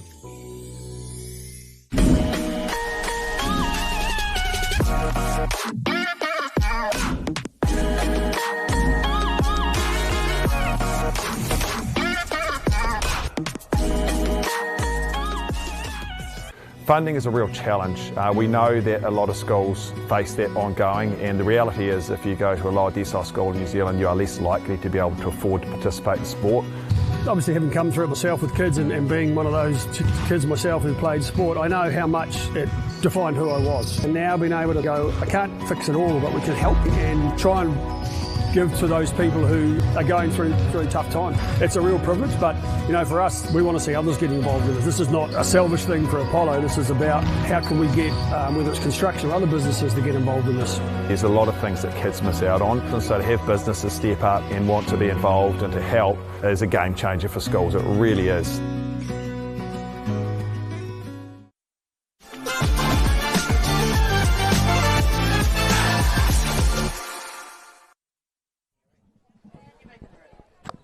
Hei, kia ora te iwi, nau mai hoki mai ki tēnei whiringa toa. Tāne wahine ko te hanumi e ai ki ngā kōrero. Tēnei wā, Raki Pai Whenua, Kaimua, ko ngā piro e rima. Ko tēnei kapa a Weraroa, toru ngā piro, no reire rua ngā piro te rereketanga I Wainganui ene o ngā kapa. And man, it is super hot out there, Tiff, and I'm glad we're in our ACOM, you know, brief station here. We've got a couple of young cousins we've paid to have fans. Doesn't stop me from sweating, Hika. It is absolutely boiling here. I know. In Rotorua, at the Rotorua International Stadium, where Wetaroa are down by 2. They find themselves down by 2 up against Te Raki Pai Whenua in this Open Mixed Grand Final. 5-3 is the current scoreline, and we saw the tempers start to flare in that second half. I think discipline's going to be the name of the game in the second half. Yeah, and it's been such a clean game. Just that last ruck, I think was just got caught up by accident. It's been a really, really clean game, but we're back at it here. We've got Kampa Matato. He's got a beautiful low game just sitting at right link. So it'll be good to see if they get him involved. He's got a great sweep. We're going to get him around here. Might come off us here. He's won that ruck. Yeah, well, Te Raki Pai Whenua, they must know exactly what you know, Hika, because they tried to get out past the 7 to make that touch, just to try and eliminate or at least reduce Pamatato's role in that play. Yeah, part of the Lex club there, whānau club from the Pamatato whānau. And he's got a beautiful low game, and obviously from a very, very talented whānau. Obviously kind of breakthrough many years ago. The older brother set a nice little benchmark, but here he comes. They've just got to feed him early. Yeah, that's a good step up. Oh, yeah, and like they say, yeah, they do know sort of his strengths. Yeah, well, that was 2 touches in a row where Nickel from Te Raki Pai Whenua, the defensive link, shot up to try and snuff out the plate. He recognised that both times as Pamatato swept around the back of the ruck and made the touch and forced the touch pass there. And so now Te Raki Pai Whenua, as they cross over halfway, they'll be looking to extend their 2-try lead. Yeah, just nice tempo for Raki Pai Whenua. And just adding a bit of injection. Harry Carter's just had a field day. That ball, yeah, just, man, it's an early out ball, isn't it? And it was all the way to the link as well, yeah. Hika, which is a super difficult thing to do. Just tried to find Trey Brown out on the right link there, but couldn't quite connect with the pass. And so Rotorua looking to get their fresh legs onto the field as the ball comes out to the right-hand side through Thompson and Campbell. And then Marshall Barton. This has been their key combination, hasn't it, at the beginning of this stage. Now Marshall Barton looks to scoop out a half. He'll use his speed. An early touch there called. And so it's play through. 3-2 draw pass. The ball goes to hand. And the check back inside. Was the ball down? No. A great recovery there. Ariana Hebden. However, our referees, our kaiwawa, will have a hui. What are they saying here? Our referee on the sideline is saying that he's seen some space in between the defender's hand and the ball carrier. So they'll have a chat. This could end in a tee here. It could end in a sin bin. It has indeed. And that's a double blow for Te Raki Pai Whenua. They concede the try, and now they'll find themselves down to one.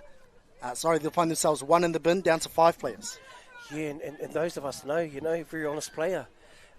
Just unfortunate on that call. He definitely doesn't call it if they miss. But I'll tell you what I do like was that scoop. And they took Harry Carter out of that play. Rory sort of forced him to latch. Late cut Coro through over the top and check back in. And now it's a 1 touchdown difference, isn't it? It is, yeah. It was great cohesion there between the Rotorua players, both male and female. And now Te Raki Pai Whenua, they need to drop 1. So Ariana Hebden finds herself in the sin bin. And now Te Raki Pai Whenua will play the next couple of sets. 2 sets each on attack and defence with just 5 players. And Rotorua, if they want to find themselves back into contention in this final, they're going to have to smarten up defensively here and then take advantage of the 1 extra person. Gee, they actually created an overlap there. And Savannah actually stepped up at length, which was a man. But they'll take that one. Unofficial score 5-3. 5-4 at the moment. 5-4 at the moment, yep. So Rotorua just got their 4th when Ariana Hebden went to the sin bin. And now Rotorua, yeah, they're looking full of running, looking to take full advantage here, aren't they, of that extra man advantage? Yeah, and they just got to still stick to the plan, Rotorua. Still stick. They don't need to push any passes. Just need to keep it simple. But just as I say it. They push on down to the sideline. That was safe as, though, from Rotorua. Yep. But Louis Nickel, yeah, well onto that. And interestingly, they've still got their 2 girls side out on the right. And just running with 3 boys out on the left. Our referee, Quinn Murphy, says touch was made, but that was a close run thing. And now Te Raki Pai Whenua, they'll get the ball down in the opposite corner. So even more work that they'll have to do to get the ball over to their sub-box. They'll be happy with that, Raki Pai Whenua, They've gone through 3 sets now. Oh, this is the 3rd set and not leaked a touchdown. So they'll be really happy with that. Now I think they'll have 1 more where they're down to 5, and then they'll get back to their full complement. So Rotorua looking to really apply some defensive pressure. And the scoop comes out a half. Yep, so this will be the final set where Te Raki Pai Whenua will be down by 1. Rotorua will want to take full advantage of this as Marshall Barton will take the tap. And he'll roll actually. And now Rotorua working their way towards their sub-box and getting fresh legs onto the pitch is Thompson. And this is an interesting tactical strategy here from Te Raki Pai Whenua as they look to bounce out here. They've got their 3 boys all on the one side and then the 2 girls on the other side. So it'll be interesting to see what they can come up with in reply. Rotorua, Watson. It's a good strategy. It's actually a great strategy how they've placed everyone. Yeah, and they're just going to man everything outside, Yeah, well, They've shown their defensive wares there, and that smart play from Te Raki Pai Whenua as well as the execution. So they'll get back to their full complement of 6 players, and without leaking a try, that is huge for Te Raki Pai Whenua. Yeah, 100%. Like, great strategy where they placed everyone, and they stayed calm through that, that whole period. We're going to see some quality, some fitness. I love this young player, young Ishra. He's got a very, very clean game. And different to his brother too. He's made his own name. Yeah, he made his own name. So, and they're going to, great touch. Great touch there by Trey. Yeah, I think they'll actually come back here for a touch from the winger here, Manika Poa. Yeah, touch and pass, I guess. I think it should be, yeah. And she has gotten the correct call from sideline referee there, Quinn Murphy. So that one there was a touch from Manika Poa. You could see her put her hand up in the background, and then he carried on the play and passed, which results in a touch and pass. And so Weraroa, with the score still at 5-4, pushing the ball over towards their sub-box. And there's Antonovic there as Riley comes onto the field with Notai and Marshall Barden. So a slight change to their pod makeup. As we see Notai, he'll look to drive over to Rory Marshall Barden. He'll scoop out a half. I think they might still have one more up their sleeve. Yeah, they did indeed. And Rory Marshall Barden caught in position there. Yeah, unfortunate there. That pod actually just looked very, very clear and direct at what they were doing. And I guess that's just quality experience where you can mix pods up, Bates. It is, yeah. Gary Riley again calling here on this near side. He talked about experience, Hika. Gary Riley using all of his touch IQ there. He got behind the ruck, didn't make the touch, and so it's a voluntary roll ball from Te Raki Pai Whenua. Now they get the ball in prime real estate with Gary Riley staying on the field as well as Rory Marshall Barden. They bring their subbers onto the field. And that's a moment that, hey, not many players can pull that play out. Yeah, and that compounds too. Back to one is the call. So not only do they get the ball in prime real estate, but they get a full set of 6 attacking on the 7-metre line. As Lush in the middle with Campbell.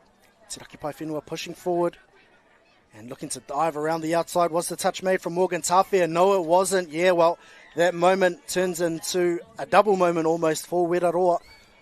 They managed to draw things up at 5 apiece there, Hika. Yeah, Trey Lush, man, beautiful young player. He's in great form. And, Ezra, I've seen him before call a no. He's such an honest player. At a Kaiawa tournament, unfortunately, he caught a no touch and got binned. And I know just how honest that young boy is. So there we go, drawing it up 5-5. Yeah, 5-4. It's a funny old game, isn't it, Touch? They couldn't quite convert when they had the one-man advantage, but managing to convert where they're down or back up to their 6-player complement. And now Notai doing a lot of work overtime in defence. Was he called offside? I think he was, for Matsuto.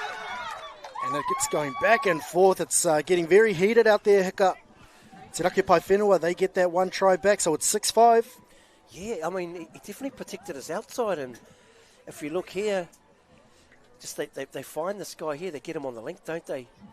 They come over. Yeah, Harry Carter, he's directing play. Ezra makes it, and he does check him back inside. And, just offside, eh? I think the touch must have been made out on the 7, because Pamatato was maybe a foot or 2 off the line and made the touch. So he made the touch from an offside position, which results in a play-through call from our referee. So Te Raki Pai Whenua, they get back out to 6-5. And now Weraroa will look for a reply, but Te Raki Pai just putting a whole heap of defensive pressure on them. Yeah. Once again, stepping up. Yeah, little out ball. Yeah, it slides it in. Oh! There's a moment. Yeah, you talked about Trey Lush and the form that he's in. He threw a beautiful ball. It was crisp. It was clean. It was out in front of Marshall Barden. He summed it up nicely. 2-1 draw pass. And Poa, unfortunately, just putting the ball down. And Weraroa, in the context of this final, they've got to convert those. Yeah, and those opportunities. But as they say, on to the next job. Oh, nice little out ball pop there. Yeah, great identification, though, from Lush, because Carter's got a whole heap of speed. And he tried to apply the afterburners there, but Trey Lush was able to read the plate, make the touch, and now having to attack from a static 5th and final. Yeah, 0. And Trey, he's in just another young talent. You got young Yarni and Jarlin Governor and those, the likes of down in Manawa too. And Trey's definitely coming through. Obviously, Portini Paiwai. There's quite a little thing brewing down there out of the Pure Styles Club. So great work at Cairo. Oh, yeah. Yeah, thought he was going to get the play through call there. Some great acting skills there. A couple of Oscars being thrown about today, surely. Nice. But now Gary Riley, this is where he'll come into his own as the game comes down to the crunch. Oh, BGP, big game player. Oh, and just, unfortunately, a forward pass off the ruck and off touch one. Yeah, that's not really what Rotorua is after, is it, Hika? Unlucky, because, bar the pass, it was probably a touchdown. Oh, yeah. Oh, man, that was just such a quick plant. It was a close run thing there for Te Raki Pai Whenua. And now Kara looking to ruck towards his sub-box. And now these females really slowing things up and trying to get a little bit of organisation onto the field as Iverson sweeps around the ruck. Play opens up here. Here's Brown scooping through, looking to pop the ball over the top. Johnson smiling as he picked it up before he's gone over the dead ball line. He has, as we see a collision over our Bailey's signage down in the end goal area. But at the end of all of that, Te Raki Pai Whenua, they get their 7th of the afternoon and extend that lead back out to 2. Hika. Look at the speed. Just comes through. Oh, yeah, that's a beautiful, it's that player that just wants to trail a scooper. There's generally a touchdown, if you put the work in. So, yeah, that's a great touchdown. They just push out to e rua ngā piro te rere ke tangi wainganui gene o ngā kapa ko Te Raki Pai Whenua, Rotorua. Oh, yes. Oh, Hebden's made sure to say no, she missed that one. And you talked about Pamatato's diving game before. And he has come up absolute trumps there, hasn't he? Slid it over the try line, and he reduces that lead back to 1. So this game's still in a bit of a ping-pong phase. Yeah, beautiful to watch. I get to watch this through our whānau club there with the Pāmatato whānau at Lax. But this one, it's a little show there, and then a little out ball. Great mix play, just slides it in. It just steps off. She wasn't far off that touch. No, she wasn't. Yeah, she got to the body. And then it was just the effectiveness of the dive, wasn't it? Hiccup managed to slide in underneath.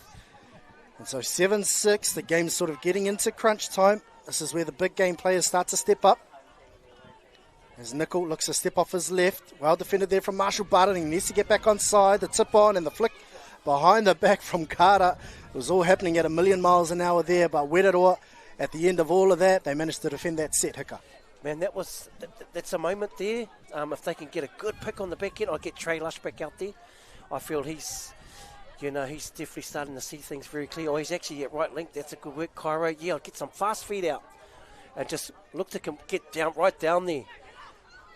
Yeah, and just extending the play. Lush, he's managed to get on the outside, skips away, looks to step off the right foot, and off the right foot again, and now he's got a 3-on-2 situation. It was actually a 4-on-2 situation. They had one more out on the wing. Brilliant finish there. All she had to do was catch and put it down, Jordan Rogers, and she made no mistake there. It's 7-all. Yeah, Trey Lush, hasn't he come into his own? Fitness, we've seen in all the finals today, that those that have just stayed consistent and I guess put the work in, the conditioning work, really feature at the back end of each half. And at the back end of the tournament as well, Hika, you're absolutely right, yeah. The conditioning of some of our athletes, the ones who are able to sort of separate themselves from the pack. And Nortai, he's one of those ones who'll just keep going until the final whistle. Never says die. And he's definitely got the experience behind him as well to back it up. He's who I'd want out there on defence to lead this Rotorua outfit. And then if you're from a Te Raki Pai perspective, Carter's definitely one you'd want out there. And there he goes, the long ball left to right against the grain. What a pass there from Harry Carter, and Te Raki Pai Whenua, they are happy about that one. Yeah. They get that lead back out to 1. Beautiful pass from Harry Carter, but that penalty, I'm unsure on that one, because when you're outside the 7, I think that's a big call and a big stage at the moment, but hats off to Harry Carter, definitely a fan of Harry Carter, and a beautiful pass, that skill set. Look at this from the hip, bang, over the top, and what a finish in the corner, but there's still plenty of time, isn't there? Yeah, well, there's probably about 40 seconds, maybe 30 seconds left. That was Kale Morgan-Tuff here, converting that one in the corner. A big, strong ruck. Here's Riley looking to throw long over the top, and great defense out wide from Tyra Woodhouse. And that's championship-level defense there, elite caliber. What a touch, too, at that ruck. Huge. That was, won the space, beat them to the bend. And there we have it, Te Raki Pai Whenua. But Rotorua, man, hats off to Rotorua. Way to push such a, really, really well-balanced Te Raki Pai Whenua team. Rotorua just full of experience, and I just want to give a big shout out to two of your really good friends, Gary Riley and Aaron Nortai, still giving back to the game, still passing on the amounts of experience that they have to such a beautiful kaupapa. Aira, tautoko e hika, and Tiraki Pai Whenua, I think probably off the back of their first half performance, well-deserved winners in that one. They were up by 2 throughout that first half, or at half-time, and then despite dropping 1 try in the second half, going down 4-3, they still managed to find enough in them to score that winning try, the one that mattered, the one that won them the Open Mixed title for 2025. Kia reire te iwi, I te mutungi o ko ngā tōwhake iuhu waka, Raki Pai Whenua, 8-7 over Rotorua. Mauri ora.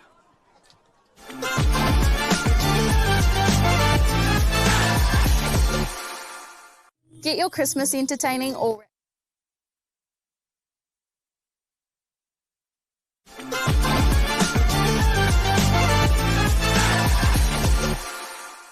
Get your Christmas entertaining all wrapped up. Marquee 3-piece Lamai corner sofa, only $388. Lightworks 12.4 metre multicolour fairy lights, just $12.50. We've got what you need for Christmas Day.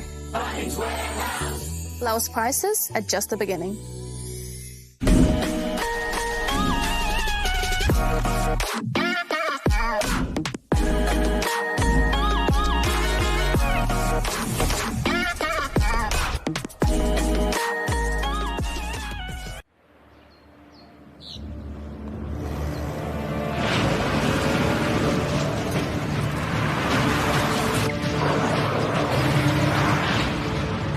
This isn't an ad about four-wheel drives. It's about knowing the place, as well as the locals. You found the place. That's a good start. Built by my great-grandfather 20 years ago.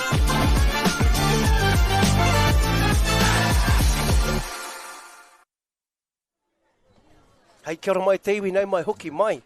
Ko hoki mai ki taha ki te whakakapai ake I tērā o ngā whiringa toa. So we're here to wrap up the 2025 Open Mixed whiringa toa, the final there between Raki Pai Whenua and Rotorua. And hey, it was only one touchdown, the difference in that one, Tiff. There was, yeah. It was a, excuse me, a bit of a ping-pong battle in that first half before Tiraki Pai Whenua kicked 2 tries clear at the end. But Rotorua actually opened up the proceedings with a Rory Marshall-Barton dive.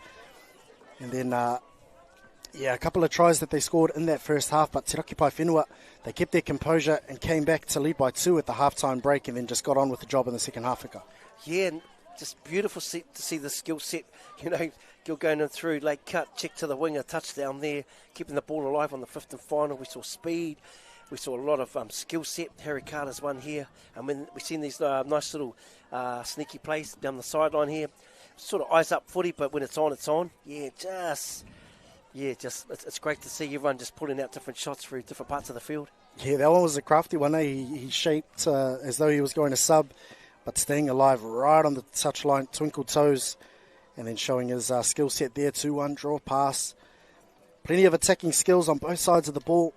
And plenty of defensive wares and efforts there shown as well on both sides of the ball. 15 tries in total, but Tiraki Pai Whenua getting the lion's share of those touchdowns, 8 tries to 7. And I think one of the other great things about this final, Hika, was the honesty on the defensive end from both sides. Yeah, totally. Honesty, skill set. I mean, look, this little inside check here, Taya just gets through. Yeah, it was a quick call, but I do want to compliment this young man. I think he played well, young Trey. Trey Lush from Rotorua, yeah, he definitely kept their side in the hunt in the second half. And then, unfortunately, just not able to pull his side over the line. Tiraki Pai Whenua just showing too much big game experience in the Open Mixed grade. Yeah, and once again, we've been singing their praises all day over the last 2 days. Just the amazing work of the adjudicators, the placement, and the scores of today's finals is a reflection of the players, the coaches, managers, and also the referees. Yeah, absolutely right. Working all in combination to put the best product as possible out there on the field. And it's not going to stop, Pika, as next up we have the Open Women's Final between Waikato Tainui and Ngāti Porou, who are here for the first time. Yeah, man, and I actually watched Ngāti Porou, the ko ngā wahine. I watched their first game yesterday, and they looked real sharp, and it was quite a dewy play, but they had players like Dina was on the ball. We had Mariana Winiana on the ball. Nawai was there, and there's a young lady by the name of Kaya Hillman, who lives over in Australia, but is actually from Ngāti Kaupata Fielding, has come back, and they look really, really good. However, your reigning champions, Tainui, also doing big things in touch right across all levels. That they know what finals is all about, don't they, Tiff? Right, they'll be looking to make it 3 in a row here in the 2025 Māori Nationals Open Women's Final, and we'll be back with that one after the break.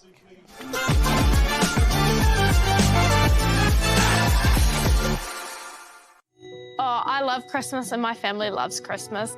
We always get our deck ready, we put our outdoor furniture out, and we have an all-round good time. Fit the whole family around the table with a marquee 7-piece dining setting, only $3.99. Cook up a storm with a Matador Spark 4-burner barbecue, $7.18. And make sure there's enough shade with a marquee 2.3 metre Monaco umbrella, just $84.90. Bunnings is here to help get your entertaining all wrapped up. Lowest prices are just the beginning.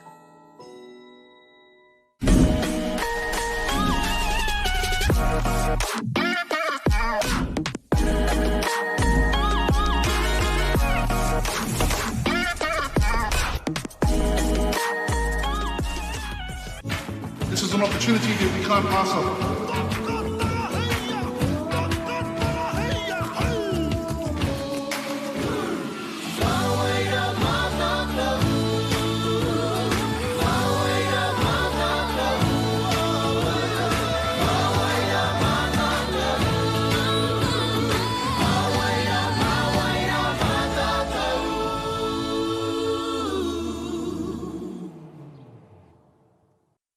We've got gifts for the whole whānau. Ryobi 18-volt line trimmer and blower kit, only $1.99. Fountain Products clamshell sandpit, just $18.98. You gotta love Bunnings at Christmas. Bunnings Warehouse. Lowest prices are just the beginning.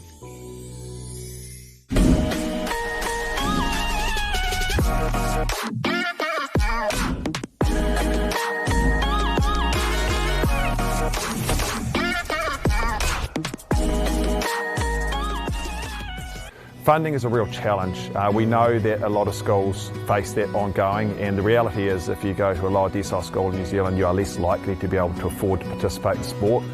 Obviously, having come through it myself with kids and being one of those kids myself who played sport, I know how much it defined who I was. And now being able to go, I can't fix it all, but we can help and try and give to those people who are going through really tough time. It's a real privilege, but for us, we want to see others get involved with it. This is not a selfish thing for Apollo. This is about how can we get, whether it's construction or other businesses, to get involved in this. There's a lot of things that kids miss out on, and so to have businesses step up and want to be involved and to help is a game changer for schools. It really is.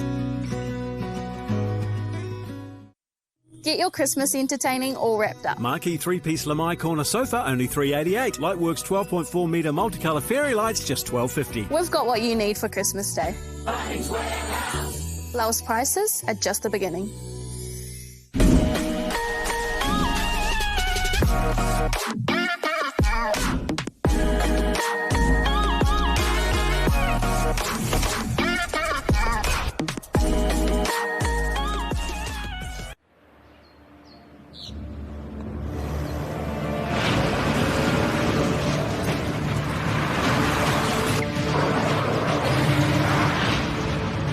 This isn't an ad about four-wheel drives. It's about knowing the place, as well as the locals. You found the place. That's a good start. Built by my great-grandfather 20 years ago. Oh, I love Christmas and my family loves Christmas. We always get our deck ready, we put our outdoor furniture out, and we have an all-round good time. Fit the whole family around the table with a marquee 7-piece dining setting, only $3.99. Cook up a storm with a Matador Spark 4-burner barbecue, $7.18. And make sure there's enough shade with a marquee 2.3 metre Monaco umbrella, just $84.90. Bunnings is here to help get your entertaining all wrapped up. Bunnings Warehouse. Lowest prices are just the beginning.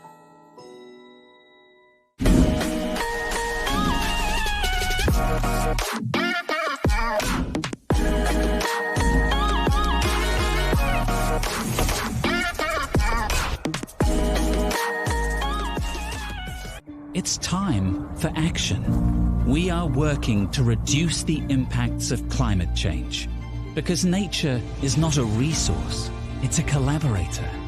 Nativa, leading with nature. Whoops, running on empty? Enjoy a 6 cents per litre fuel discount at your local Caltex with Pumped every day. Ah, feels good, eh? Get it at any participating Caltex.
Tēnā nā koutou e te iwi, e harataku maungi te maunga neke neke, nei rā te mihi kia hukurangi maunga, ngā tiparau ko ngā wahine, ko haramai te tai rāwhiti, ka pakangātu ki ngā wahine o te tai hauāuru, a tai nui waka ko ngā uri, a huturoa te tangata, e mihi ana, o e hoama.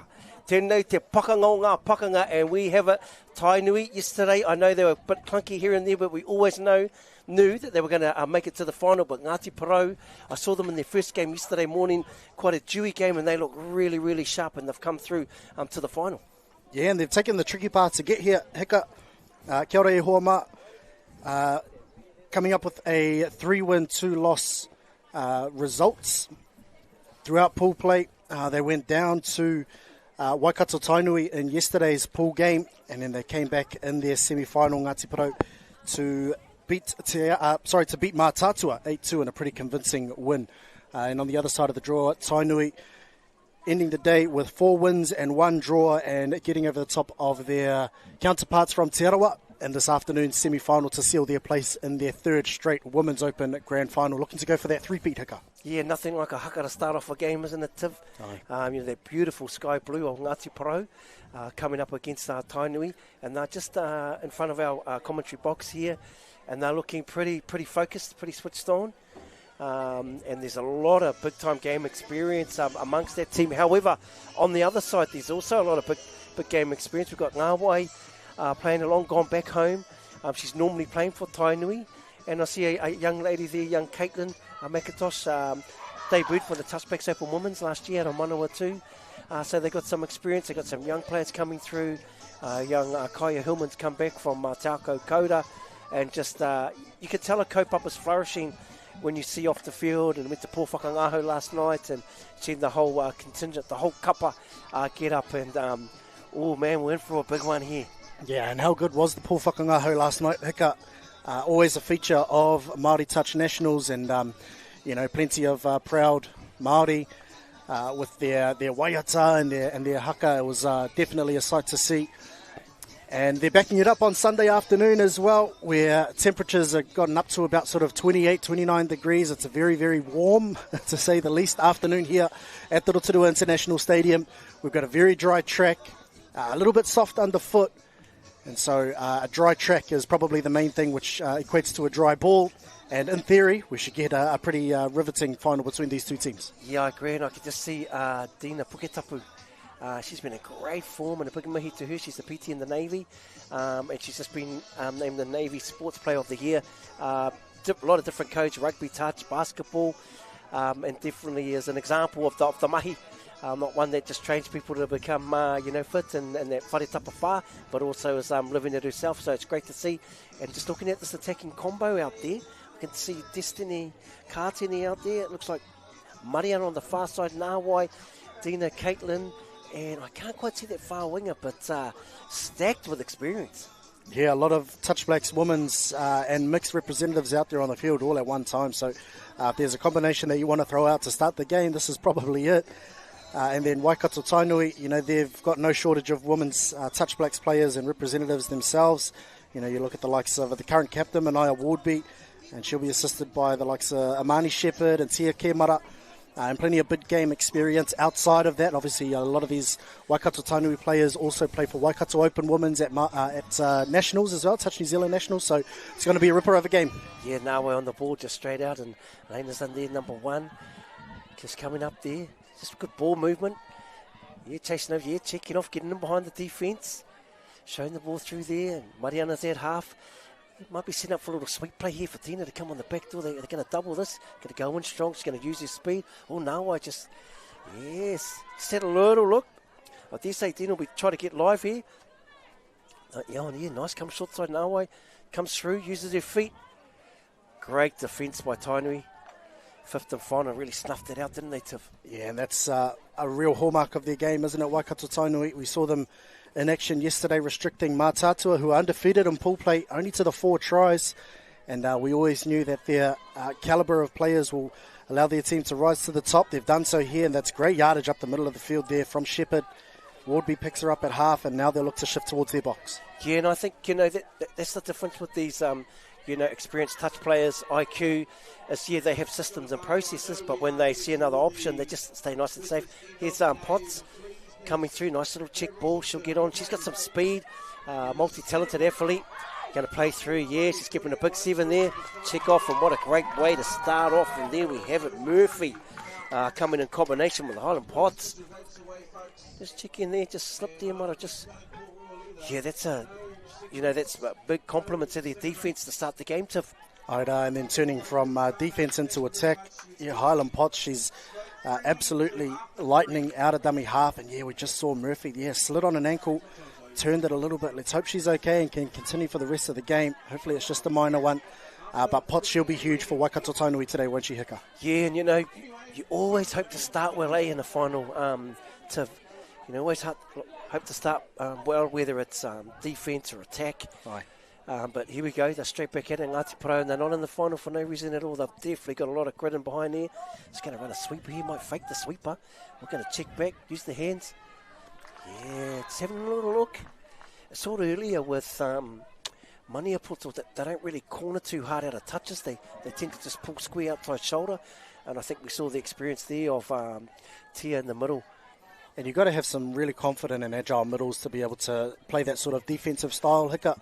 And you've got to be really confident in not only your retreat lines, but the links and wings need to have trust in their middles as well, especially if that's sort of the platform that the defense or that the attack are looking to attack from. Yeah, totally agree. It's good to see Layla out there, the 3 sisters. Beautiful whānau are coming through. Here's Elena, the other sister, and Mariona's just here on the side. But here's Manaia. Ariona's going to get on the ball. She might just engage there. It's come through, check ball. Oh, yeah. Oh, just nice and clean, wasn't it, Tiff? And didn't they work that try well, Hika? They went to a 32 platform and then just threw the out ball Ball straight out in front from Yeremia to Yeremia, the two sisters there combining. And then getting Shepherd over for the second of the afternoon. Beautiful play. This will be a great angle of it here. Bang, straight out in front. Catching the Ngāti Porou middle defender in a little bit too tight and off foot. And then they get their second of the afternoon. Waikato Tainui, they've started strong here, Hika. Yeah, and they just seem to be dialed into this final. We're just standing behind their sub-box and everyone looks really, really focused. And it's a great start. However, Ngāti Porou, they've got a lot of experience too. They'll soak it up, absorb it, and take the opportunities when they get them. Right, and this is their first final, their first Women's Open Grand Final ever at the Māori Touch Nationals, and a tough task coming up against the two-time defending champions in Waikato Tainui. But as you rightly mentioned, Hika, they do have a plethora of experience in their ranks, and so they won't be panicking at this early stage. It'll just be a matter of weathering the storm. Yeah, and it's all about getting the right people on the ball at the right time. Oh, beautiful hands. Yeah, it is, and a bit fortuitous there for Waikato Tainui because Ngāti Porou did manage to get a hand in the lane there. But, a lucky bounce, and that's the way the ball's bouncing at the moment. Yeah, man, everyone likes a little bit of luck now and then, but they just do this little bow, check-in, drop. She picks here, and she just comes back off her left foot. Shows it just a late pass. And look at that. That was the pass, wasn't it? That was the money one there, yeah. Maya Blair just unloading as quick as a flash. And Tainui, they've gone 3 for 3. So Ngāti Porou, they've got plenty of experience in their ranks, but it's going to take something pretty special to stop this early momentum. Yeah, Dina, definitely she's one you want on the ball. Early release, and she's just got to over the top. Yeah, just a little. I think they're getting the right people on the ball. I'd like to see Dina on a sweep. She's lethal on the sweep live. So it's good to see this combination identifying sort of the hot hand, but they've got a nice fly defence they're setting up for. They probably need to sort of roll the dice a bit, maybe get physical in one of the first two rucks, try and get some good field position and get the ball back. A little bit of physical ascendancy here. Well, they're looking to press here. Great press defence there, and that's exactly what you're talking about, isn't it, Hika? Just able to restrict touch 1 and 2, although Waikato Tainui able to regain a little bit of field position on touch 3, and then again on touch 4. So they've recovered well here, Waikato Tainui. There's just no panic in their systems. Now the scoop will come out of half from Potts. And they've got one more up their sleeve, actually. So here comes Potts out of half. She looks to gun to the outside. Plenty of speed there. Long ball over the top to the right-hand edge. And Waikato Tainui, if there's a way to start the final, that is it. They've come out the blocks absolutely firing their Hika. Oh, man, they was warming up just beside us, and you could just see that they were all on the same frequency, those vibrations, and it just dialed in, and you can see they've taken it from warm-up through to here. Obviously, they've come out of PTO and those 7 heat, a very similar group, and they're just rolling on, aren't they, through the touch season.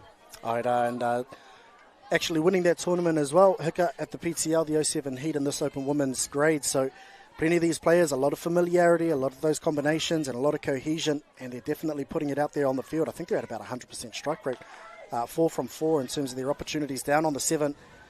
And Ngāti Porou on the opposite side of the ball, none from 4 at the moment from their strikes, and they've started all from halfway.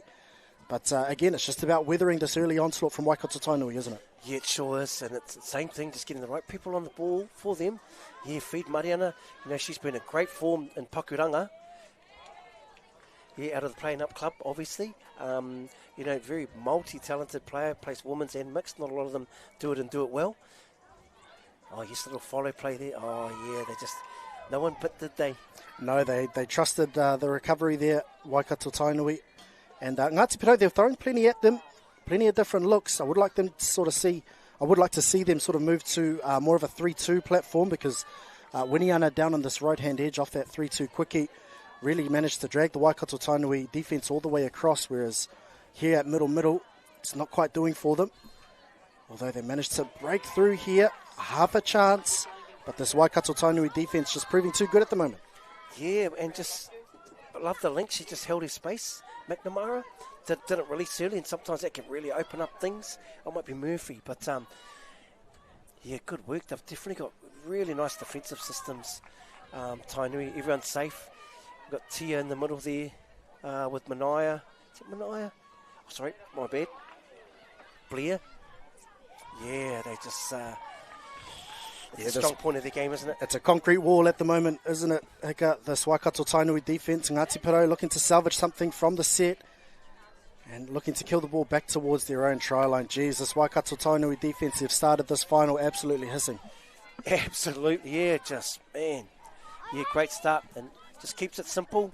You know, great yards. Just making, I guess, just the right options, isn't it? You're finding the side of the body there. They do this stuff, Arorangi just uses their feet well, you know, but still keeps a good flow. Manaia, then we got Elaine on there. Amani just times her play just so well. I reckon she gets on the ball when she needs to. Was that a touch pass? Yeah, it was. Good pressure. And that's probably the first win defensively there for Ngāti Porou, and they needed something, didn't they? 8.5 minutes into this grand final, finding themselves down by 4. They needed something to go their way defensively, and that has there on that instance. And now they'll look to ruck out of their half and get some fresh legs onto the pitch and try get some purchase on the back end of the set, Hika. Yeah, great work, man. Awesome work. And it was always going to be, that's a beautiful platform. That's what you need, get Dino on that play. Yeah, just needed that link to just stay outside holes. Yeah, I think so, because Puketapu had the outside. She straightened up Wardby in defence and then gun to the outside. I think just a little bit of patience there from the Ngāti Porou link. Would have seen a slice through there. However, Waikato Tainui now crossing over halfway. Yeah, and good to see Jada Maniapoto setting a beautiful platform there for this team. This is also a lethal combination. We've got Maniapoto and Hillman stepping up, making that touch. That's a strong ruck there. It's a strong ruck. Oh, wow.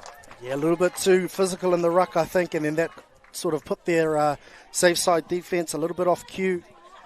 And then just the patience and the ability to stay deep as well. Hika just gave that ball plenty of time to fly. Yeah, plenty of time. It was a big tough ruck, that earlier one, but absorbed it, reset, realigned, and then straight back in. But 10 minutes into this final, 5-0, Tainui over Ngāti Porou, and they're back at it. This is looks like the starting combination. Oh, they made a slight change up. Nawai on the ball. Oh, Destiny. Nawai coming around on a sweep. Yeah, that's better. Just got to work off the ball. Oh, man, what a great release. Yeah, it's great patience there from Waikato Tainui. Nice option there from Kātene, both times there. But just this Waikato Tainui proving really, really tough for Ngāti Porou to crack. Man, just what a joy for the coaching staff and the experience that as they prepared for this tournament. Just the defence systems that they've put in place. Young Blair, the player coming through here. Comes one of the twins, just got to get the right one. Real nice, strong ruck. Yeah. Oh, Manaia Warby, just using her feet, using her speed. Oh, nice work. Yeah. And then it's just that professionalism, isn't it, Hika? You know, she didn't go through, but just the ability to get from 7 to 7, get to the end of their set, and it's a completion at the end of the day for Waikato Tainui. They're up 5-0, so they don't need to throw anything too extravagant out there. It's just a matter of getting to completions and operating at the right end of the field. Yeah, and speaking of operating, Alison Presley, you know, their roles are just so clear and so defined for their team. You've got, like I said, getting the right people on the ball, the right people planting. Yeah, use their speed. Yeah, play on. That's a good penalty, and great to see Dina on the ball. Yeah, I would like to see her come sort of more out of a middle scooping platform, especially off the back of yards. You know, we obviously know that she's got quite a bit of speed to burn. But down on the line, this is where Waikato Tainui are looking really, really confident. Yeah, we talked about this over the weekend, just going straight middle, and just letting teams have that link, just linger at the back. It doesn't help you sometimes. What a pill. Beautiful ball there from Puketapu. Yeah, that's what we've been waiting for from Ngāti Porou. She came around on a sweep. You mentioned it earlier, Hika, about the need to come around on a sweep, get the ball live, get this Waikato Tainui defence moving laterally. And Puketapu sums it up in an instant. 3v2 down on that short side, bullet out to the wing, and Ngāti Porou get there first on the board. Yeah, ka pai Ngāti Porou. So they've lined up the raki, as they say. And this defensive pod, they've done well, this defensive pod of Maniapoto, Hillman, middle. But they get a bit physical, but I mean, you've got to try something, okay, with just this wave of attack that Tainui has. Yeah, and when Hillman does have the tall frame that she does, and she's able to really try and dominate these rucks, as Waikato Tainui looking to get a little bit adventurous with their play, then it's worth the gamble for Hillman. She's looking to recover here as Potts comes off the right foot, short ball, touch and pass. Was that the call or was it a forward pass? Either way, it's a penalty that goes the way of Ngāti Porou, and that would have been the next job for them, isn't it? Yeah, defend that next set. Yeah, awesome. I think they might be in sync now. They've got the attacking pod. This pod can attack also, but what a great step up, touchdown. D'd out Tainui, I think, for the first time in some time, and just that building of confidence, Yeah, absolutely right there, Hika. And now Katene and Hawera on the ball. Hawera looks to scoop out a half, and that's that experience of just getting down the other end of the pitch and getting to completion, and obviously not scoring on that occasion, but they're down the right end of the pitch, and this field position is hopefully for Ngāti Porou starting to even up. Probably a name haven't mentioned a lot of, but Karina for Tainui just stepped up at length, snuffed it out, rucks off, just quality with minimal errors, actually 0 errors. Yeah, and the touch was made here out wide from McIntosh. And I'll tell you what, it would have taken something special to get around on the outside of her. And the touch was made. It was a close run thing, though, from Yeremia. And that's a great ruck there. Kemara steps off the right, late switch from Shepherd. They look to go through their hands. Was that a touch pass there? Referee says play on. And Waikato Tainui go through the hands. And Tamsin McNamara goes down out on that right edge. And that's another one for Waikato Tainui.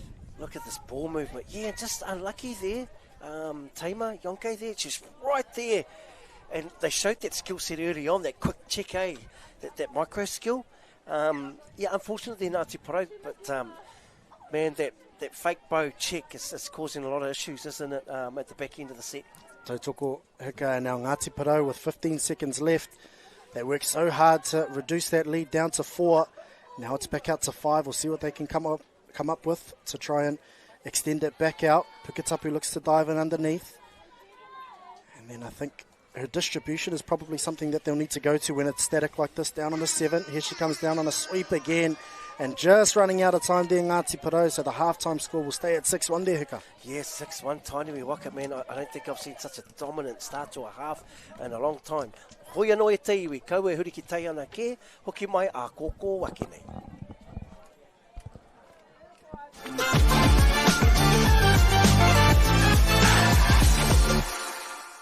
Get your Christmas entertaining all wrapped up. Marquee 3-piece Lamai corner sofa, only $388. Lightworks 12.4 metre multicolour fairy lights, just $12.50. We've got what you need for Christmas Day. Bunnings Warehouse. Lowest prices at just the beginning.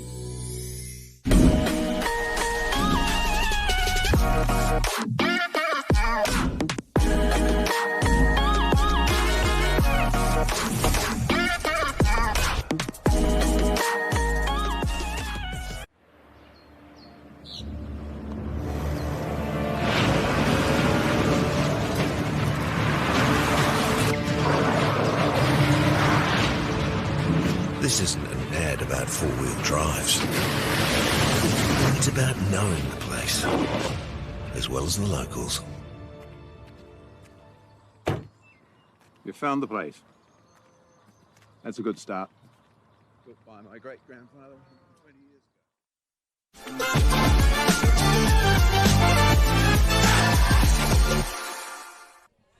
Hei e te iwi, he te tū mata tēnei, nau mai hoki mai ki tēnei whiringa toa, ko ngā mārei kura o te reanga, taumata teke teke, Tainui Waka kia Ngāti Porou, and what a unbelievable first half by the Tainui wahine. They were just executing it at such a high echelon of skill set. It was a pretty clinical and dominant performance from the ladies from the Waikato. And, we were talking about it just in the halftime break of everyone knowing their roles and everyone playing those roles to absolute perfection, which, at the end of the day, it does come down to the coaching staff of Merenok and Mainu Huirama. And then, as well as the players as well. They obviously deserve their credit being able to put that out onto the field. And just watching them during that halftime huddle, just supreme confidence. Yeah, tautoko ngā mihi, ki te tokorua rā, mere rawa ko tai maunu, tika tai pai, ko rōrau e whakapau kaha, mere ani, that whānau, mauni, they've been doing a lot of mahi in behind the scenes for many, many years, and you can just see, I guess, the kotahitanga within this group. We just talked of like no egos, everyone's just got a role to play and happy to play their role.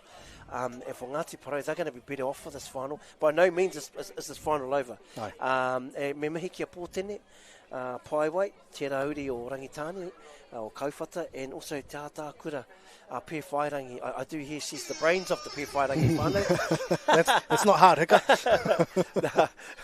But yeah, you know, just the work and the example that Api and the whānau have done to bring. Aye. Now, you know, I bumped into Sean Wilkie, and he can't wait for Māoris to get back home to the coast and reconnect. So there's many people doing that stuff, and I think that's probably the biggest winner with our kaupapa. Here we are, no. Tainui Waka running left to right on your screen, and they've got the tap off. Here comes Kaya Hillman on the defence pod. Her and Maniapoto really stifled things out there late in the second half, and we've got Winiana and also Caitlin. We're just going to see what they're going to run here. It's different type of tempo on the start, isn't it? Yeah, I think probably disrupted a lot by Hillman's work there defensively. Now they look to run a little bit more laterally, throwing Potts out on a 3-2 long ball. And now just looking to get some second phase play, causing some indecision there from the Ngāti Porou defence. And Winiana just caught on her heels. They caught the Ngāti Porou defence a little bit wrong-footed. And it was just that second phase play that did it in the end, Hika. Yeah, they seem quite stable in the middle. Yeah, and like you did say, they did sort of disrupt things. But they've got, like this ball here, she comes back off her right, moves it again, chop again, and this Karina, we were talking about her earlier on, just that silent assassin, just playing that real simple role at a high level. But we're back at it, Ngāti Porou, Nāwai, we've got Kātene on the ball. Here's Puketapu looking to come around the back of the ruck, yeah, she'll look to reset again. Kātene saw something different, and she does so again, so they throw the peel play out there, wrapping around the ruck. Ball goes out to the link, and she stepped and dived over. Great honesty there from Waikato Tainui. And Amy Topia goes over for Ngāti Porou, and she gets their second of the afternoon, Hika. Yeah, man. Yeah, they had eyes for Dina, didn't they, when she come around on that late wrap? Yeah, they absolutely did. And then went across her face out to Topia, who stepped off the right foot, managed to evade the hand there of Ariona Yeremia. And Ngāti Porou, they managed to hit back straight away, which is a positive sign for them. Yeah, scored early in the second half, so here we go with Tainui 7 and Ngāti Porou 2, and they're on the board really early. Just need these links off the ball just to step up. Yeah, close off that space. Geez, they run some nice face stuff, don't they? Oh, great defence. Yeah, and that's a little bit better from Ngāti Porou, as you just mentioned, Hika. Tainui throwing a lot of face play at them to start the second half as they come with a step off the right foot. Was that ball to ground? It was indeed. And Ngāti Porou, I think they'll take a big vote of confidence from that set. Yeah, awesome way to start the second half. Sometimes, you know, half time is all you need, just to reset. And obviously Portini and the leaders and Ngāti Porou have just great yards from Mariana.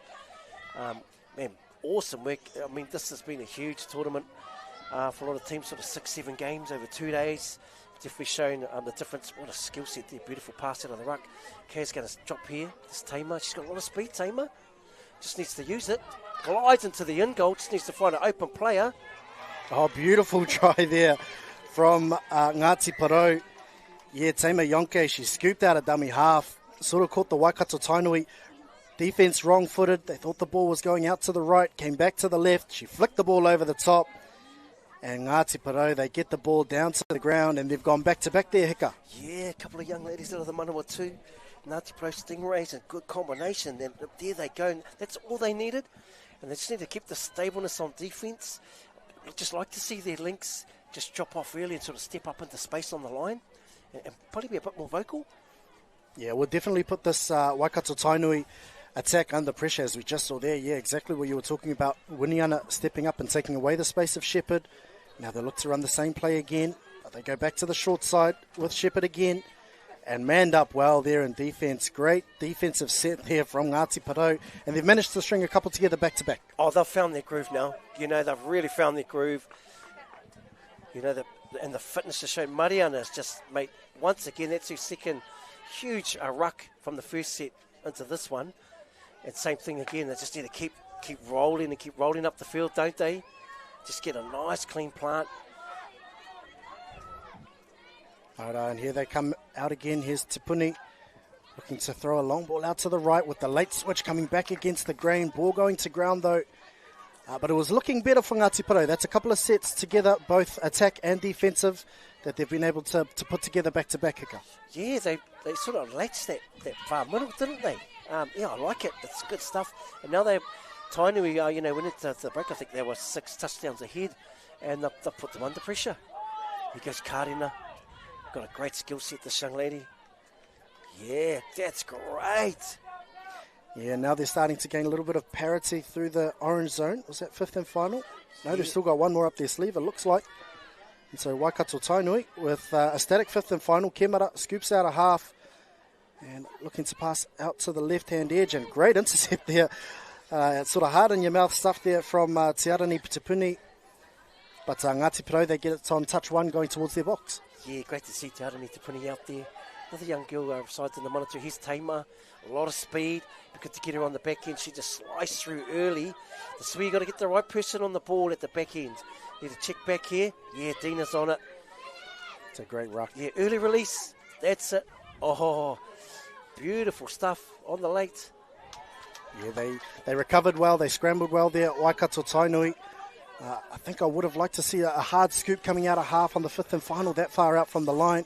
Ngāti Porou, though, opting to go for the wrap play and then found a little bit of field position out on the right, but Waikato Tainui and their defence, as we see a pass almost go to ground, recovered well, though, and now they'll look to cross over halfway and get a strike here on the back end of the set.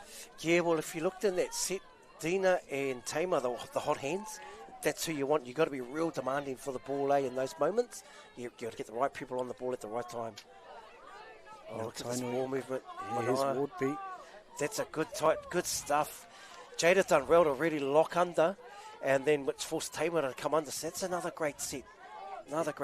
Here's a great saving touch there from Taima Yonke out at length from Ngāti Porou. And now I've been impressed with the work of Kaya Hillman, just rucking the ball up the field, setting platforms and knowing her role and trying to will her Ngāti Porou team back into this contest. They're only down by 4. We're sort of approaching the halfway mark of the second half. And here's Hawera working in tandem with Kātene. Hawera will scoop out a half. Steps off the left, looks to throw the cutout ball. Great shutdown defence there, though, from Waikato Tainui. There was Uramia on the ball there. Yeah, it's a better end. But good to see them just open that gate a bit more. That one defender sort of doubled off.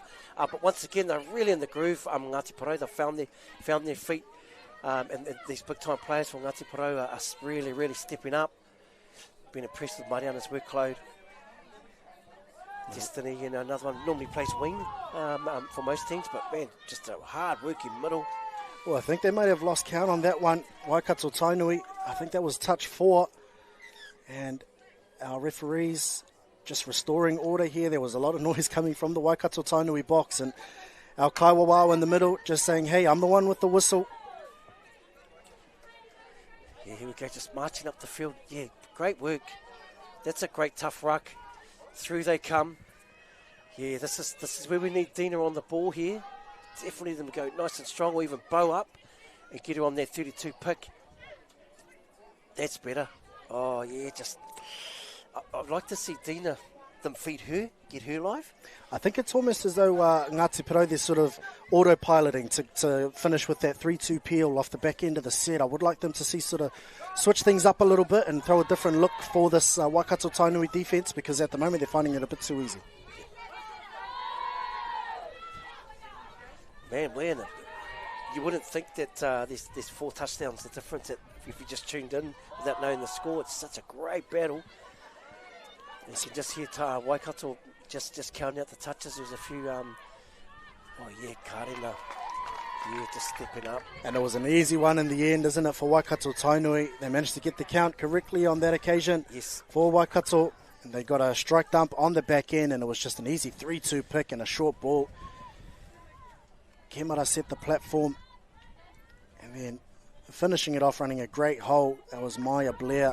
And a well-taken try there from Tainui. They extend their lead back out to 5, and it's going to be pretty tough for Ngāti Porou to come back from this position. Yeah, and credit to Ngāti Porou. It's taken 9 minutes for Tainui to score in the second half, so that's a big win. But good to see Kai, she's got a beautiful crossover quickie here. Be good to get her on the ball, and this is what we say, the right people on the ball. That's it. Just come through the hands. Yeah, just everyone, I guess, needs to be on the page, but she's got a beautiful crossover quickie and then steps back the other way. Yeah, Tainui just, it's almost like they've got back into that first half groove, isn't it? Yeah, they have. They've refound their momentum. And again, I think it all just comes off the back of that defence. You know, it is a strong defensive unit and structures and policies that they've got in place. And then from the back of that comes their yardage, comes their transition, comes their attack. Now Waikato Tainui with a couple of touches left up their sleeve. They'll shift the ball back to the centre of the park. And Potts will look to come out of dummy half. Steps off her right foot, throws the short ball, wraps around, unloads. Ngāti Porou claiming a touch back in the middle of the field, a dummy. And Waikato Tainui just throwing absolutely everything bar the kitchen sink at Ngāti Porou. And Ngāti Porou, their defence holds firm on that occasion there. Scrambling defence paying dividends. Yeah, and you know, they were early on, Tainui were just a bit unsure on some of the touch counts, and so what they've done is they've solution-based. They've started counting touches for themselves, you know, which I think is very respectful. Very respectful. It's such a fast game, so yeah, awesome to see solution-based stuff come out during games. Here we go, Ngāwai Destiny on the ball. There's some speed there. It's just those, oh yeah. Man, this is, we just got the latest report. It's just nearly hit 30 degrees. And these ladies are playing like it's the first game of the tournament. Yeah, there's still some speed and still some life left in these legs of the ladies that are out there in the middle. I would like to see Ngāti Porou perhaps move Waikato Tainui's defence a little bit more laterally and really turn some shoulders off those strike dumps, because at the moment they're coming really direct and really central. Waikato Tainui just finding that a bit too easy to defend at the moment. And now they get a penalty to compound that as well, so they'll get the ball just inside Ngāti Porou half. And leading by 5 with about 3.5 minutes left. I think it's pretty safe to say they've sewn this one up, Pika. Yeah, they've just been so dominant. But it takes a lot of hard mahi, you know, to get to this level coming through. Obviously, Ngāti Porou, they had their wānanga last weekend, and yeah, a lot of players travelling from all over the country to head back home to the coast, and it looked such a beautiful noho, and that will only strengthen this team's kaupapa, their kotahitanga, you know, that unity tier. Just, oh yeah.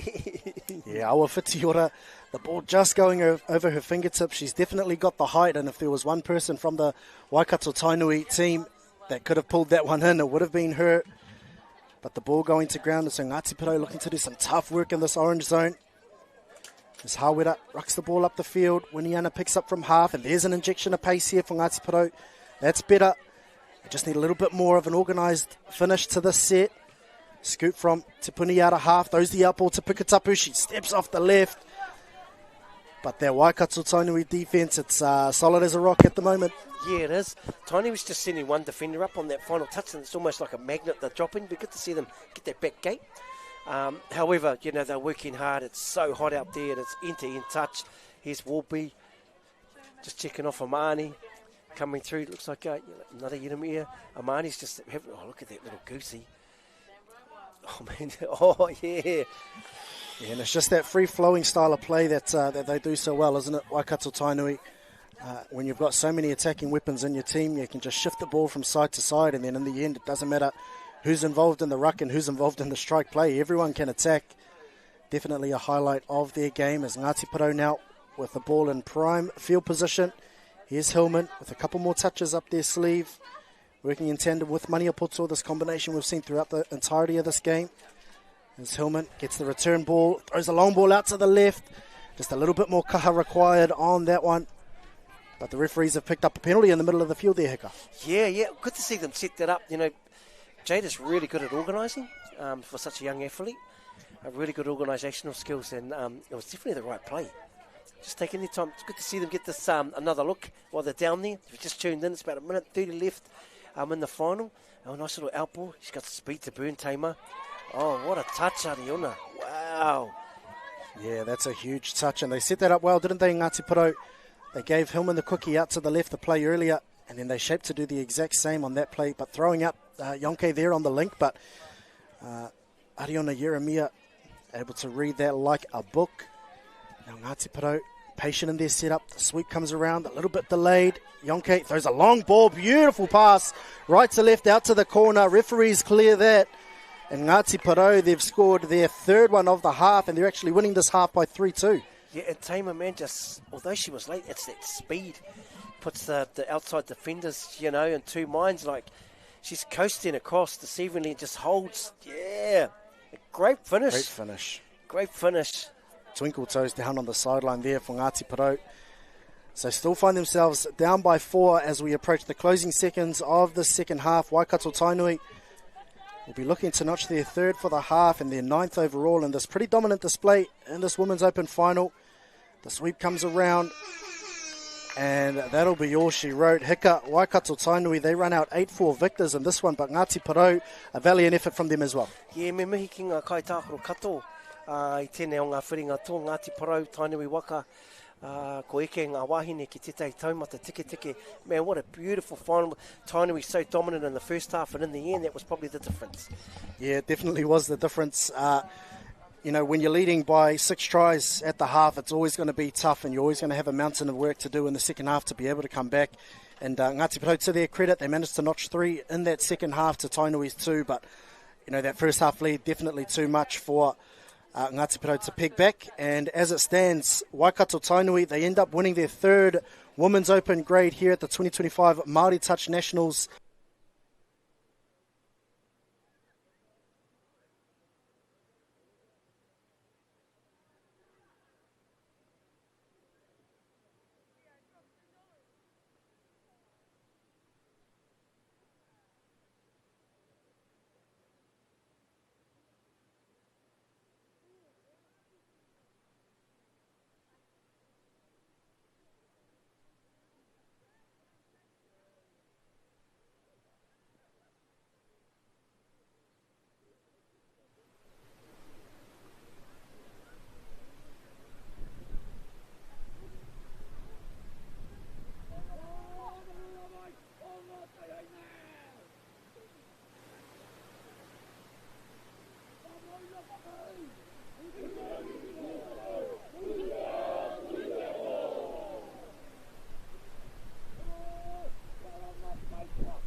Kia ora mai e te iwi, tēnei te whiringa toa.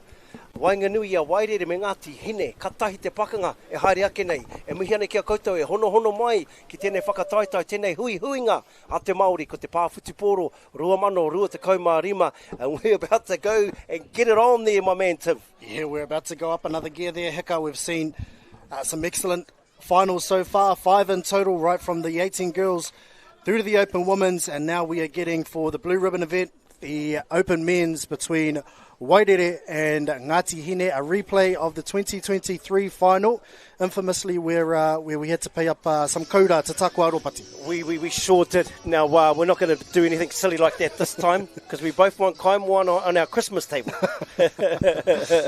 But, man, so much talent sprinkled through both kapa. I'll tell you what, there seems to be a bit of a bucket hat trend. I see Tiwi's trying to join E4's crew. I hit up E4 earlier on, he goes, there's only one. There's only one E4 Jones, that's for sure.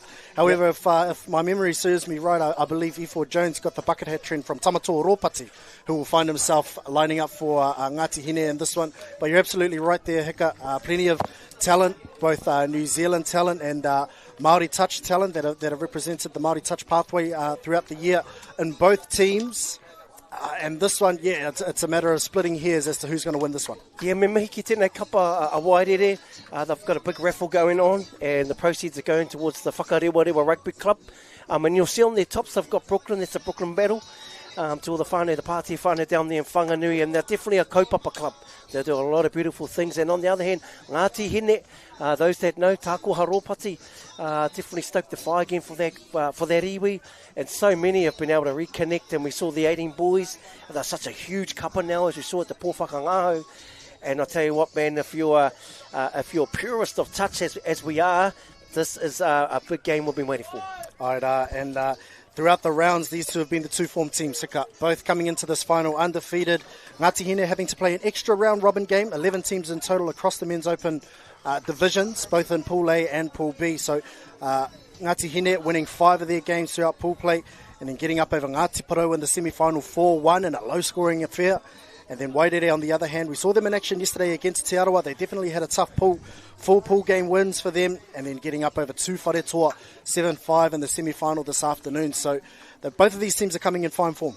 Fine form, and the bucket hat trend. I see James Teo in management, he's got one. Eugene Hippie, he's got one. I'm going to ask them for why did they bucket hat. They got to bring one out. But it's lovely to see. I've just been watching Pōkaiawa Kurukanga over the last season, putting in the mahi, winning. Made himself available for the Touch Blacks Open Mix, and he's back with the men's, and definitely expect him to lead this crew. But here we go, Wairere on the tap-off, coming through. There's Raiki Shorty, as we saw later in yesterday's game. Man, he was on fire, wasn't he? So I dare say they'll all want to make sure they get it right. Here's for them, mate. Oh, yeah, that spitter play. Oh, yeah, great defence.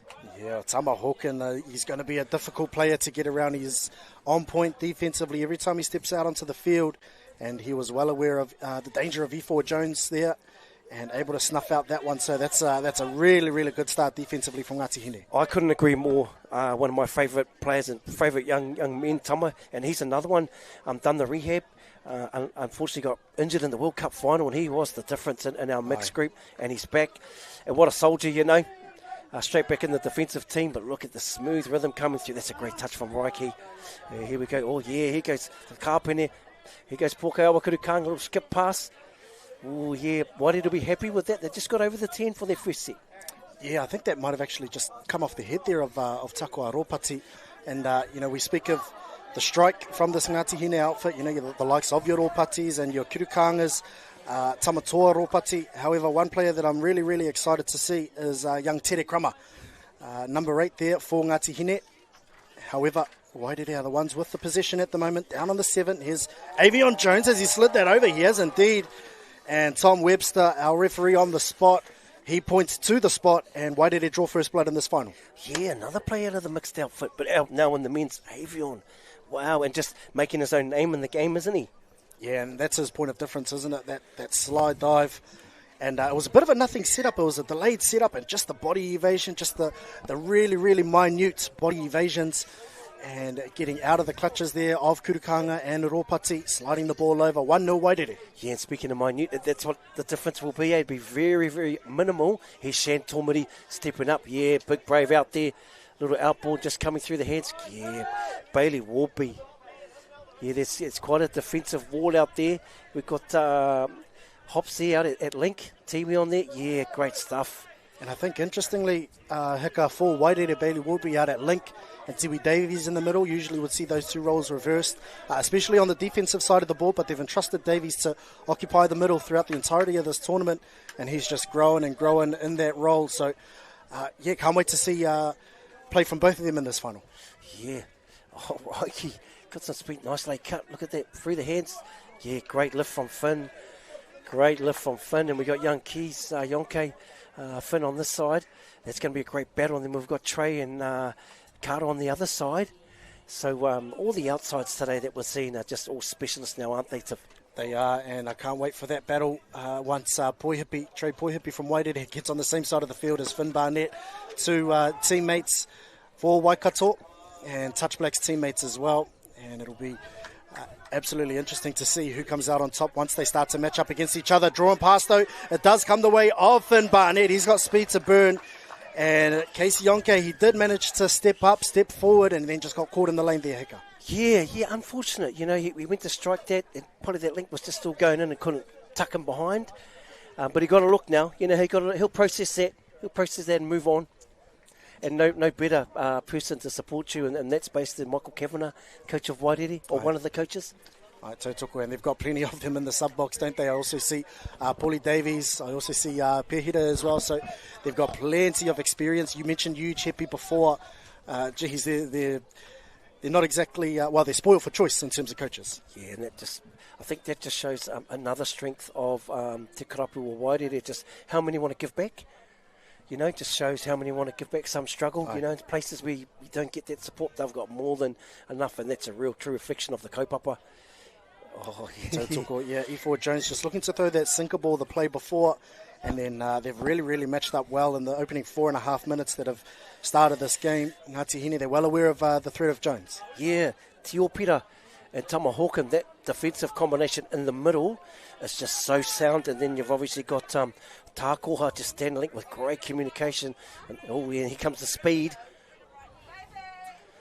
Oh, that short ball option was on there, I thought, for Tamatua Ropati. He came out of dummy half, stepped off his left foot, and then just held through the cutout ball to the link.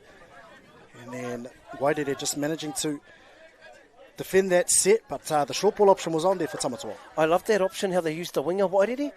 Drops, and then you can go get that next ruck. I think it's a nice change-up, especially for wingers. Generally, they're dummy half every set, so yeah, good work. Shan Tomori on the ball, step off his right. He's actually got a good right ball. Oh, yeah. Oh, look at that. Yeah, Waitere definitely pulling out all the stops for the final. Unfortunately for them, touch and pass is the call. But, geez, I think they've started this one on fire here. Yeah, both teams definitely in the groove, eh? E mahi ana ngā mahi, kei mui te aroaro.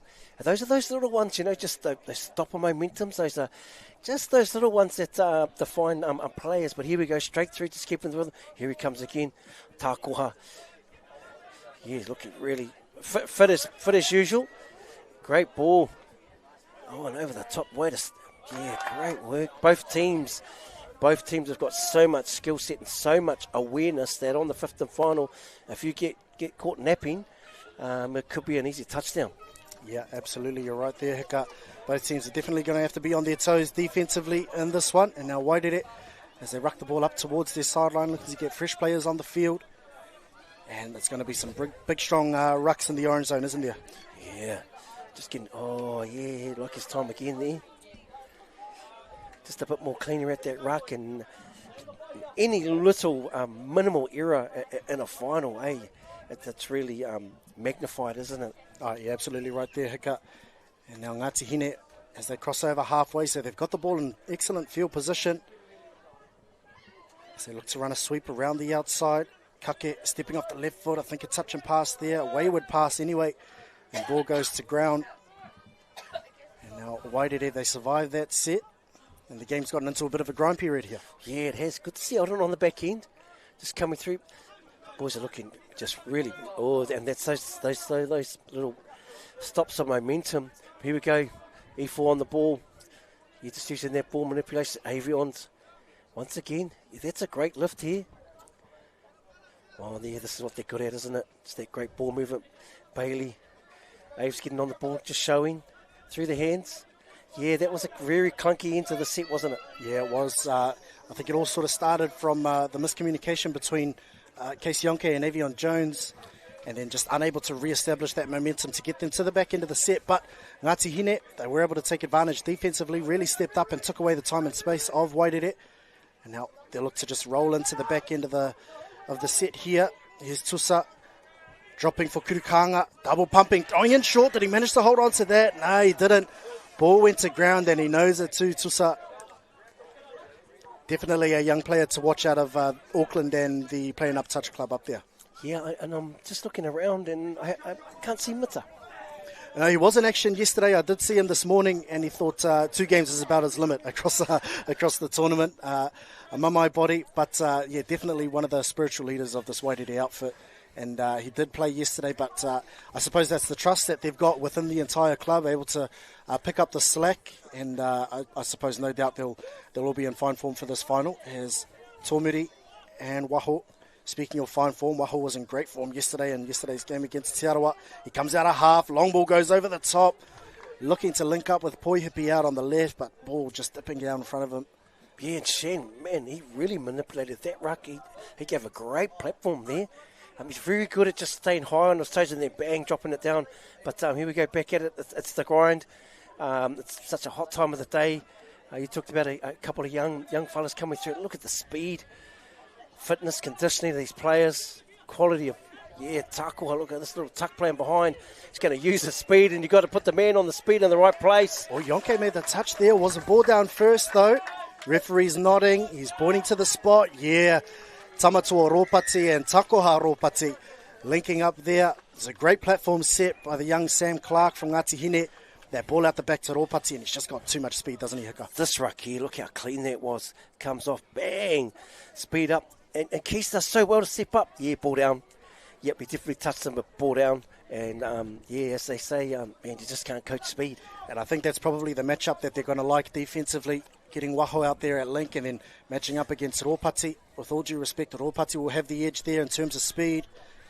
And that'll be a try every day of the week, as there's a little change up here from Wairere and a hand in the ruck there, or hand in the passing lane from Zealand Prime. And managing to snuff that one out there for Ngāti Hine. Yeah, and we've seen that whānau name Prime right through Ngāti Hine. Very, very talented, hard-working whānau. But here we go. They've got a recount here. Yeah, and Hops, he's got great feet, Hops. He's definitely twinkle toes. He can use his feet really well. Yeah, great defence. And there's that combination. I can just see Tama Hawken out there. And this has been such a solid base for them. Tama gets out of touches really clean. Look how, just that release line and that space he gets in between before dummy half gets it. That's a real trait. Really pushing forward and taking away Wairere's time and space, isn't he? However, drawing a penalty there, Logan Forrester. Oh, no, it wasn't. Sorry, our man on the spot there. And Wairere with a couple more touches up their sleeve. Willison looks to really stretch them. Jones will come out of half. Holding the ball up, Avion Jones. And if the Ropatis did it at one end, the Joneses will do it at the other. He gets Wairere's second on the board. Yeah, they want to join the party, don't they? The brothers, beautiful. But it's so deceiving just holding the ball at the hip. You're not quite sure. Yeah, ball down so quick. Yeah, and catching Alden Kake just 2 feet on the line there. Just holding. You're absolutely right, Hika. Just holding that ball on his hip. Shaping to throw that ball out the back, and Kake was caught in 2 minds through the short ball, and Avion Jones crosses over there for Wairere. So 2 apiece. It's even Stevens here in this men's open final at the 2025 Māori Touch Nationals. Kurukanga for Ngāti Hine dictating play, stepping off the right, throwing long over the top to Barnett. It's that combination that we've seen over many, many years. Kurukanga to Barnett, and he grabs the second of the afternoon. Yeah, beautiful from known as Chops Pokawa Kurukanga. Here we're going back to the last try from the Jones brothers. But there we go, Finn. Yeah, beautiful finish from Finn. But, our primary attackers, if they get a platform like that, it's just bottom line, it's about execution, isn't it? Just over the top. Yeah, and they would have probably a run for playing up Thursday night just to sharpen the tools. But we're back at it, nice and live. There's Bailey Warby, Chauncey. Yeah, probably the timing was a bit short. Look at Takiwā just promoting himself really, really well. Yeah, and he's playing middle as well, Hika, which, what typically we don't see from Takiwā. He usually operates out in that link position, but in this one, looking to really apply pressure defensively. They look to Quickie on the link, diving over there. Great defense from Tusa, though. Great defense. Yeah, and here's the sequence, Quickie on the link. Looks going to get a little sweep for Aves. He might dummy him there, Schwartz, yep. A little out ball. Oh, yeah, and just managing to touch the shirt there. Samuel Clark working in tandem in the middle with Takiwā Ropati and Jones. Let's hope he's okay. Copped a bit of a knock to the shoulder, just losing a little bit of range of movement. And speaking of shoulders, I have noticed Finn Barnett hanging his arms sort of limply by his side after he scored that try a couple of minutes ago. I think it's from the selfie stick. Coffees and handshakes to my brother. All good. But we're straight back out there. And, that's a wise move from Aves. You know, just taking a rest. There's plenty of time. Tiwi, a little tuck play. Oh, great support there. Oh, great defence there from Ngāti Hine, and that just shows the elite positioning there of Barnett. He got in, and they threw that shape late, didn't they, Wairere? That passive shape, they threw it late, and then they got on the outside, got the draw and pass, but Barnett just able to double off and wait for his defenders on the inside to come across and close the space. Yep. Just quality here. Just liking the discipline from both teams, you know. Sticking to the tama. Yeah, touch and pass. Tried to get him behind there and throw the ball behind the back. Touch and pass there called from a referee in charge, Tom Webster. There's 3 of them working in tandem. Huge shout out to all of our kaiwawao, not just in this men's open final, but across the entire weekend as well. Obviously, we don't have a game without our referees. And there's another penalty there, yeah. Wairere just reaping the rewards of some good hard rucking there. Yeah, and I bumped into a few Friday evening before the tournament. And they had the sharp new hoodies, and they says, you know what, man, we just feel so valued when we get given something, because obviously it's a user-pay sport, not just for players, coaches, management, but also for the refs. So I think, you know, valuing our refs by showing them, not just thanking them, is beautiful to see. But here we go, E4. You just, yeah. Hawkins had his number, hasn't he, right since the opening set of the game. Tama Hawkins, he's done a little bit of homework on E4 Jones. And that matchup is going to be one to watch as the game progresses. Defensively working with Soti. Here comes Jones out a half. Beautiful pass from E4 Jones. He just held it up. Very Mitsa Graham-esque. Then popped it around the corner, and Carson Hippie crosses over for Wairere. Wow. Yeah, chain goes all through. Oh, yeah, far out. That's, man, not many people can do that, can they? And especially at this stage of the game there, Hika, with only a couple of seconds to go before the halftime hooter. What a time to strike for Wairere to draw it all up.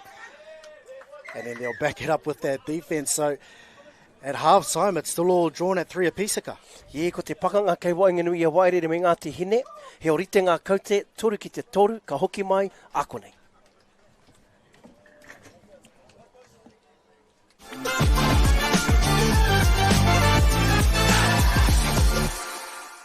Get your Christmas entertaining all wrapped up. Marquee 3-piece Lamai corner sofa, only $3.88. Lightworks 12.4 metre multicolour fairy lights, just $12.50. We've got what you need for Christmas Day. Lowest prices are just the beginning.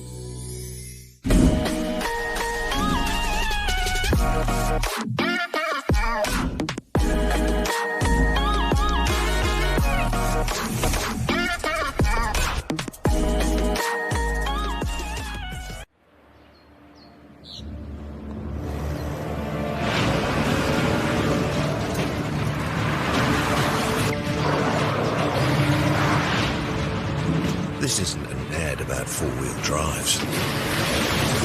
It's about knowing the place, as well as the locals. You found the place.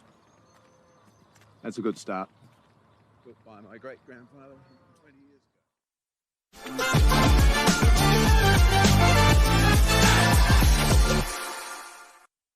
Hei, kia ora mai te iwi nei mai hoki mai ki tēnei o ngā whiringa tō. Ko te pakanga kei wainganui a Wairere me Ngāti Hine. He orite ngā kaute, toru ki te toru. And Tib, there is not much between both teams. Oh, we're splitting hairs at the moment, aren't we, Hika? Between these two well-drilled teams, Wairere and Ngāti Hine. It's a repeat of the 2023 Open Men's Final at this exact same tournament, where Ngāti Hine got the chocolates on that occasion for their first Māori's title. And Wairere, they haven't won for a few years. They've been here a couple of times. Ngāti Hine runners-up last year. Wairere runners-up the year before that. They haven't won since sort of about 2022. So, yeah, plenty to play for in this one, Hika. Plenty to play for. And I just see Logan's come up from Christchurch. Our lead referee is actually ranked number 1 in the country. He's had a couple of great World Cups come through the ranks. Great young gentleman. And there's a big contender from Christchurch here. that have come up on behalf and to represent Bernie Schrader. As we know that, man, he had a lot of caps as a ref and a referee coach and down there in Waitaha, and unfortunately passed away last month. So ka reira ngā whakaaro ki te whānau, e mihi ana ki a koutou, moi mai rā i te rangatira, ti hei mauriro ki a tātou, and there we do, we can just see Finn with his shoulder strapped. So I must say to my mate, my apologies for the selfie stick. Yeah, well, he injured it at a national tournament in the lead up to the World Cup last year in a pool game between Waikato and North Harbour. And he's obviously done a lot of rehab and, usually comes into the tournament with it strapped. He sort of felt confident enough to not strap it ahead of this final. But obviously the need is still there for it. And hopefully he's okay out on the swing as we see Ngāti Hine start the second half. Look to get Kurukanga on the ball. A little bobble at the roll ball. Ropati steps off the right foot again. Fifth and final incoming.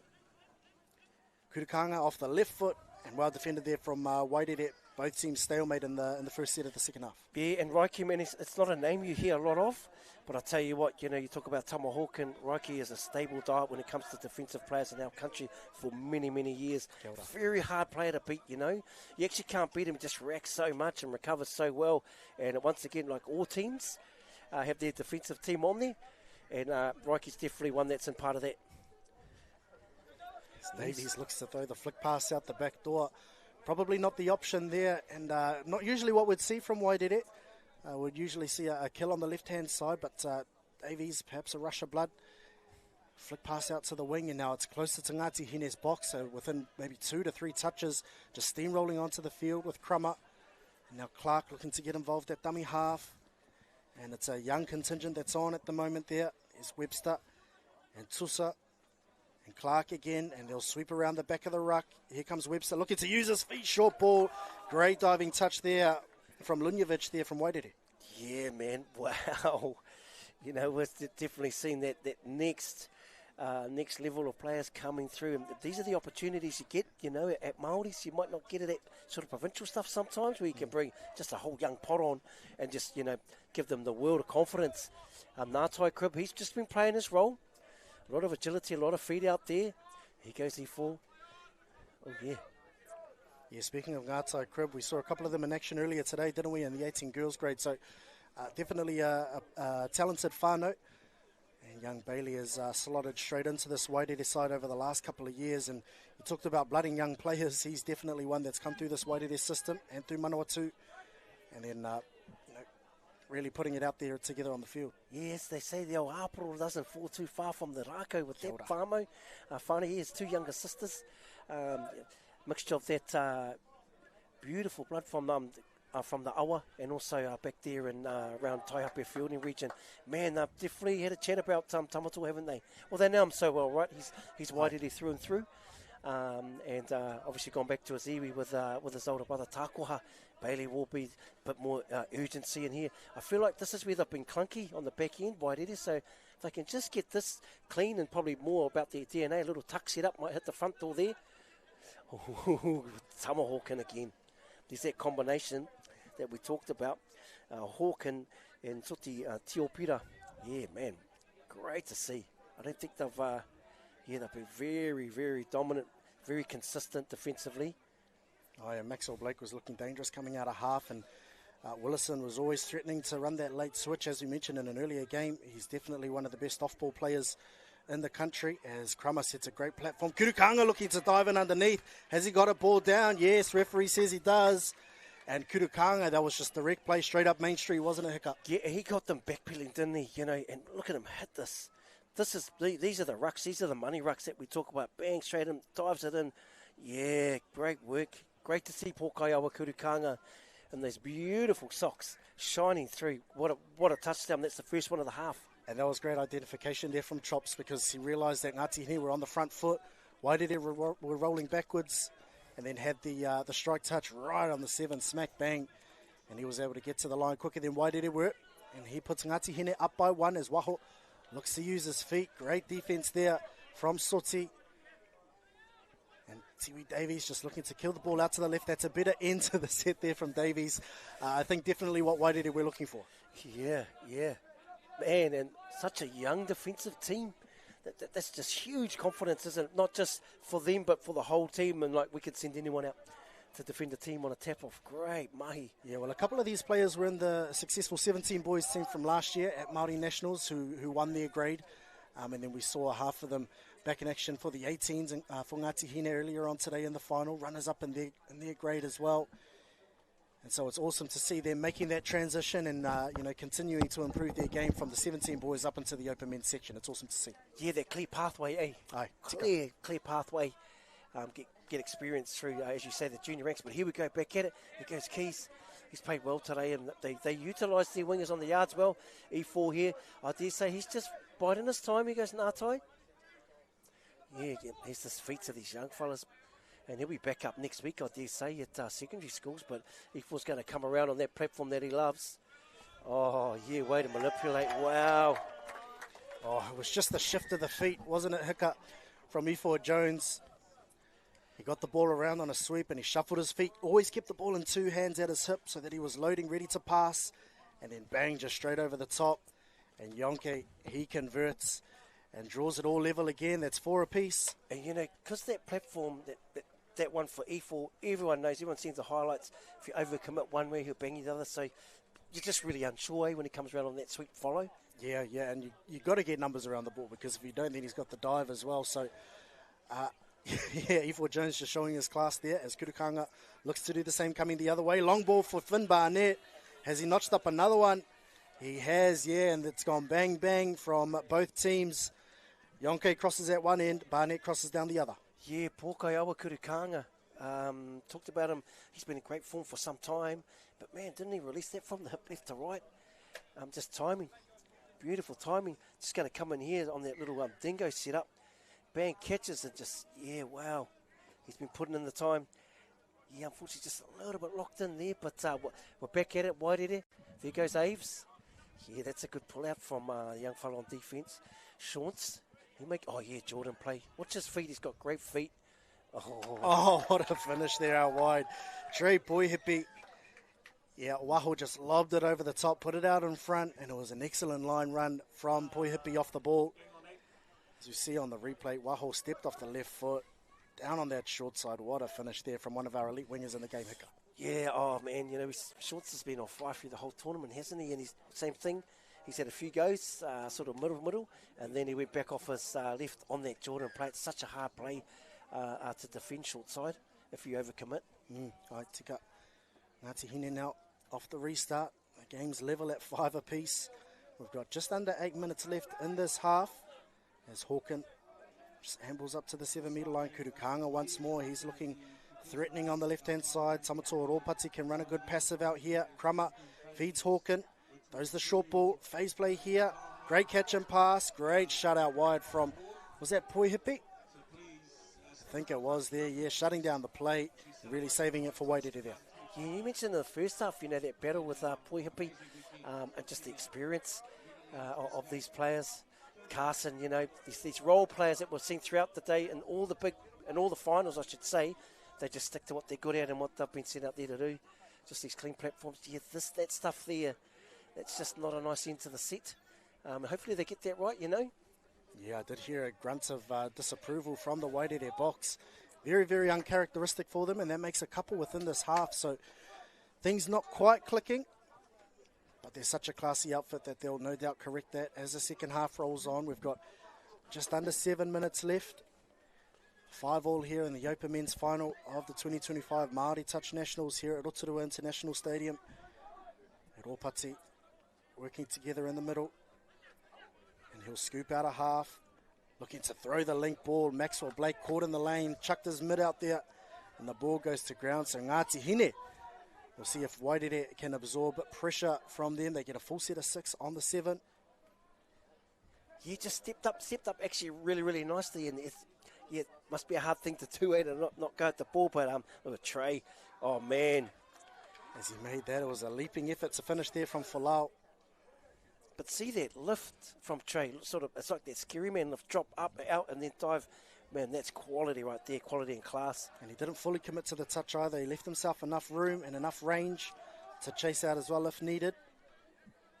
As you see, Wihongi He'll look to Quickie, gets the return ball, steps off his left foot. Willison's right there. Wardby's right there. Alden Kake stepped off his right foot. But our referee, Logan Forrester, offside is the call from him. So Wairere having to absorb a huge amount of pressure. Man, that was unreal defence. You know, unreal defence, but very, very stable around Rikes and Bailey Warby. Here's an Atai Crib. Look at Aves, you know, really promoting himself out there. Here's Pokaiawa Kurukanga. He's been hot to try, I tell you. Yeah, they've got to be sharp defensively when Chops is on the ball. And Jones was on that occasion, working with Ngātai Crib.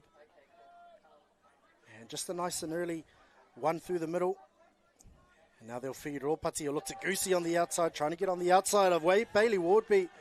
And he does, yeah.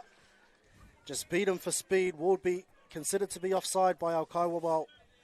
And then Ropati just gets down on his outside, and that's Ngāti Hine's sixth. Yeah, and Tommy's right there, wasn't he? And also Logan, you know, they're both working in tandem. Yeah, and I mean, we've been saying it all day, getting the right people in the right places at the right time, and Tama, man, on that Tama tour, wow. But here we go. Once Ngāti Hine scored, generally, Wairere's come back. Plenty of time to go. There's 4.5 minutes in this one there, Tiv. All right, and now Waho, early feed to Davies. He double pumps, hits the wing. Is that a great finish from Yonke? Barnett chased out. Or is that Heppy out on the wing? I think it might be, and Barnett's gone down in the corner. It's that shoulder once more. Body on the line, Finn, yeah. Yeah, a little bit slow to his feet. He's back in the action now, though. Big moment, big moment. Davies looking to use his feet. Tōmiri, we talked about the off-ball work of Wairere. And Tōmiri using it to great effect there, although not able to convert on the back end. It's our Ngāti Hine. It's a great lift from Waho, although he finds himself in the ruck, yeah. A deserved penalty there for Ngāti Hine, just not quite getting his positioning right. And what a process. I just seen Carson Hepe. He just went to give Keys just a little rest, went straight to the wing. Some beautiful systems there, you know, when you can get a link sub a wing. But that's a big penalty, and this is quite a big part of the game here, 3.5 minutes or just under. Ngāti Hine leading by 1. Oh, there goes the man with the speed. Wow. Yeah, he does that quite often where it's sort of a slow set, almost static, and then he can just use his acceleration and try and blast himself through the gap. But Willison, well up to defence on that occasion there in that instance. And now E4 Jones off the mark, potentially. Referee says play through. Now Avion Jones, he'll set the ruck. E4 Jones gets the ball on the hip. Beautiful timing on the pass. And a great line as well from Hoya to Maxwell Blake. That's money there from Wairere. Oh, it's that sweep setup. You know, we saw, I mean, that stuff's gone viral over the World Cup. All those platforms he's on now, everyone's just like, wow. But didn't everyone just trust? I seen them have a little discussion in the sub box there. And they've obviously been talking about that play. And, wow, they strike back. 2.5 to go, Tiff. Yeah, what a time to strike two. 6 apiece. So if this game continues the way that it's going, I think we're going to end up with a drop-off as Ropati. Has he gone off with a hamstring there? Hopefully it's heavily strapped, his right hammy. So let's hope Ropati is okay. He's the spiritual leader of this Ngāti Hine side and this Ngāti Hine contingent. Now a lot of responsibility coming the way of the likes of a Kurukanga, who steps off his left with the ball now, dropping for a second phase. Ball off the deck all the way out to the wing where they come back for a penalty. No, they won't. Ball goes to ground. And Ngāti Hine throw that one away there, Heka. Yeah, you know, early in the game, that's not so bad. But now, where every strike attack, you know, really counts. But this is where experience comes into it, you know. Wairere played in a lot of finals.